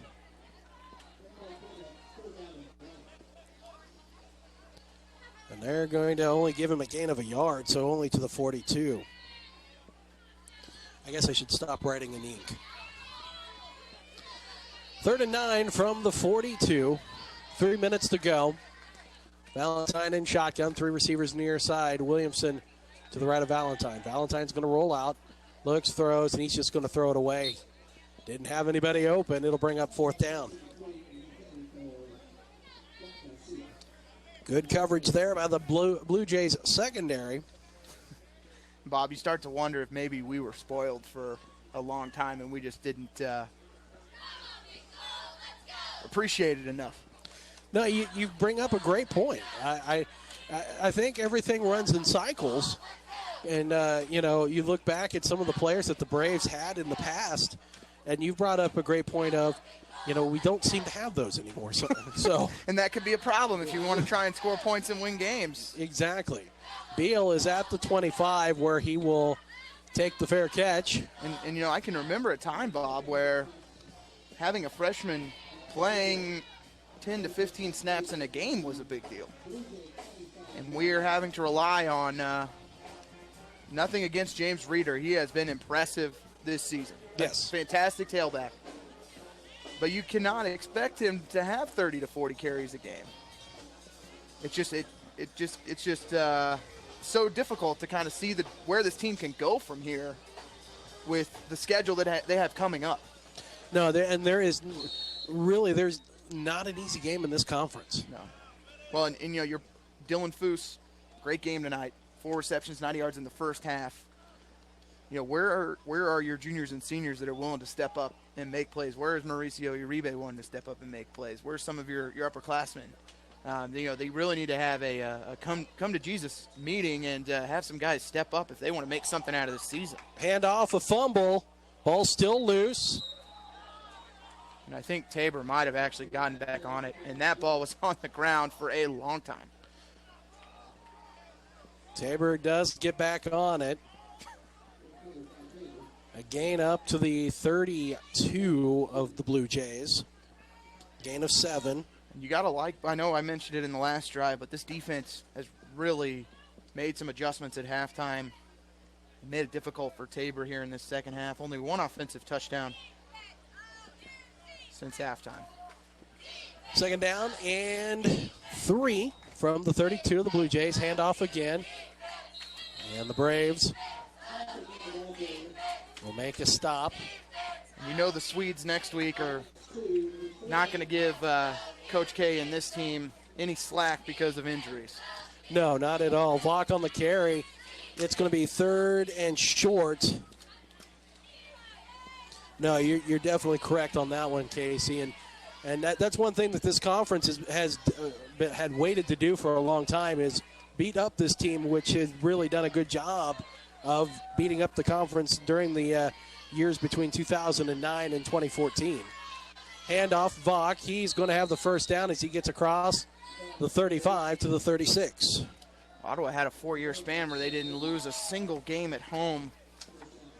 And it has just been tough sledding at home, scoring points and winning games. Really have to go back to the McPherson comeback in the middle of October to really find a game where Ottawa's been able to put up numbers, scoring points. And that was a game where they trailed by 17 points, 10 minutes to go in the fourth quarter. 60 seconds to go. 1st and 10 from the 36. Change at quarterback. We'll get that for you here in just a second. And at quarterback is Schmidt, the senior from Gossel. Handoff. My goodness, Bob, what are they feeding these quarterbacks at Tabor? They are pretty large. It says 6'2", 205. But if he's coming full steam at at Ottawa's linebackers or safeties right now, as Tabor is going to get in the victory formation and put this one away and put the cherry on top of an impressive performance after getting blown out by Morningside in the GPAC KCAC Challenge They have come back and only given up a total of 10 points in 2 games after just demolishing Bethel 53-0 last week and winning 41-10 this weekend against Ottawa. Your final score, Tabor wins 41-10. We'll take a 2-minute break. When we come back, we'll break down final stats. We'll also hope to hear from head coach Kent Kessinger as we wrap this one up here tonight at Peoples Bank Field. A 2-minute break as Tabor is a winner by the final score of 41-10. If you're a CPAP user, soap and water cleaning may leave harmful bacteria, viruses, and mold that can make you sick. That alone will keep you up at night. Until now, SoClean.com is the world's first and only automated, hands-free CPAP cleaner and sanitizer. SoClean kills 99.9% of all CPAP germs without soap, water, harsh chemicals, or even equipment disassembly. And now, you can try it risk-free for 30 days. Call 1-800-710-7878. SoClean changed the CPAP experience for the better. My health has improved. It's simple to use, and I'm not worried about infections. SoClean's revolutionary design makes it easy to clean your CPAP and protect you against CPAP-related illnesses. Plus, SoClean works with all popular CPAP devices to clean them in minutes. It really is that easy. Don't risk your health. Call SoClean.com now to try it risk-free for 30 days. Call 1-800-710-7878. This offer won't last. Call now. 800-710-7878. 800-710-7878. I'm Nick Soboleski, a Select Quote agent with a true story that could save you hundreds of dollars a year. A woman named Linda just called. Her husband, Ray, has a $300,000 group life insurance policy, but is changing jobs and can't take it with him. Well, I shopped the many highly rated term life insurance companies we represent and found Ray, who is 41 and takes medication to control his cholesterol, a 10-year, $500,000 policy for under $27 a month. That's almost twice the coverage for less than half of what he had paid. If SelectQuote hasn't shopped for your life insurance, you're probably paying too much. For a free quote, call 800-467-0664. That's 800-467-0664. 800-467-0664. Or go to SelectQuote.com. Since 1985, we shop, you save. Get full details on the example policy at SelectQuote.com/commercials. Or price could vary depending on your health, issuing company, and other factors. Not available in all states. Back at Peoples Bank Field, the Braves lose by the final score, 41-10, and real disappointment here tonight on the home turf. The Braves, again, point out here, at the end of the first half, had 228 yards. They finished with 268. That is really disappointing second half, especially when you take a look at how that second half started, Casey. You had everything that you could ask for. The defense comes out, forces a 3-and-out, and the offense can't do anything on their first drive. Defense forces a fumble. Braves go 3-and-out. That is it's unacceptable offensively here because this defense, yes, they had a rough first half, but they did really well this second half to try to control this game. And other than the interception taken back to the house, the defense only given up 7 points. No, you're right. And not only did they manage to get off the field three straight drives in a row, and one of which turned into a fumble, they kept the field position game in Ottawa's favor. And Ottawa had the ball at either the 50-yard line or better in Tabor territory for 3 straight drives, and were unable to get more than 3 plays run before they were off the field. And that's what's concerning. And for me, it's just a matter of what changes need to be made at halftime to where James Reeder had over 131 yards rushing at halftime on 21 carries, ends with 26 for 144. What changed? Is it something that Tabor did at halftime? Is it something that Ottawa decided to go away from? I understand you're down 27-10 at half, but you're moving the ball at will in that first half. And if it wasn't for a fumble, that takes 1 touchdown off the board for Tabor. You're looking at a 20-14 score at halftime. So why not continue to do what you do well? You managed to move the ball, but when you get inside the 5-yard line, you can't have turnovers like what you had with a fumble that basically ended the game in the second quarter with a 14-point swing. Yeah, that was a huge swing right there. and that was where the downfall started. But again, when you take a look at both sides with what Tabor has out there athletically and what the Braves have out there athletically, you've got to wonder, where is the disconnect? Where is this disconnect at? And Ottawa, they have players. They have players out there. This first half performance that Ottawa put out there should have been better than 10 points. Well, it was 3 yards away from being at least 14. We know that, 17. But if you can't manage more than 10, it's going to be a long season. You can't ask your defense. This is a new age of football, Bob. I mean, we've seen games where Ottawa scored 40 points and lost. Even they scored 50 points last year against Sterling and gave up 65. I mean, it's the new age of football where you have to have an offense that can score 30-plus a game to have any chance. Whether you're playing Tabor or whether you're playing Bethel or whoever it is, there's not a defense out there that is holding people under 20 or 15, 20 points a game like we used to see, in the 80s and 90s and early 2000s. There's just too many things you can do offensively, and the rules have gone in the favor of offenses that you have to have an offense that can put up 30 a game. And right now, I'm not sure Ottawa has that. No, and that's the scary part here. If you break it down here, the Braves 16-6, 28, but 14 of those came in overtime. Yeah. And then you have tonight with 10. Offensively, that is an issue. Unless you have the 85 Bears defense or the 2000 Tampa Bay Bucks, 10 points isn't going to get done. No, and that's a shame here. And actually, if we break out the calculator real quick, and we're going to do some math on the fly here. This is going to be interesting radio for you folks as we break out the calculator. But let's get you an average through 4 games here for this offense. So we got 16 plus 6. And we'll go ahead and throw in the 34 from last week and 10 tonight. So 66 points so far on the year. Divide that by 4, and 16.5 points a game. I can't believe our team lose.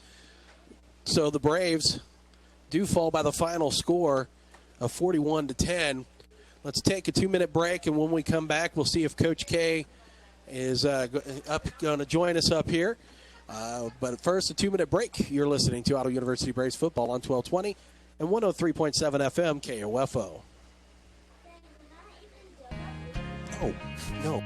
There's people who care where I'm going, and good friends who welcome me home. So get a full tank of freedom, drive the American road. And with a full tank of freedom, find your own highway, we'll take you wherever you go. Marathon, fueling the American spirit. Follow your favorite high school or Ottawa University team with the KOFO Sports Guide. The KOFO Sports Guide features your team schedule from football and volleyball to wrestling and basketball, golf, soccer, tennis, baseball, softball, and track. Pick up your free KOFO Sports Guide at Pizza Time, Ottawa Nautilus, Adamson Brothers, Ms. Fix-It, Design for Sports, American Family Agent Mike Blau. You can also view the KOFO Sports Guide online at KOFO.com. Want to sit front row and see the Chiefs play at Arrowhead Stadium? KOFO and McCoy's Furniture Loft want to send you. All you need to do is stop by Furniture Loft on Main Street in Osage City and register. You and a friend could be sitting front row to watch a Chiefs game. Only 1 win per person per season. KOFO and McCoy's Furniture Loft employees and their households are not eligible to win. No purchase is necessary. The next Chiefs game is October 2nd against the Washington Redskins. We'll announce the lucky ticket winner September 25th during the Brad Howard Early Morning Show. Your home for Kansas City Royals baseball in East Central Kansas is KOFO. Home and away, you can hear all the action in 2017 on 103.7 FM and 1220. Brought to you by our title sponsor, Beckman Motors, and our many game sponsors who make the broadcast possible. Visit these fine merchants who know what it means to be raised royal. Your sports source and home of the Kansas City Royals in East Central Kansas. KOFO. KOFO is looking to fill the position of board operator. Some responsibilities include operating control board for studio and remote programming, monitoring on-air programming sound, execute score updates on the KOFO website, the ability to work without close supervision, and flexibility in work schedule. Email your resume to kofo@kofo.com, mail to P.O. Box 16, Ottawa, Kansas 66067, or stop by our KOFO studio at 320 East Radio Road. No phone calls, please. KOFO is an equal opportunity employer. Back at People's Bank Field, the Braves lose by the final score of 41-10. Joining us now, head coach Kent Kessinger. Coach, this one was a rough one here tonight, and the score, in a sense, isn't indicative completely. I mean, you could take 14 of those points and give it away on turnovers. But the offense itself, especially in the second half, really sputtered. Our offense was pretty bad. We drove down the football field to start off with, missed some wide open people, and ended up with a field goal. We can't have that. And we ran the ball, I think fairly effectively with James Reeder. James ran the ball really well. They got the defensive end that they have, Sprayberry. He's a dude. I had three guys on him, a couple times, and he's still getting in there. And we weren't able to get rid of the football. We're holding on to the ball pretty long, and it kind of reminded me. It was a very similar game offensively to what we had against Concordia. You play a physical defense, and if you can't just keep on pounding the ball, you got to be able to throw it. They had 9 guys in the box and playing press man, and we just couldn't play pitch and catch. So our defense, I thought, really, you take away those, we should have had a touchdown to start off, and we ended up with a field goal with that. But that's 21 points there if you think of it. Well, actually, we got 3 out of it, so a little less than that. But that's a pretty good. You take that away from it, and now it's what do they got? You take away that, you add a little points to ours, you take some of theirs, and this is a pretty close game. And it may sound like coach speak with woulda, coulda, shoulda, and all that, but I think our defense is actually playing pretty good. I thought they played good against Friends over there, with the exception of a couple stops or in the fourth quarter. I think they played good tonight. When you get a running team that can just go downhill and you're 3 and out, 3 and out, and 3 and out, you can't expect them, to do much. And they actually did a pretty good job of slowing them down and forcing some things. But offensively, we just didn't move the ball well. And well, I thought the defense in the second half really played well, only allowing 1 touchdown. Yeah. And you're right, when you have an offense like Tabor has, where they're just going to run it at will. Yeah. And they're good. They're huge up front. I look out there and I see their guys, and they're bigger and wider up front than our dudes, and we're still holding service with them. And I think that we have some good kids, on our offensive side of the ball. I think they're all young too, though. Blaine Saxon in our offensive line. He's a tough son of a gun. And James Reeder played well. Dylan Foose played well. Those are 3 true freshmen right there that are playing pretty well for us.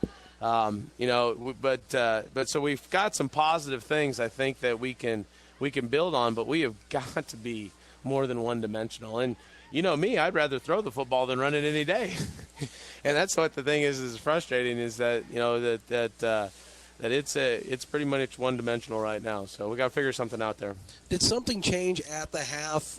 Reeder at the half, 21 rushes, 131 yards.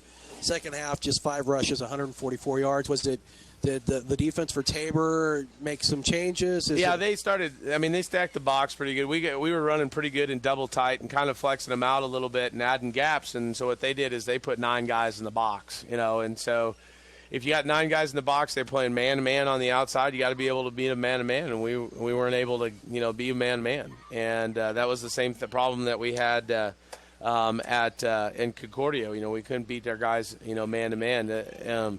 We did make some plays, but we tried to max protect as much as we could, and then keep some guys in. And that was my worry, because I knew coming into the game that, Evan Sprayberry, I told him after the game, I'm voting for him for everything, whatever he wants to be, all world, all universe, and that sort of thing. Because coming into the game, our game plan was to be able to protect him, and we would send 2 guys his way. We'd have a tight end on him. We'd have a back go his way, and he was still making plays in the backfield. So I think I had 3 guys on him one time. I had 2 tight ends and a running back, and he still made the hurry of the pass. So he's a dude, and we struggled against him and his brothers out there on defense. Now you got to go to Bethany next week. They were in front, but Bethel's making a game of it at last report. What kind of atmosphere are you going to expect next week, especially if Bethel picks up the victory and they go in undefeated? You mean if Bethany picks up the victory? Bethany, excuse me. I think Bethany will be riding high. They've been able to move the ball and and points wise from scores and everything like that. And that's confidence has a lot to do with things. And I think that they're going to be pretty confident. And their quarterback against McPherson, I think that he ended up being Player of the Week in the KCAC this last week, if I remember correctly. And he threw it for a ton of yards, and I think that we've been doing pretty good, defending the pass. I think we're much better than we were a year ago in that category, but that's going to test us a little bit. We're going to have to run around, fly around, and we've got to be able to be more than one-dimensional on offense, and we've got to figure out how to score some points. Coach, we will talk to you more about this one on Tuesday night. Not that you really want to probably dwell on it, but yeah, I'll probably be up all night watching it. That's for sure. But I have to do my job, unfortunately. Well, that's all right. Well, I'll find. The thing about it is you always can find some positive things. And I even coming off the field right now. When I talked to our guys, I'm extremely encouraged about our defense. Extremely encouraged about our defense and what they can do. They played hard. We got guys that were trying to pull out at the end because it's at a point where, hey, let's not get them injured. We got some other teams that we're going to have to pay. It's under 5 minutes, and we just gave up a pick 6 and that sort of thing, and it's 31 points, and they don't want to come out, and that is fantastic. From a coaching standpoint, you want those guys that are going to keep on battling like that. You don't want them to say, okay, I don't mind coming out and that sort of thing. So you want competitors, and I think we do have that.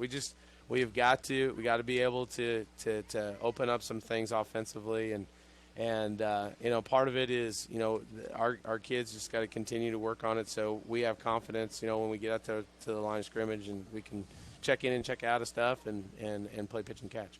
Well, Coach, this one's disappointing, but we look forward to next week. And for Braves fans, no reason to go home and kick the dog. No, we'll figure it out. We got some, like I said, we got some pretty good kids. They're pretty resilient. I am, fairly encouraged, with my coaching staff and the work that they do, and we'll put another 70-plus hours in this week trying to figure out how we can best, move the football and stop the Bethany Swedes. That's for sure. Going home for that one. All right, we'll see you Tuesday night, Coach. Thank you. That is head coach Kent Kessinger joining us here as the Braves fall by the final score of 41-10. It's going to wrap it up for us here tonight as the Braves will play next weekend in Lindsborg, 7 o'clock kickoff, 6 o'clock. We'll have the Wise Guys Construction Ottawa University Braves pregame show. Casey, any final words? Got to clear this one from the memory and get ready for the Swedes. And we've seen this team already on the road twice this season. One game getting a victory in overtime in Wichita, and the other one starting out quickly and fast in Concordia in a game that they were in all the way until a pick 6 late in that game. So maybe the road is just where they feel more comfortable to start this year, and a win, if they could get a win over Bethany and kind of end their undefeated 3-game winning streak as they're getting close to finishing it off against Bethel. Going into Lindsborg can change a lot of things, and that is an alumni base and a school that is looking to get back to prominence. And you've seen it from alums, whether you read message boards or not, or if you know someone that is a Bethany alum, they want to beat Ottawa every time we take a trip down there. It doesn't matter if we're 9-0 and they're 0-9 or it's flipped. This game means more to both schools, and the Swedes are going to look to get one over on Ottawa next week, and the Braves are going to have to answer the bell and try and get a win in Lindsborg. We want to thank Ken back at the station keeping us on the air. I want to say thanks to Casey for joining us and providing some great insight.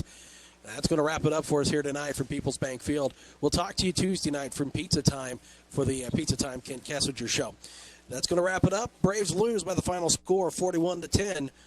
And we appreciate you joining us for Ottawa University Braves football on 1220 and 103.7 FM KOFO.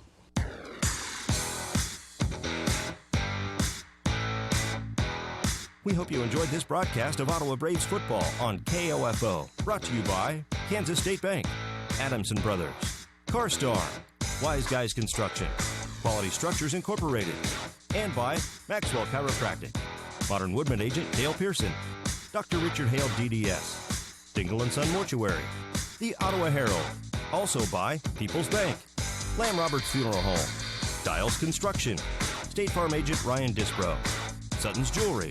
This Braves football broadcast is also being brought to you by Advantage Electric, Ransom Memorial Hospital, the Ottawa Recreation Commission, Kramer Pharmacy, Cosentino's Price Chopper, Messenger's Home Furnishings, Ottawa University, and the City of Ottawa. For more information about our next OU Braves football broadcast, visit our website at KOFO.com. This has been an exclusive presentation from your sports source for East Central Kansas, KOFO.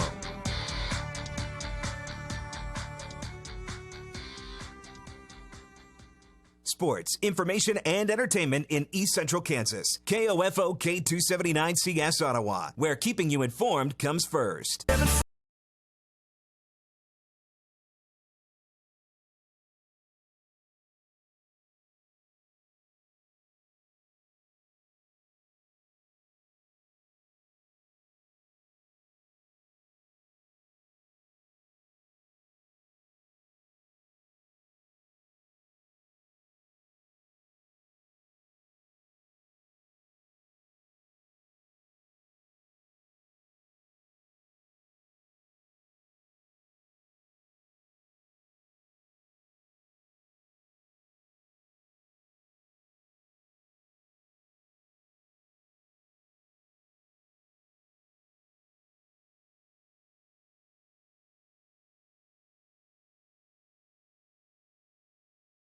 Colt Swindell and his mentor, Dirk Sventley. That's Flatliner. My name is Nikki. It's about that time when people are starting to get a little crazy, start to, mix their cocktails, turn on the grill, or they're having a beer in Mexico. I wish I was.